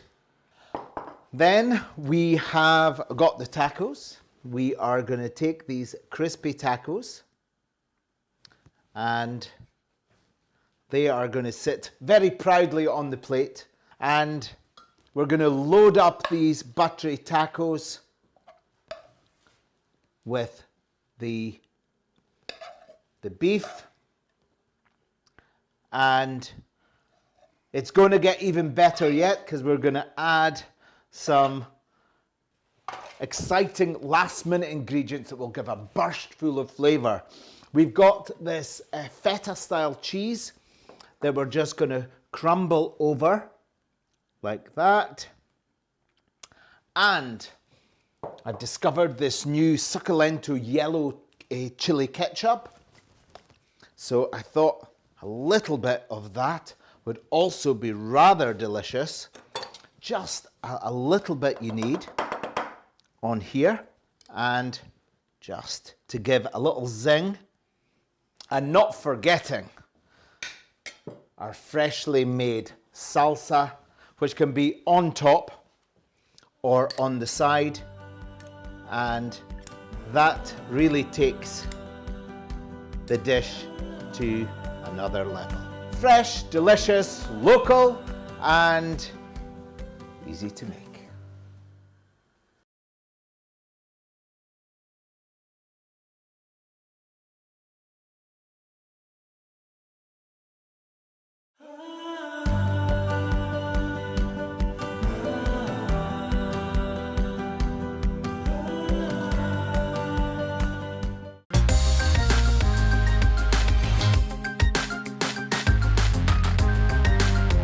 Through the online portal, you will have an access to a library of modules, giving you the practical tools and techniques to upskill, challenge and apply your new learnings to your business.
My name's Megan Carson. I'm from near Castle Douglas and my dad's a shepherd, so I've been brought up around animals my whole life.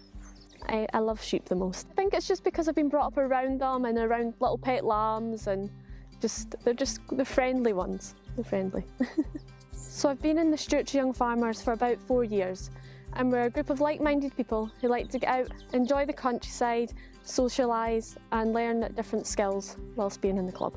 I've been to the Royal Highland Show a few times. I think it's a great day out or a couple of days out, and you see lots of different people you've not seen all year, and when I go there I head straight for the sheep.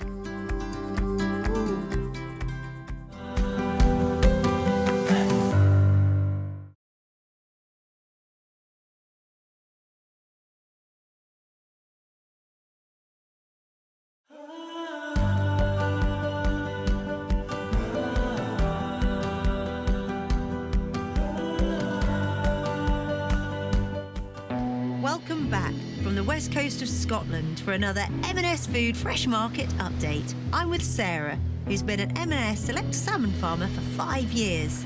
Are there many female salmon farmers? The industry as a whole, they're really promoting women in aquaculture. I've got such an incredible network of people around me. It's about nurturing people, which eventually unlocks the whole potential of the salmon.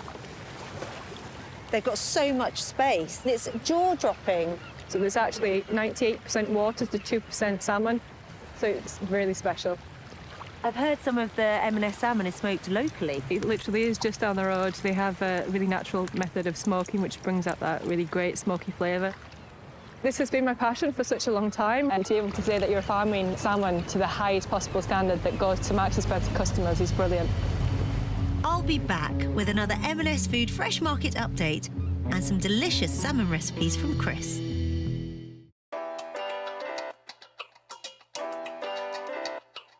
Once signed up, you'll gain access to our online community. We know that building a business can sometimes be a lonely place, so having a community of like-minded people around you is critical. Is your farm under pressure to reduce its carbon hoofprint and stay profitable? There's a good reason why. Agriculture is responsible for almost 1/10 of human greenhouse gas emissions, and almost half of that comes from cattle alone. It's a global problem that requires local solutions. Rumatech is a feed additive that is shown to significantly reduce emissions and improve feed efficiency in dairy and beef cattle without affecting productivity. By reducing the amount of methane produced, Rumatech makes fermentation in the cow's rumen more efficient, making more energy available to the cow to make it more productive. Assured by the Carbon Trust, when fed correctly within a predominantly forage-based diet, Rumatech has been shown to reduce dairy and beef enteric methane emissions by around 6% per animal per day, and dairy enteric methane emissions by around 18% per litre of milk. These efficiencies could reduce the cost of running a herd of dairy cows by £24,000 per year. At just 4p per cow per day for dairy, or 2p per cow per day for beef cattle, Rumatech is simple to introduce with minimal costs. And there are also many secondary benefits to feeding Rumatech, such as improved grading and killing out percentages, improved fertility, reduction in feed intake, and reduction in cases of ketosis. Rumitech reduces emissions and increases productivity.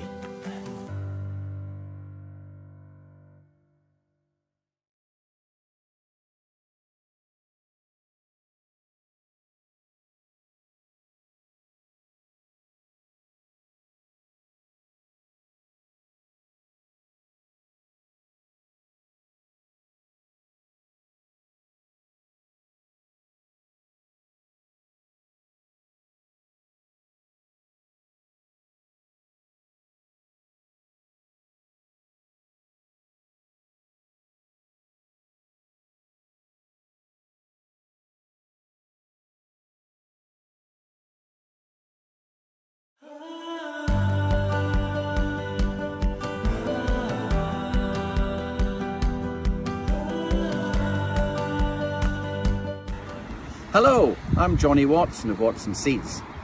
Good luck to everyone taking part in the Royal Highland Showcase, especially our many grass seed customers from all across the country.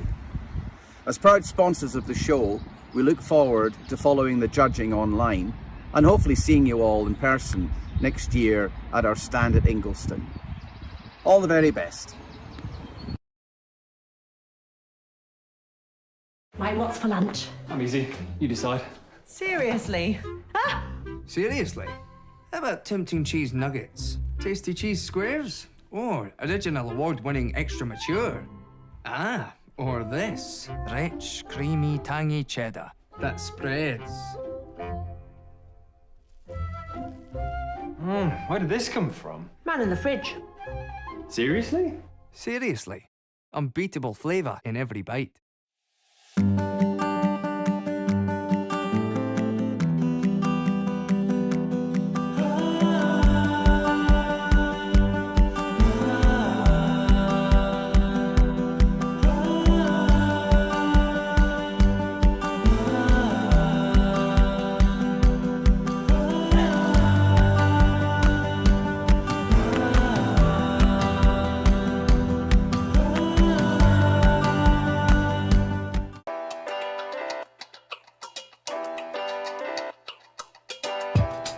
The entrepreneurial mindset is what you need to propel yourself forward. But by making an effort to embody this mindset, you position yourself to meet everyday challenges and experience growth.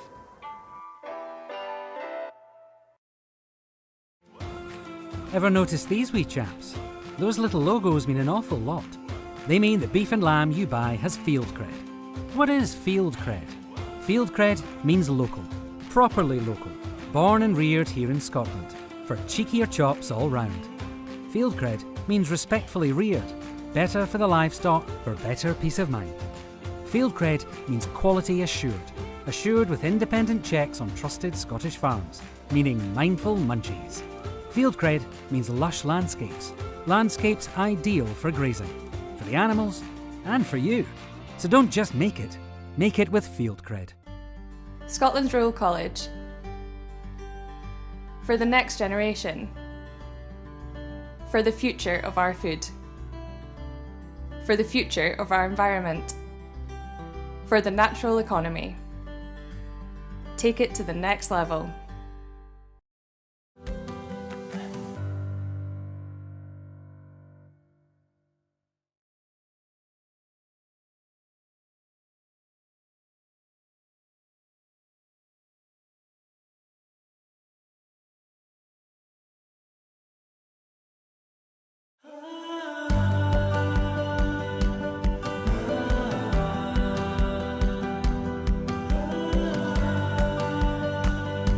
Hi folks, Jim Smith here.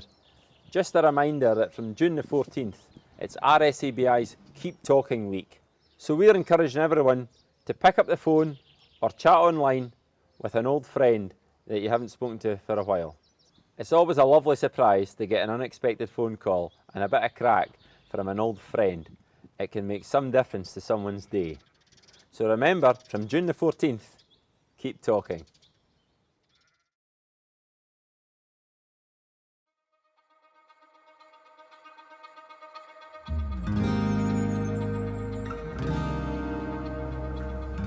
You don't need to do big things to change the world. All you need is a bike. It doesn't matter if you're popping to the shops, going to school or work, or just enjoying the open road. Bikes make us better. And the more of us that get in the saddle, the better the world gets. Our health, our communities, our climate. All for the next generation. That's what we're celebrating. The power of the bike. Glasgow and venues across Scotland will host the first event of its kind, never seen nor cycled before. Elite and amateur riders from more than 120 countries will come together to compete across 13 disciplines. It's one mega event where Scotland will welcome the world with open arms, dreams will become reality, and more than 150 world champions will be crowned. Around the globe, over 1 billion people will watch the action and fall head over heels in love with cycling. So don't just sit there, sit on a bike, and we'll show the world what we mean by the power of a bike. Join us on our journey to 2023.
Welcome back from the west coast of Scotland for another M&S Food Fresh Market update. I'm with Sarah, who's been an M&S Select Salmon farmer for 5 years.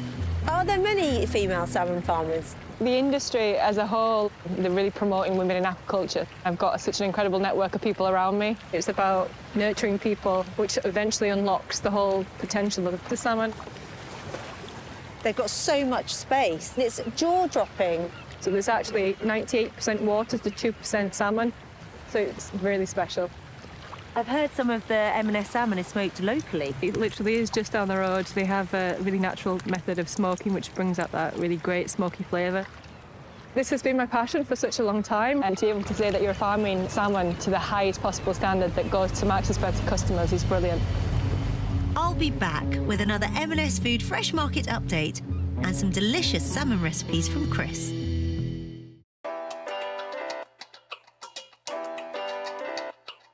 Once signed up, you'll gain access to our online community.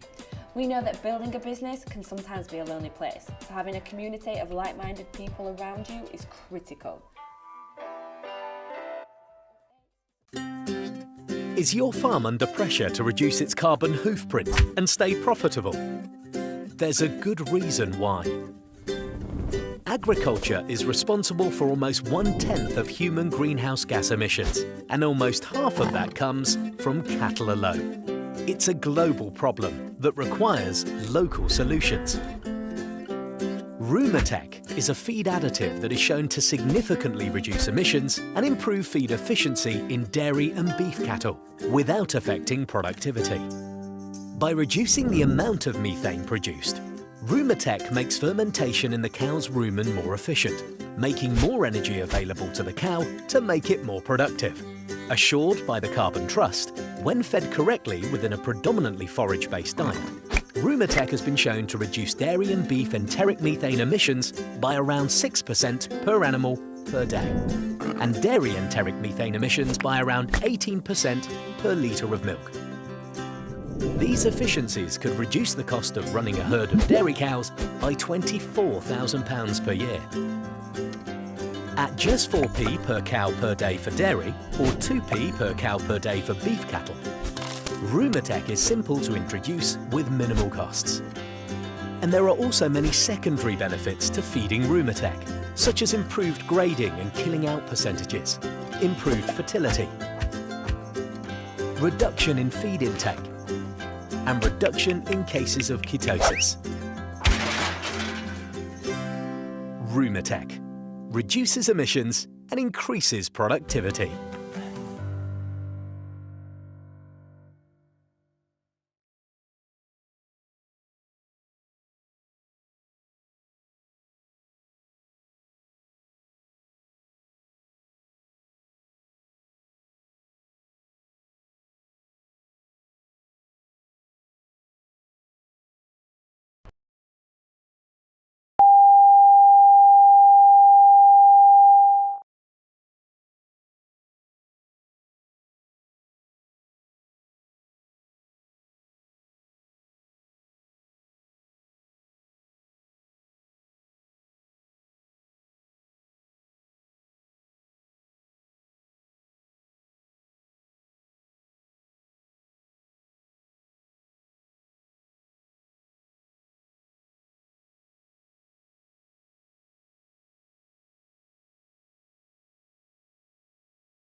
Fancy!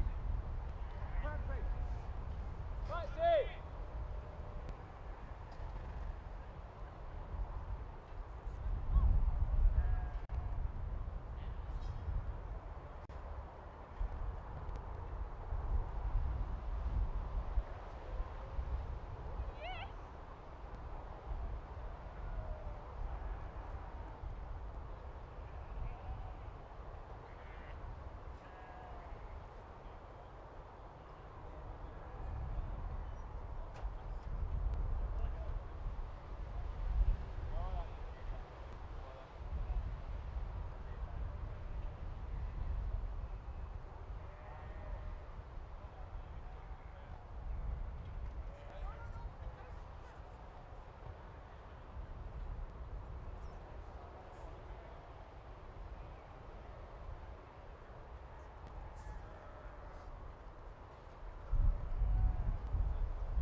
Hello, I'm Johnny Watson of Watson Seeds. Good luck to everyone taking part in the Royal Highland Showcase, especially our many grass seed customers from all across the country. As proud sponsors of the show, we look forward to following the judging online and hopefully seeing you all in person next year at our stand at Ingliston. All the very best. Right, what's for lunch? I'm easy. You decide. Seriously? Ah! Seriously? How about tempting cheese nuggets? Tasty cheese squares? Or original award-winning extra mature? Ah, or this. Rich, creamy, tangy cheddar that spreads. Where did this come from? Man in the fridge. Seriously? Seriously. Unbeatable flavour in every bite.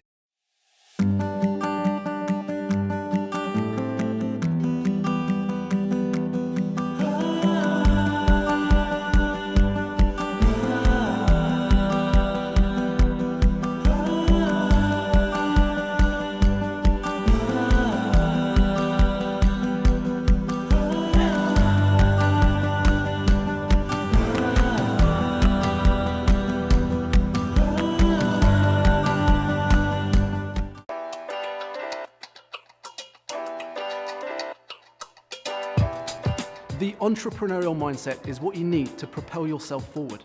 But by making an effort to embody this mindset, you position yourself to meet everyday challenges and experience growth.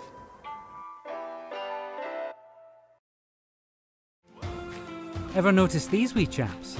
Those little logos mean an awful lot. They mean the beef and lamb you buy has field cred. What is field cred? Field cred means local, properly local, born and reared here in Scotland, for cheekier chops all round. Field cred means respectfully reared, better for the livestock for better peace of mind. Field cred means quality assured, assured with independent checks on trusted Scottish farms, meaning mindful munchies. Field cred means lush landscapes, landscapes ideal for grazing, for the animals and for you. So don't just make it with field cred. Scotland's Rural College. For the next generation. For the future of our food. For the future of our environment. For the natural economy. Take it to the next level.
Through the online portal, you will have an access to a library of modules, giving you the practical tools and techniques to upskill, challenge, and apply your new learnings to your business.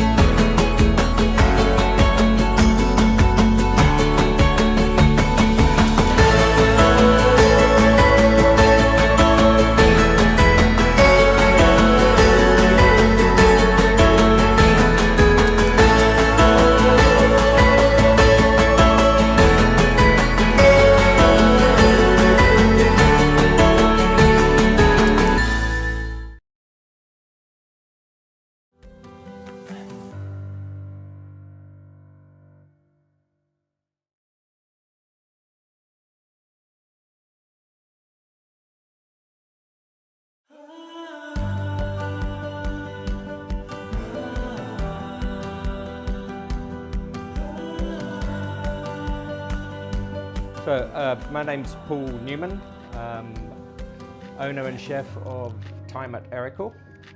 We have a bistro, which we just opened quite recently, and a farm deli shop next door. And well, I've got a nice pork dish for you. We breed our own rare breed large black pigs, still on the endangered list, but they're striving very well these days. And I think there's quite a few farmers now that are breeding as well. So we have ingredients list. So here I've already got the pork fillet. These are pigs that we took to slaughter last month. This has been marinated already in some little bit of chili, thyme, rosemary, some rose petals, and a little bit of sesame, just to give it some flavor. And then it will sit in the fridge for 24 hours. And then what we're going to be serving with this today, we've got tuberose salad,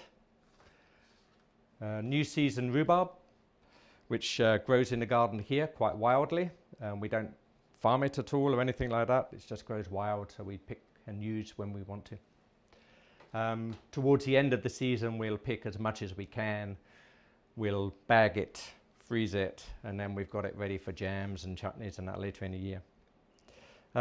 We've got a selection of wild mushrooms.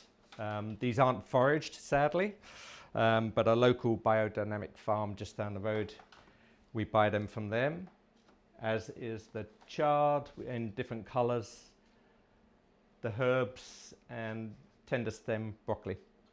So they're more or less all the ingredients that we're going to use in the pork dish today.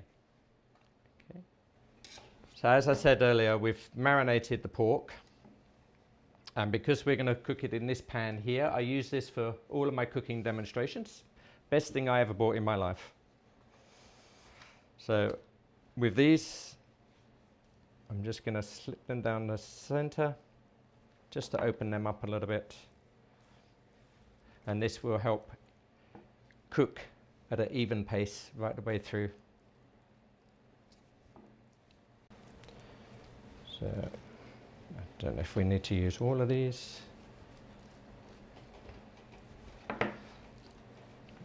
Okay. In here, we don't use any oil because there's enough fat. There's a little bit of fat on the pork fillets themselves. And in this pan here being non-stick, you don't really need to have a lot of fat oils and that in it as well. So all we're going to do is pop them in there to seal them off.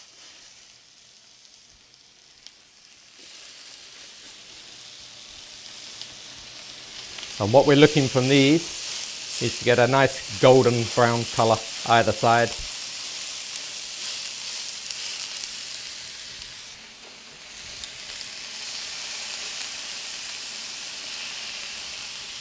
So I'm going to put a little bit of seasoning on, use a bit of rock salt.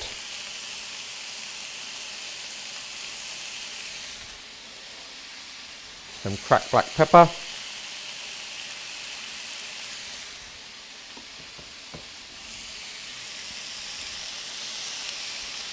I'm just going to let them heal a little bit more. Just get another chopping board quickly. So here we turn them over now. You can see the colour coming through. Just there, you can see a nice bit of colour coming through, and that's what we're looking for. So caramelizes a little bit and then gives more flavour to the other ingredients that we put into the pan.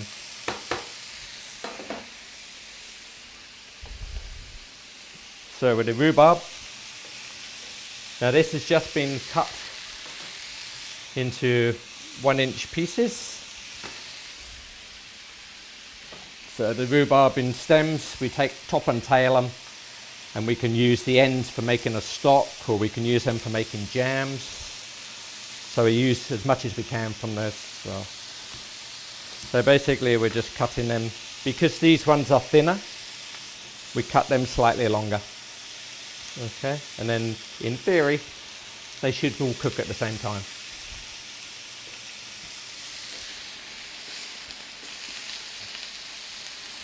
So I'm going to pop these to the end, to the side, just to cook there.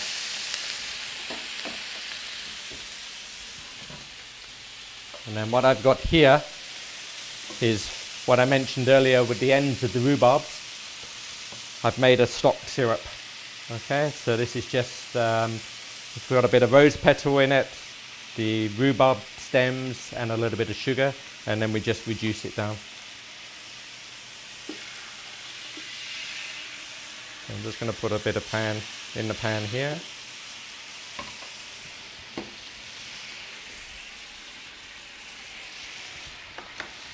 The mushrooms, instead of cutting these, I'm just going to tear them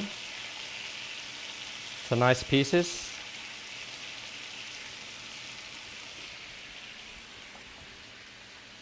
Get some other types of mushrooms here as well.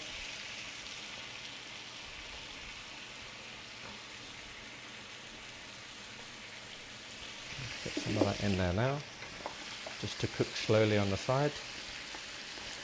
You shouldn't really need any sugar with this rhubarb.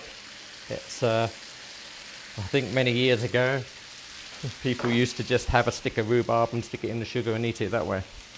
And this rhubarb is just like that. So these are colouring up very nicely now, and you can see their own juices coming out as well.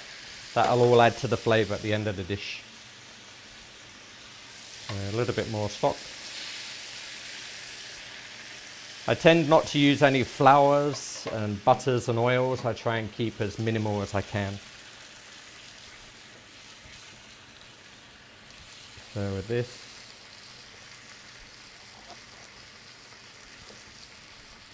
okay, and we'll have a few of these as well.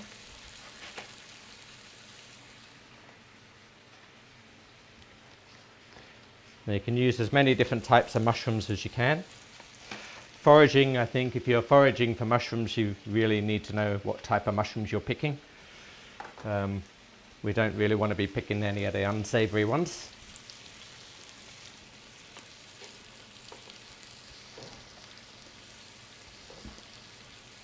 I'm going to pop that on top of the rhubarb.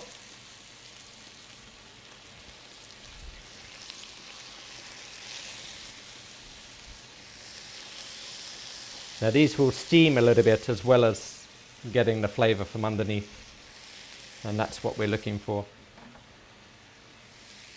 A little bit more stock. You can keep adding the stock, and as you add it, it will reduce down and go thicker, and then you'll get a richer flavour from it. Okay. If you put too much in at the beginning, then everything will be overcooked by the time it's reduced. So. Let me just pop the lid on for a few minutes, just to let it cook a little bit. Now with a tender stem broccoli, I've trimmed some of these already. The stalks were very, very long on these, so I've trimmed them down. Now the stalks that are left, you can use for sauces or soup if you save them up for soups. So these ones are already trimmed quite nicely. Again, trying to keep the same size. And then what we'll do is pop them onto the other side of the pan. and they will steam with the lid back on. So you don't need to do pre-boiling or pre-blanching. You can do everything in one pan. Works very well. We've got the chard. Now this is grown locally in Polytunnel, in a little place called Weem, just down the road from us. They are this year growing wheat, so they're looking to make their own flour. So they're very much trying a new project with growing wheat in these fields around here. It'd be quite interesting to see what they come up with, but I'm sure it'd be fine. So here we've got the 3 different colours. It's beautiful yellow and the purple, and then just the natural plain one. So we're going to use a little bit of each. Okay. We put those bits. So how we getting on in here? You can see it slowly cooking away nicely. The tender stem broccoli really only takes 3 or 4 minutes in the pan. The pork will still be cooking away a little bit there. We don't want to overcook the pork, but also we need to make sure that it's thoroughly cooked through. Okay, it's all looking very nice. So what I'm going to do is pop that on the top. Now we just want gentle cooking of the chard, otherwise you lose all the colour and the textures from it as well. So again, just a little bit of seasoning.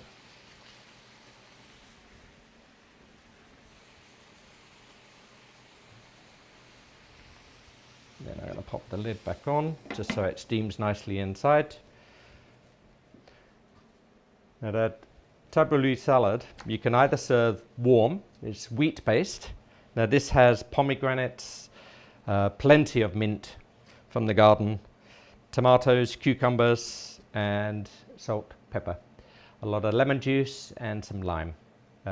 We will do up a recipe card at some point, so you can probably get that online later. Now you can warm this up as well, but for me I think it's a much nicer dish and a lot fresher dish if you have it cold. So with this, our serving dish, I'm going to pop that in the center.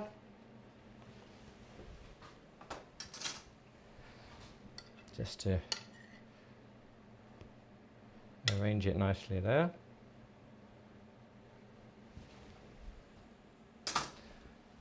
Now I'm sure everybody knows what a pomegranate looks like. If not, this is what it is. They're extremely juicy, extremely messy to work with, but taste amazing. So I don't think we can get too angry with them. It's a nice fruit. So we're just going to tap. Now you can use the back of a spoon, back of a knife. Just keep tapping away and you'll get the pomegranate seeds just how you want them. Okay. So just pop that on the side.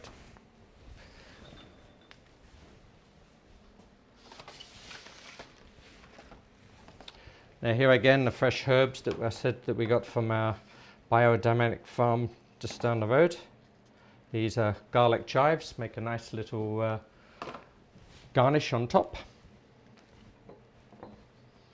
So here I think we should be ready. So we pop that out of the way. There we go. So you can see the chard here, just nicely cooked, but also it's kept all its colour, which is what we're looking for. So you can place that on the top. I always like the stalk sticking out the back so you can see the colour of it as well. And we've got a mushroom and a rhubarb. It's quite a strange combination, but they do go very well together. The tender stem broccoli.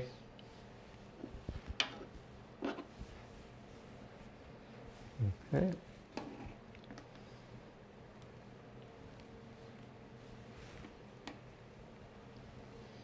Oh, it smells good enough to eat. And then with the pork fillet, and the rest is on the top, they'll be nicely cooked now. Hope everybody's hungry. And then really just to finish off, we've got some fresh rosemary, thyme, as in my restaurant called Thyme. This grows wild as well on the farm, so we're quite lucky. So that works out very nice for us.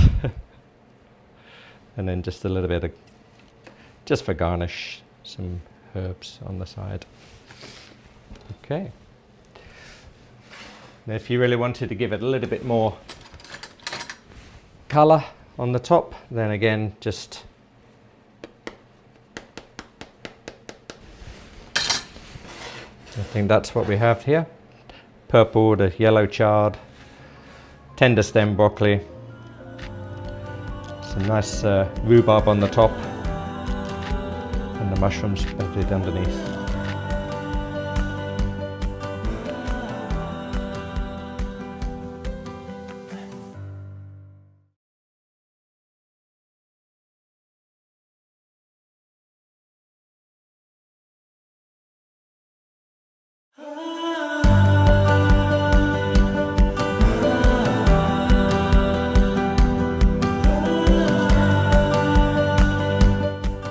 Welcome back from the west coast of Scotland for another M&S Food Fresh Market update. I'm with Sarah, who's been an M&S Select Salmon farmer for 5 years.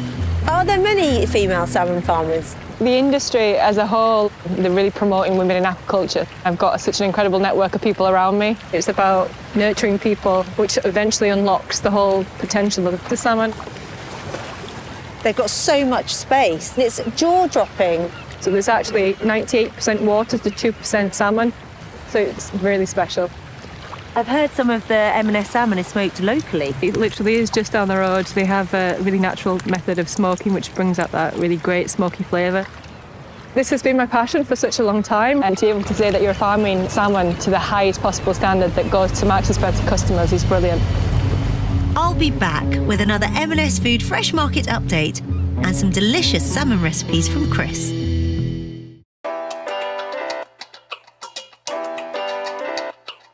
Once signed up, you'll gain access to our online community. We know that building a business can sometimes be a lonely place, so having a community of like-minded people around you is critical. Is your farm under pressure to reduce its carbon hoofprint and stay profitable? There's a good reason why. Agriculture is responsible for almost 1/10 of human greenhouse gas emissions, and almost half of that comes from cattle alone. It's a global problem that requires local solutions. Rumitech is a feed additive that is shown to significantly reduce emissions and improve feed efficiency in dairy and beef cattle without affecting productivity. By reducing the amount of methane produced, Rumitech makes fermentation in the cow's rumen more efficient, making more energy available to the cow to make it more productive. Assured by the Carbon Trust, when fed correctly within a predominantly forage-based diet, Rumitech has been shown to reduce dairy and beef enteric methane emissions by around 6% per animal per day, and dairy enteric methane emissions by around 18% per litre of milk. These efficiencies could reduce the cost of running a herd of dairy cows by £24,000 per year. At just 4p per cow per day for dairy, or 2p per cow per day for beef cattle, Rumitech is simple to introduce with minimal costs.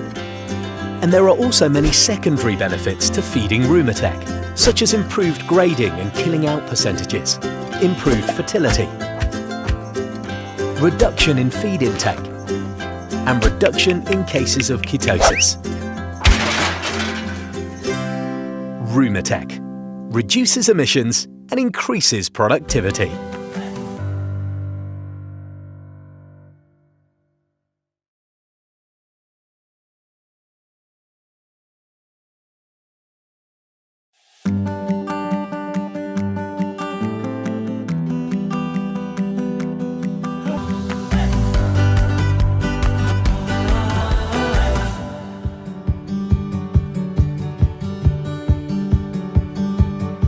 As Chief Steward of Sheep Shearing here at the Royal Highland Show, I'm tremendously excited by the hosting Golden Shears. The quality of shearing in Scotland is second to none outside the Southern Hemisphere. We have a fantastic record to be proud of. World team champions and a world individual champion in Gavin Much, the current Scottish national champion.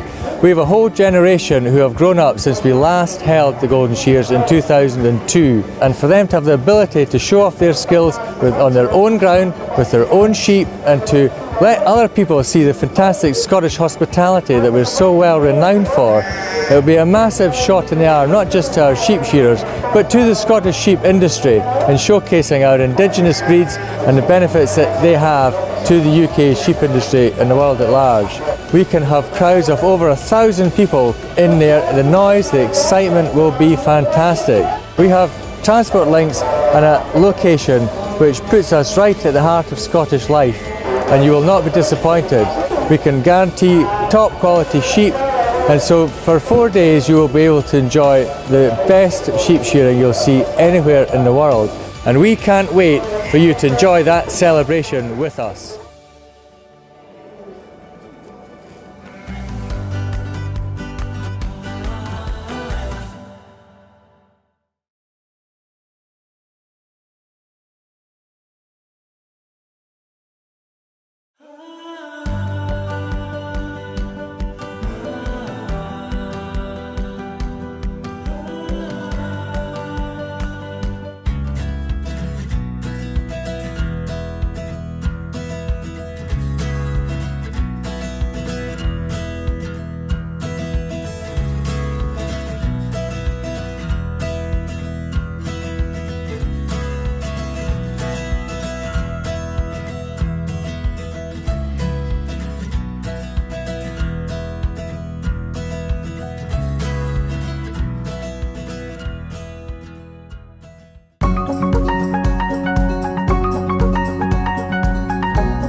Good, well welcome. I'm Billy and this is Gareth, and we are at the Buccleuch Arms Garden today. And today we're going to show you a couple of different dishes.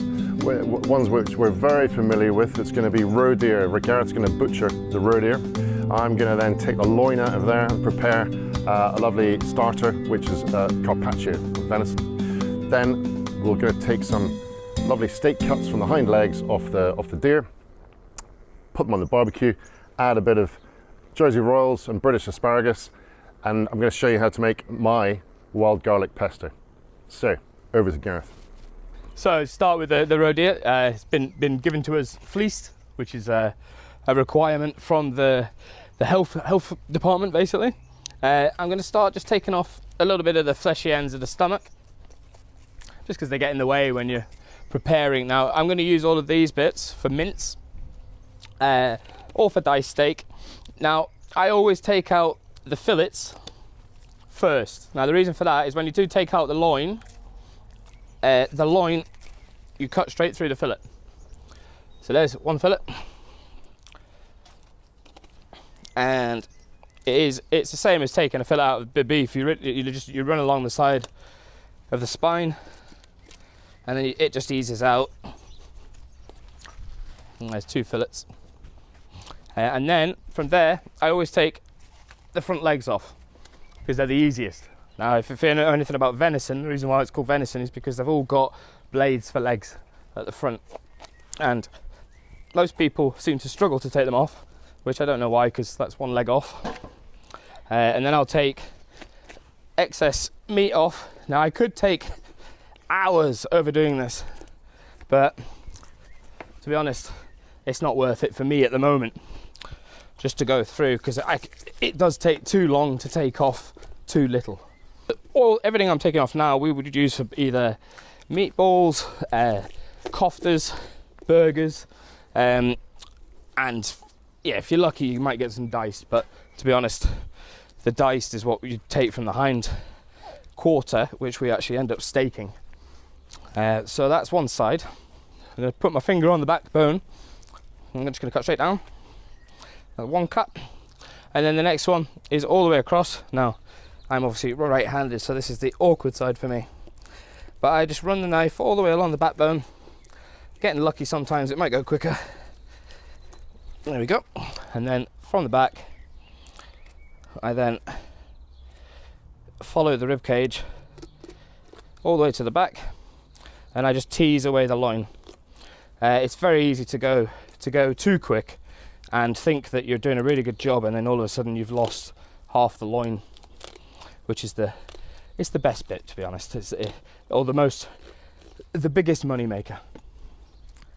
So that's the whole loin. It's actually a very good deer, this. It's a very decent sized roe. So again, bone, loin off, all across the backbone, and back again.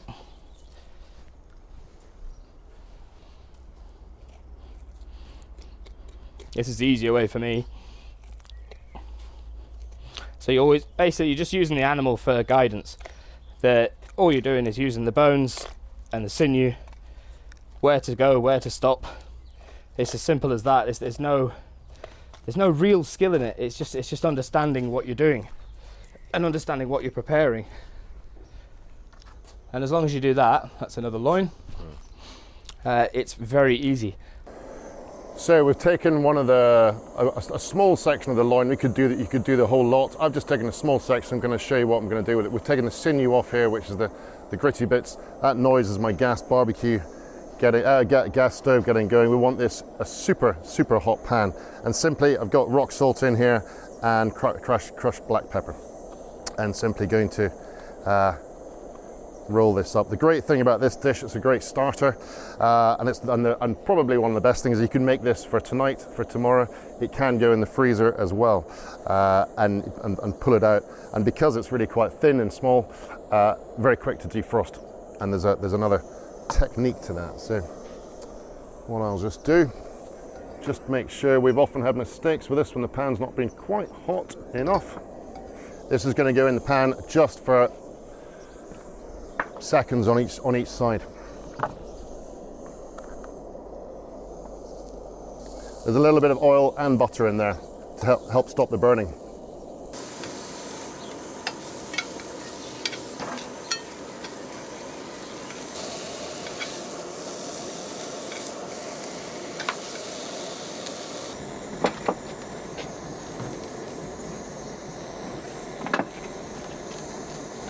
We've rolled this up to keep the flavors and the juices in there. It's just got a touch of warmth to it. We can put this back in the freezer now for maybe half an hour if we want to eat it today, or just allow that to chill. And because of the size of it, if it was fully frozen, it doesn't take very long to defrost. And Blue Peter style, we have some we made earlier, which has been out the freezer now for half an hour, and then is creating the final dish. You can see from there that what's happened is we've just got the very outer bit has been cooked effectively. The rest is raw. Sometimes we do this on a meat slicer, or it can just simply be done by hand like this. And we're going to add a few other little snazzy ingredients to make this nice. Again, you can have this done in your fridge at home, ready for a party, ready made up, and that's your starter. Meanwhile, you're having some drinks on the lawn, and this is all in your fridge, ready to go. How are we going to finish that? Just a nice little bit of roasted hazelnuts, some balsamic, and a little bit of rapeseed oil. To finish this dish, there can be many different options. Again, one of our favorite suppliers we're going to use is the Darling Blue cheese, and not some I made earlier. And we'll just simply crumble a little bit of that over the top, and that's us. Right, should we try this? Yeah, let's go. Yeah, good. You should get everything on a plate, Yeah. on a spoon, on a fork. All that.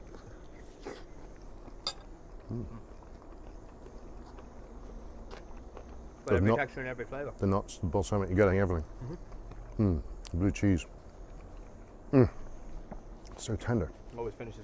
So next I'm going to show you how to debone and seam cut the steaks from what would normally be diced meat or a roast, you know. Now everyone prefers a steak. Now deer legs or venison legs are exactly the same as human legs. Now we've got the big muscles in the front and the small muscles at the back. You don't want to touch the big muscles at the front because that's where your money and steaks are. I tend to use a smaller blade for doing the legs, and I'll start on the inside of the leg, and I start at the knee, and I'll cut straight through, and then just go all the way in until you find the bone, being careful not to go too far. Now this is also another way to quickly do lamb legs. It works the same way. It's a little harder with lamb legs because they're hung a bit longer. That's the beauty of deer, is they're very supple. Now you've got the two parts of the knee, the top part, which is here, and the bottom part. Now you can actually, I've learned this for over lots of practice, but you can slap it off and go round and then cut at the side of the knee, round, round,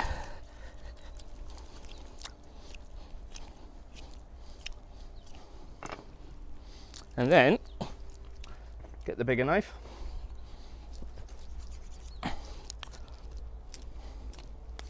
and that's you deboned the deer leg. I'll make the next one look a lot easier because I won't be thinking about it. So that's your leg. I'll just take the other one apart quickly.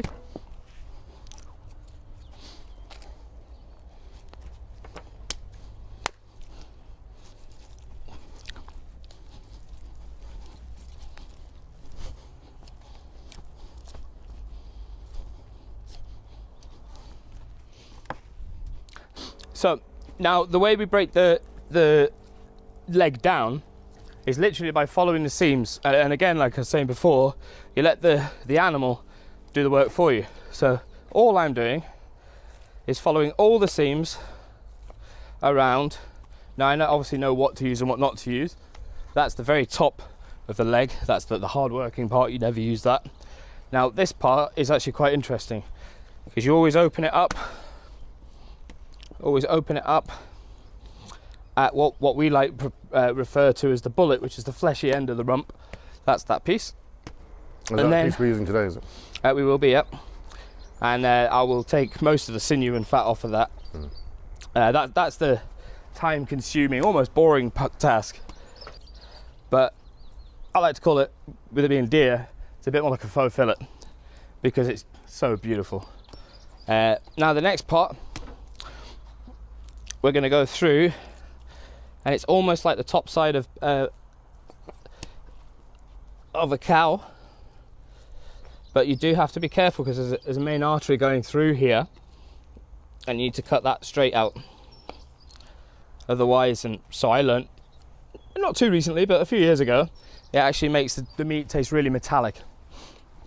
So that's... How many steaks would you get from 2 hind legs? 2, 3, roughly 10, 15 tops. We don't try and skimp, because we usually get on average about 80 portions out of one deer, if it's, you know, especially this size, because we'll get what, 10, 12 loin portions, plus, yeah, between 10 and 15 steaks, and then the rest obviously burgers, meatballs, koftas, chili, curry, anything, you know. And it's a really interesting animal to prep.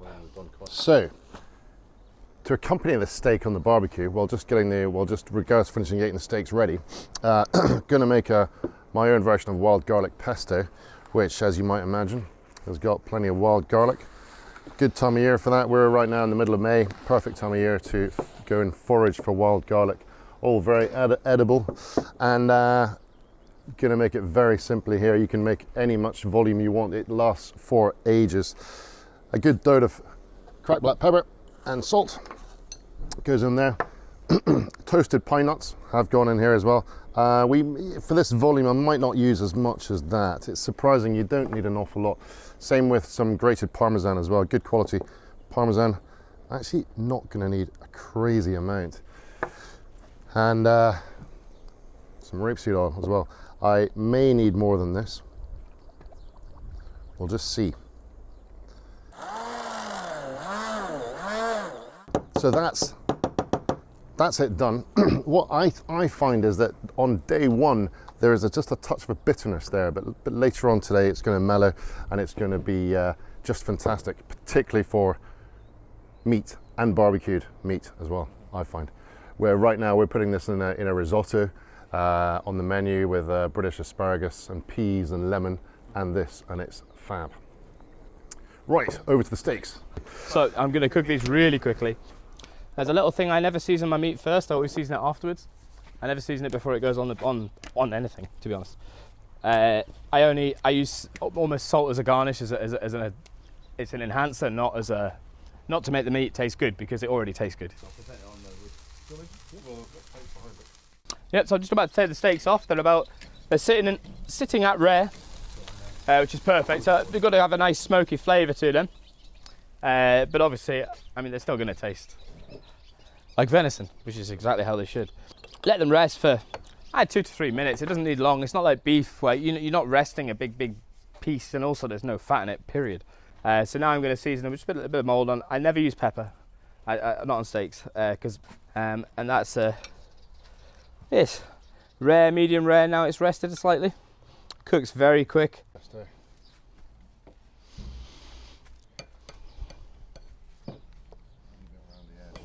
Now you can refine this by using moulds and stuff for the food, but to be honest, nothing's refined in nature, is it? So we should eat how it's given. Right, time to try. Yeah. Time to try a bit of wine. I think that nice glass of Rioja is going to go great with a steak. So cheers. Well done.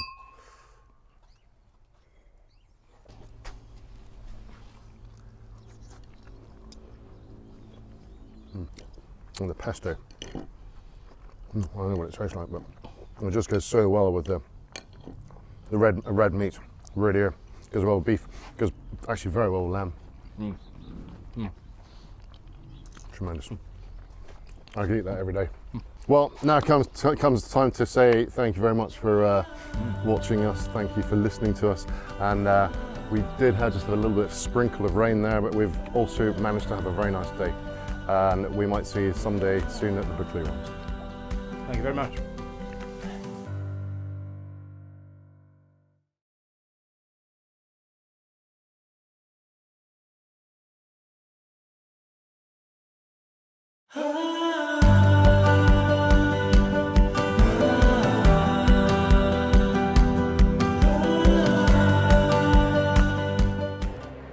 Good morning, Mary. Good morning. Nice to have you here. Oh, it's brilliant to be here. That's good. Scottish Government have really supported the showcase and really got behind us. Why do you think it's important to support agricultural shows and this type of thing? I think, well, especially it has been such a difficult past year where all shows had to be cancelled, and this is such a flagship event and such an important event for farmers to come together as well as for the general public. I think is it around 200,000 people that you normally have through the tours? That's right. Yeah, so I think it's just been fantastic to be able to support some kind of event, and even though it's not on the scale it would have been on previously, I think that at least one of the benefits of what we've come through the past year is the fact that it opens it up now to a whole new audience through the streaming, through the website that you've got as well. So I think that's actually quite an exciting opportunity. Yeah, no, we hope so too. We're nervous about it, but we hope so too. And that brings us on to, you know, so we get a lot of international visitors at the show. This year we're going global, and we've already heard from somebody in Australia who's getting ready to watch the live stream when it goes up shortly. What do you think the opportunity is for Scotland's farmers and rural producers, you know, on a global stage?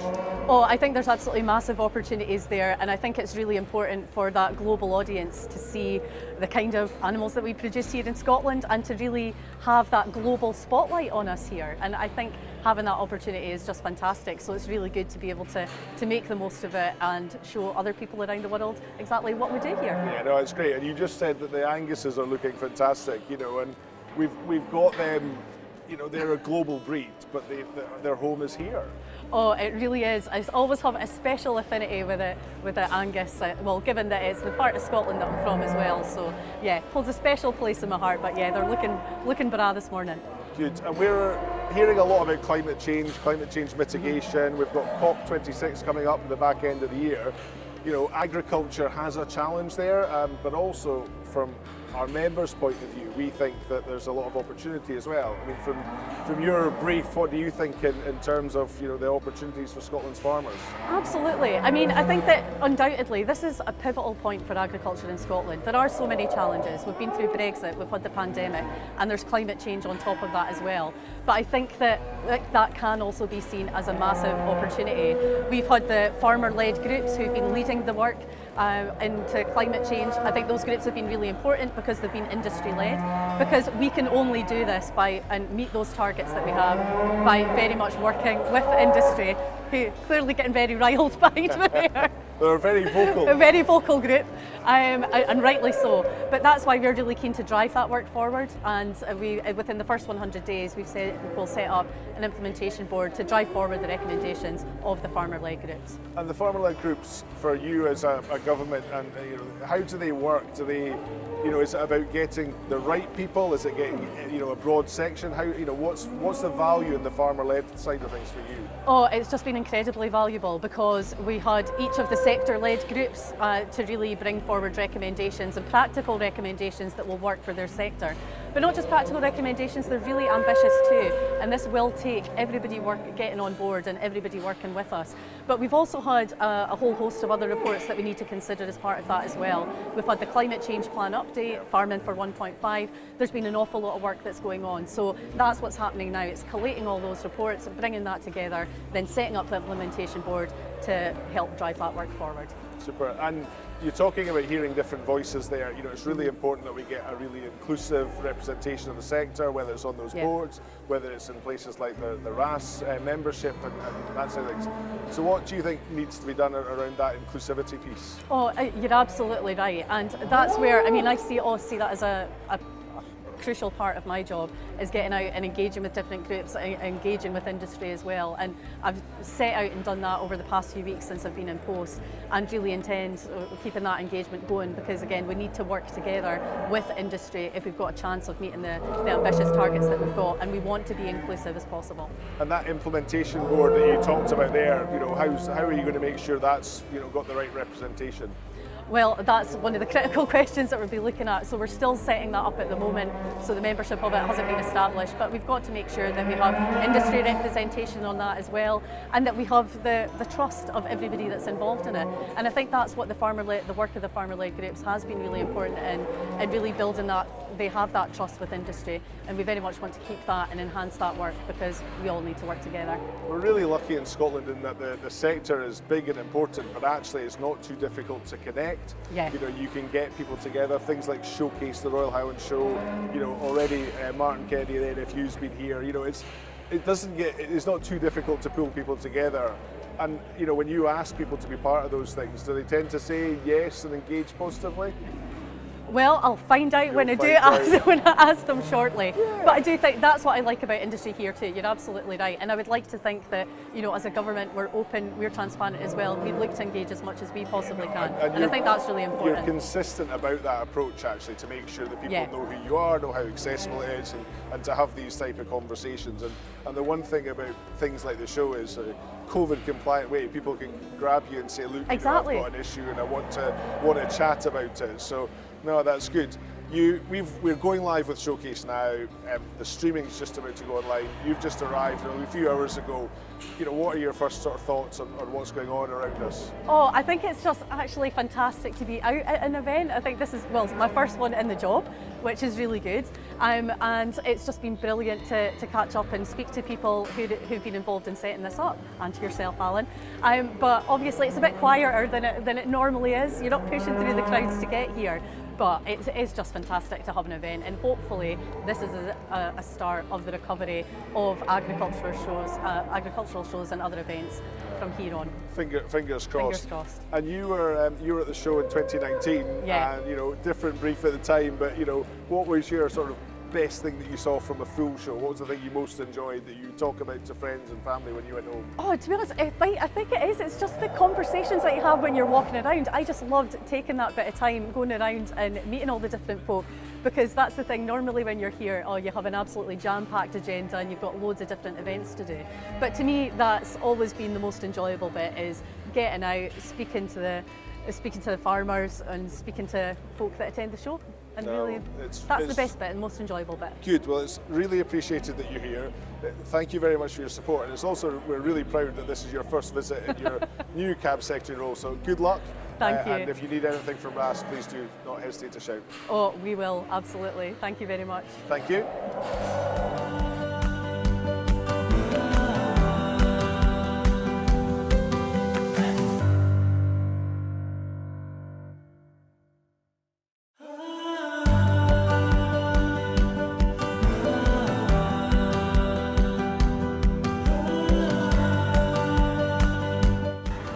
Hello, I'm Johnny Watson of Watson Seeds.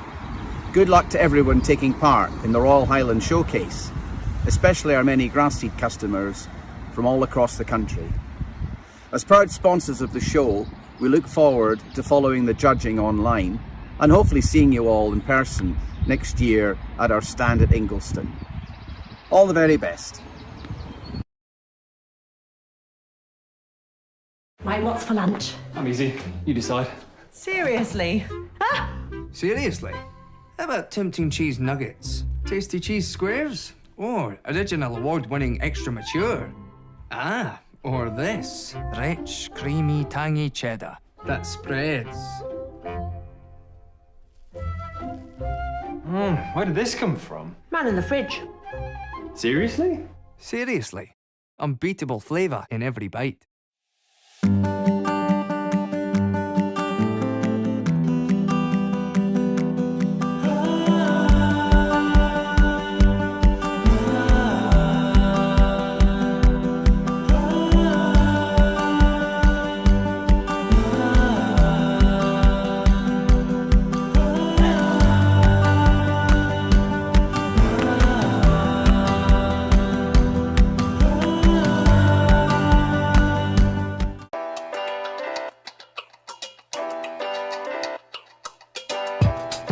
The entrepreneurial mindset is what you need to propel yourself forward.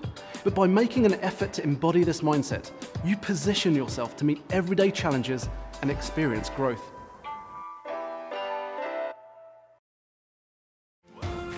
Ever notice these wee chaps? Those little logos mean an awful lot. They mean the beef and lamb you buy has field cred. What is field cred? Field cred means local, properly local, born and reared here in Scotland, for cheekier chops all round. Field cred means respectfully reared, better for the livestock for better peace of mind. Field cred means quality assured, assured with independent checks on trusted Scottish farms, meaning mindful munchies. Field cred means lush landscapes, landscapes ideal for grazing, for the animals and for you. So don't just make it with field cred.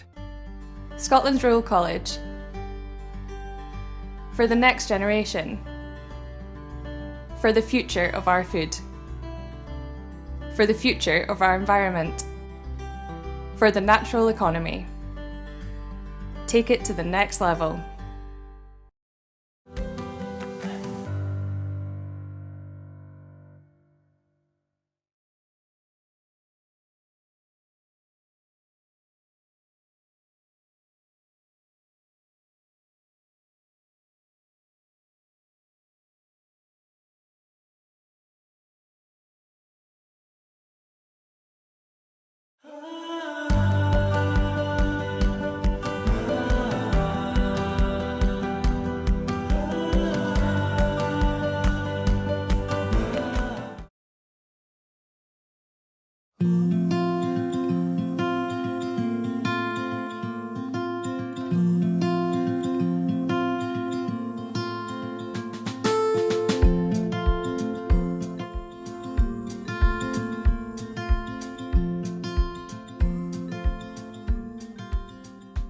My name is Mark Harper and I was in the Armed Forces for 20 years, 141 days to be precise, and I'm extremely proud and honoured to be involved within the Veterans Garden here in Dumfries. The Veterans Garden's been going now for 9 years. We moved to the Crichton campus in Dumfries approximately 3 years ago, and we've gone from strength to strength, so it's quite amazing what we've achieved. We've still got a lot more to do, but we will achieve it. We've been here, we've probably helped up to 500 veterans who have in the door. The site's actually been a godsend. I say it was disused, or it had been used for approximately 19 years. And we sort of looked through the mess that the site was in and what we could achieve out of it, and what facilities we could provide for our serving local veterans and their families.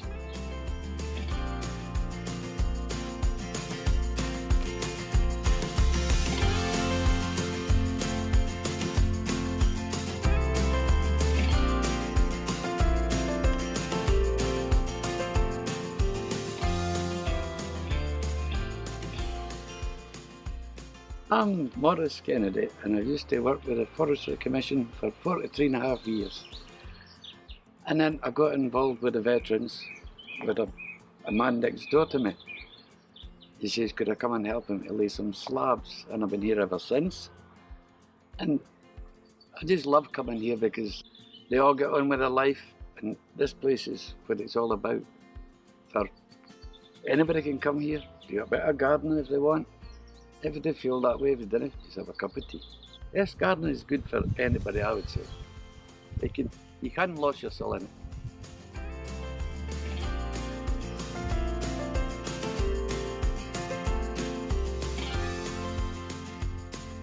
We were absolutely honoured to be asked to put a display on at the head and show, knowing that how big the actual head and show is and how many people had through the door. The displays we were putting on, originally it was just for the roundel, so it was going to be a bed of the white flowers with a silhouette of a soldier coming out of it with obviously a proper cape on. Our belief is here, and a belief in a lot of the veterans use here. Remembrance isn't just for the 11th of November, it's for all year round.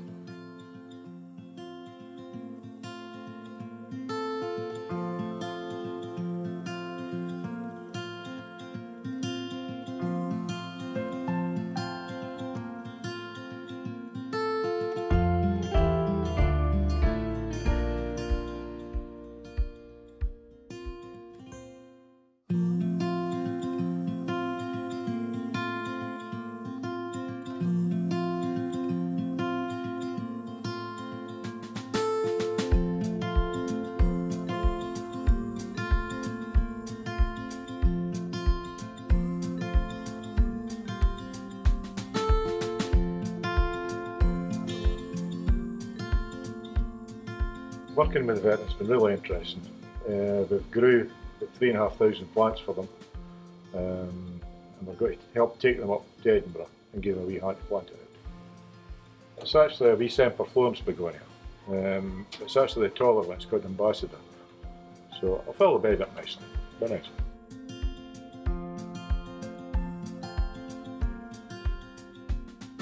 There's a fair bit behind the scenes, to be honest. It's not just a simple task to just go there and plant them. You've got to prepare the beds, you've got to get everything up there ready, looking good for that day. That's the hardest part. The technique is to get them flowering for that day, is to cut back in the water, and it puts the plant into a wee bit of a shock. And then once you start putting the flowers out, then you start watering again. And then it's hopefully, be ready for that.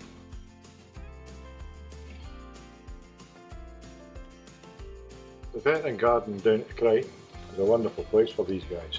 I mean, they can go down there and it's nice and peaceful, nice surroundings, and there's plenty of work for them to do. So it's a good wee social thing for what they've went through, some of these guys. So it's definitely a good thing.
Hi folks, Jim Smith here. Just a reminder that from June the 14th, it's RSABI's Keep Talking Week. So we're encouraging everyone to pick up the phone or chat online with an old friend that you haven't spoken to for a while. It's always a lovely surprise to get an unexpected phone call and a bit of crack from an old friend. It can make some difference to someone's day. So remember, from June the 14th, keep talking.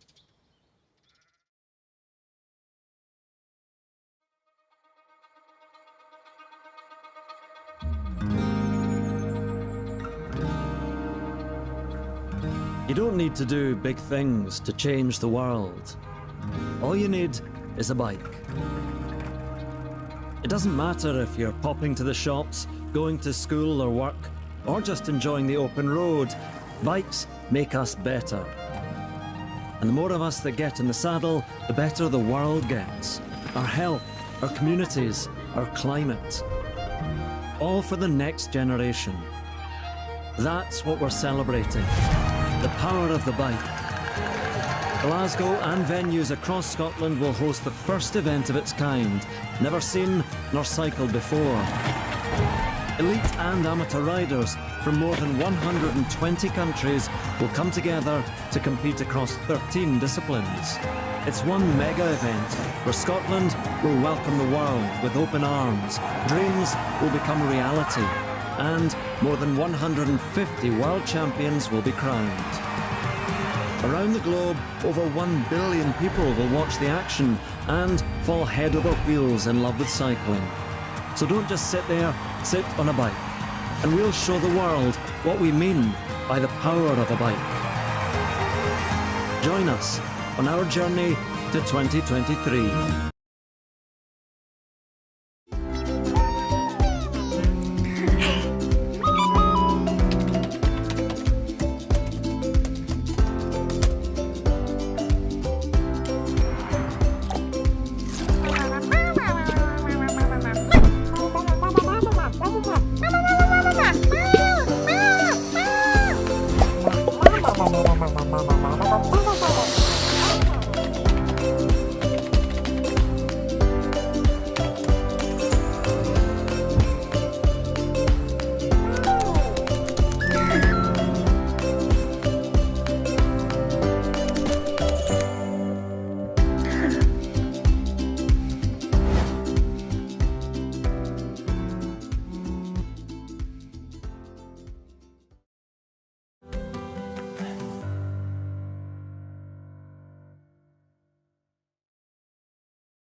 Hi,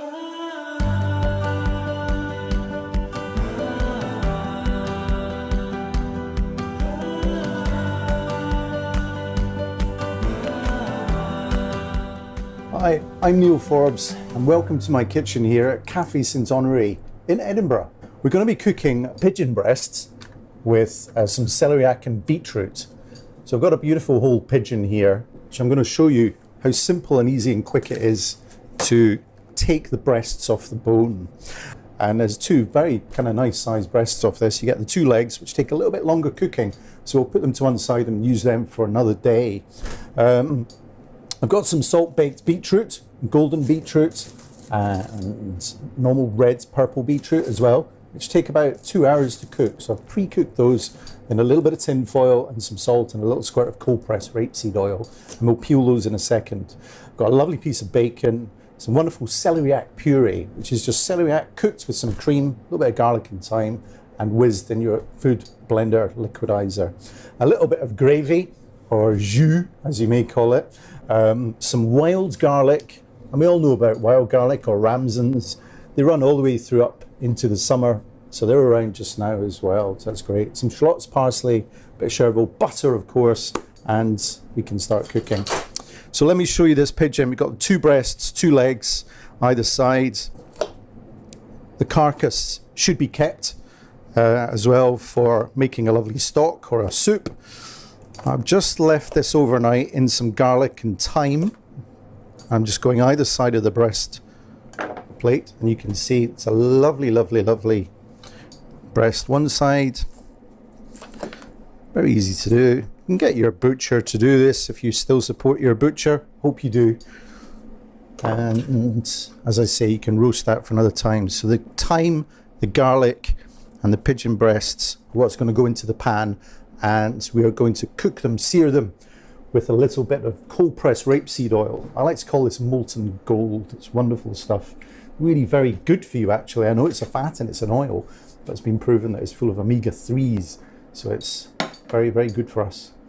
Bit of Isle of Skye sea salt, good twist of pepper. And we're going to put this skin side on still, down in the pan first. Nice and gentle. No flames here. We don't need to do that. We're not on TV, are we? And we're putting the thyme and the garlic that we've been marinating overnight into the pan as well. So we're cooking it with that. Now, pigeon you've got to be really careful with. If you overcook pigeon, you're highly likely to overcook it and make it turn into boiled liver. And we're going to cook it with a little bit of butter as well. And again, when we cook, we're using all our senses, our sights. We can see how hard it's cooking or how fast. Drop temperature, use your thermostat if you need to, but also to just kind of leave it alone, let it do its own thing as well. You don't need to get in there with kind of spoons or anything. You just know, because we can hear, we can see, we can smell what's going on in the pan. So it's really important just to let it do its thing. And as you can see, the butter is going to start frothing. The flavours of the thyme and the garlic are going to start flavouring and enhancing the pigeon breasts. I'm going to turn them over. And they really are just a minute or two either side. You don't want to cook them too far, but the sweetness of the thyme as it's cooking in the pan. A good baste as well. Now I'm going to add another good knob or so of butter into here as well, because it likes it, it needs it. And as I say, remember, I'm going to cook this quite rare, quite pink. And before, during and after for seasoning, a lot of it can get knocked off in the pan. It's just mesmerising, isn't it? Just to watch something cooking in a pan. Another final baste.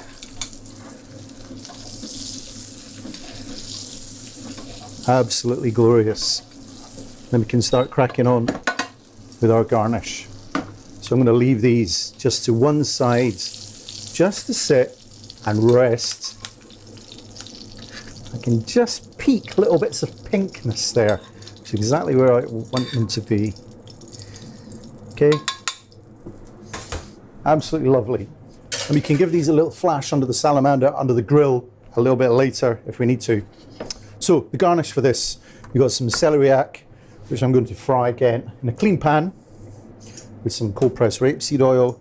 Now these are just chunks of celeriac which have been peeled and cut into cubes and just parboiled. If you don't like celeriac, if that's not your thing, you could use potatoes perhaps. They look like pineapple chunks, don't they? Trust me, they don't. I love celeriac, it's a great vegetable. It's not just for winter time either. It can be for all parts of the year. As you can see, there's quite a lot of fat on that. But I want that. I want there to be fat in the bacon because there's hardly any fat on the pigeon. So I'm just going to cut this into really quite fat pieces. Nice and chunky. We don't do pretty kind of little pictures here. We do proper food with nice big fat pieces of chunks. Full of flavour, well seasoned, and just right. So this is in the pan. And remember, all the fat that's going to come out of the bacon as it's in the pan, with the heat of the pan, is going to make this a wonderful garnish to go with it. Now I'm going to get my hands nice and red and golden with these golden beetroots. And they have, as you see, I'm just going to peel the skin off just to show you. So they've been perfectly seasoned, they're nice and soft, they're full of flavour. Absolutely wonderful. Scraping all that off to one side, put that there. This is going to make my hands all discoloured. But beetroot is great. I love beetroot. It's so earthy. The sweetness from it as well really works. This dish I've been cooking for years. Just works so well. The combination of the beetroot, the pigeon, the celeriac. It's just a wonderful combination. Give my hands a wee wash. All right, let's keep an eye on these. See, I was listening to this as I was over here doing something else. It's really important, that. The smell coming off that bacon is just fantastic. That's it, just starting to colour up nicely. Great colour. And that rendering of the pork fat, the bacon fat, is doing nothing but helping this dish. It's exactly what we want. So let's look at the beetroot again. We can cut these into chunky pieces and add it now to the pan. Just going to add that, I think. And the little golden coloured. You get candied beetroots and all sorts of colours now. It's wonderful. All kind of heritage varieties. We'll just keep that for now. I'll look at the thyme I'm going to put back that we had, and a little bit of garlic from the rested pigeon. And we just look at the colours in the pan itself. It's just a piece of art. It's so simple. So I'm going to get my peppermill and some of that wonderful, watch our seasoning because of the bacon. A little bit of the Isle of Skye salt. You can smell it. It's great. It looks good. These are all top tips for when we're cooking. It's all just coming together rather nicely. I'm just bringing back the beetroot. So we don't really want too much colour on it. We're just wanting colour on the bacon, but we've got that. That's good. The pigeon, it's in the bank. It's ready. It's resting. You can give it another flash. Just giving it that test to make sure that it's got a bit of bounce on it. And it has. So we're quite happy. Just going to pop this under the grill just for a second, just to finish the cooking. Not too high temperature.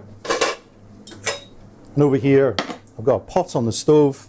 I'm going to heat up some celeriac puree. So look how silky and creamy this is. Just need a spoonful of that. Now this has a wonderful ability to bring this dish together.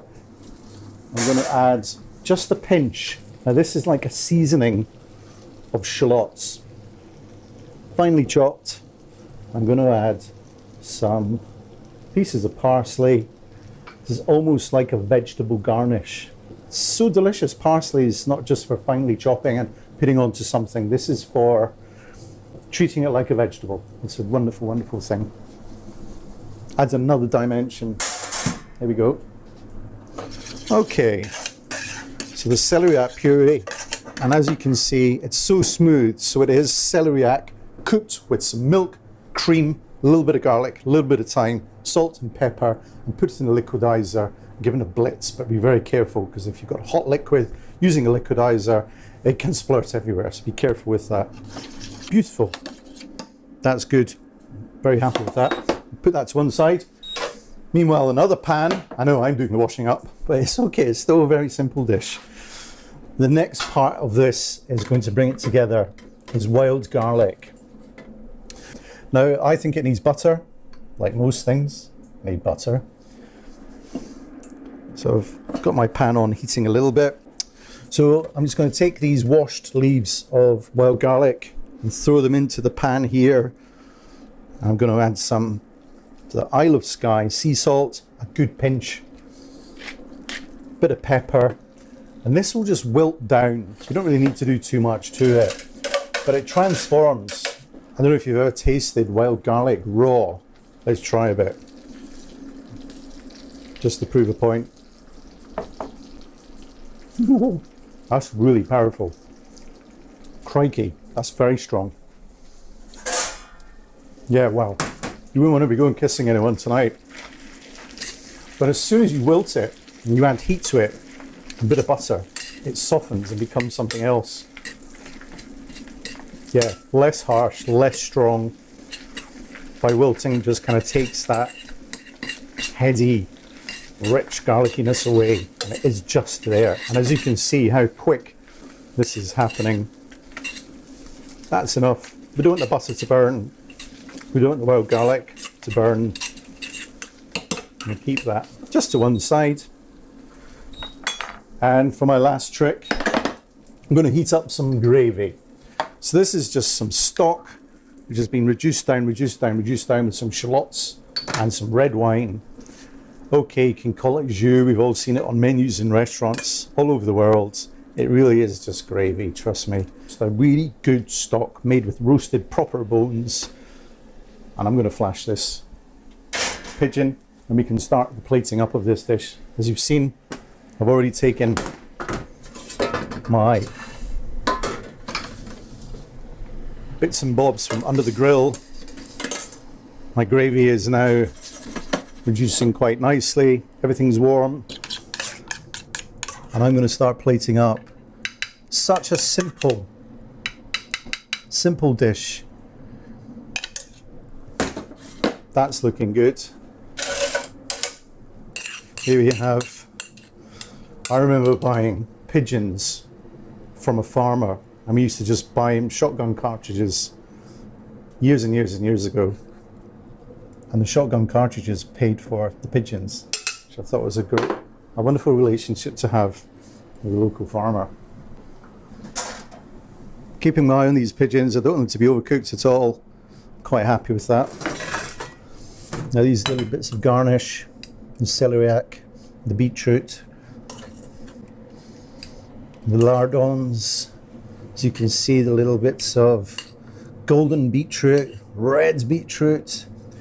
Now, I don't do pretty food, as some of you may know. I do food that just tastes really good. But I think this is one of those dishes.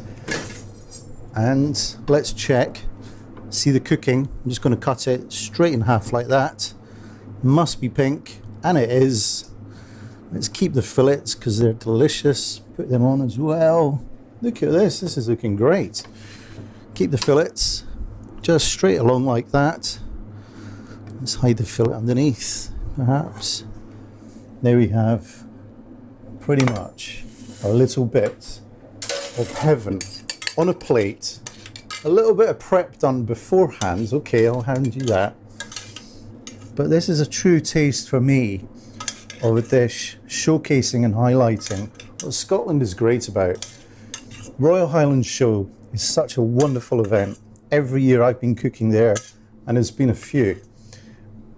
Such great supporters of us, of farmers, of producers, of growers, of breeders, of artisans, of gamekeepers. to produce wonderful food like this for us humble chefs to cook for you guys in restaurants all over Scotland and the UK. Little pinch of Isle of Skye sea salt just on top. That's a great dish. Pigeon, celeriac, beetroot, wild garlic.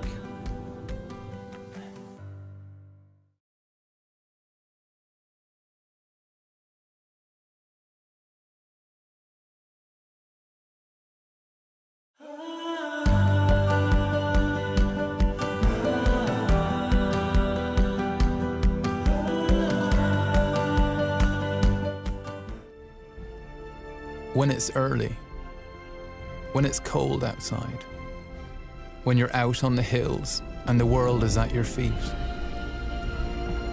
Do you remember that time when you fought for us, in the fields and on the beaches, when you built cities on your back and farmed the land, and through it all, you asked for nothing?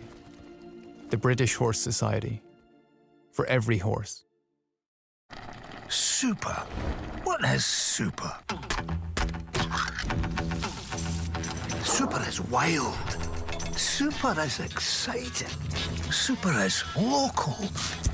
Super is chefs, not robots. Super is flavour. Super is family. At Baxter's, we don't just make soup. We make super. Scotland is serving up peaty, oaty, beefy, brothy, sweet, sour, fresh, fizzy, mashin', smashin' buffalo. A dod, a dollop, baps, buttery, smoky, stovies, a mickle, a muckle, spurtle, stir, dry, cured, drafted, crafted, scran. Whew. Scotland brings so much to the table. To help support the local producers we're so proud to have, tuck in to onthetable.scot.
This is, in essence, the startup phase, searching for a repeatable, scalable business model, using customer discovery to identify and understand your customers' needs and motivations,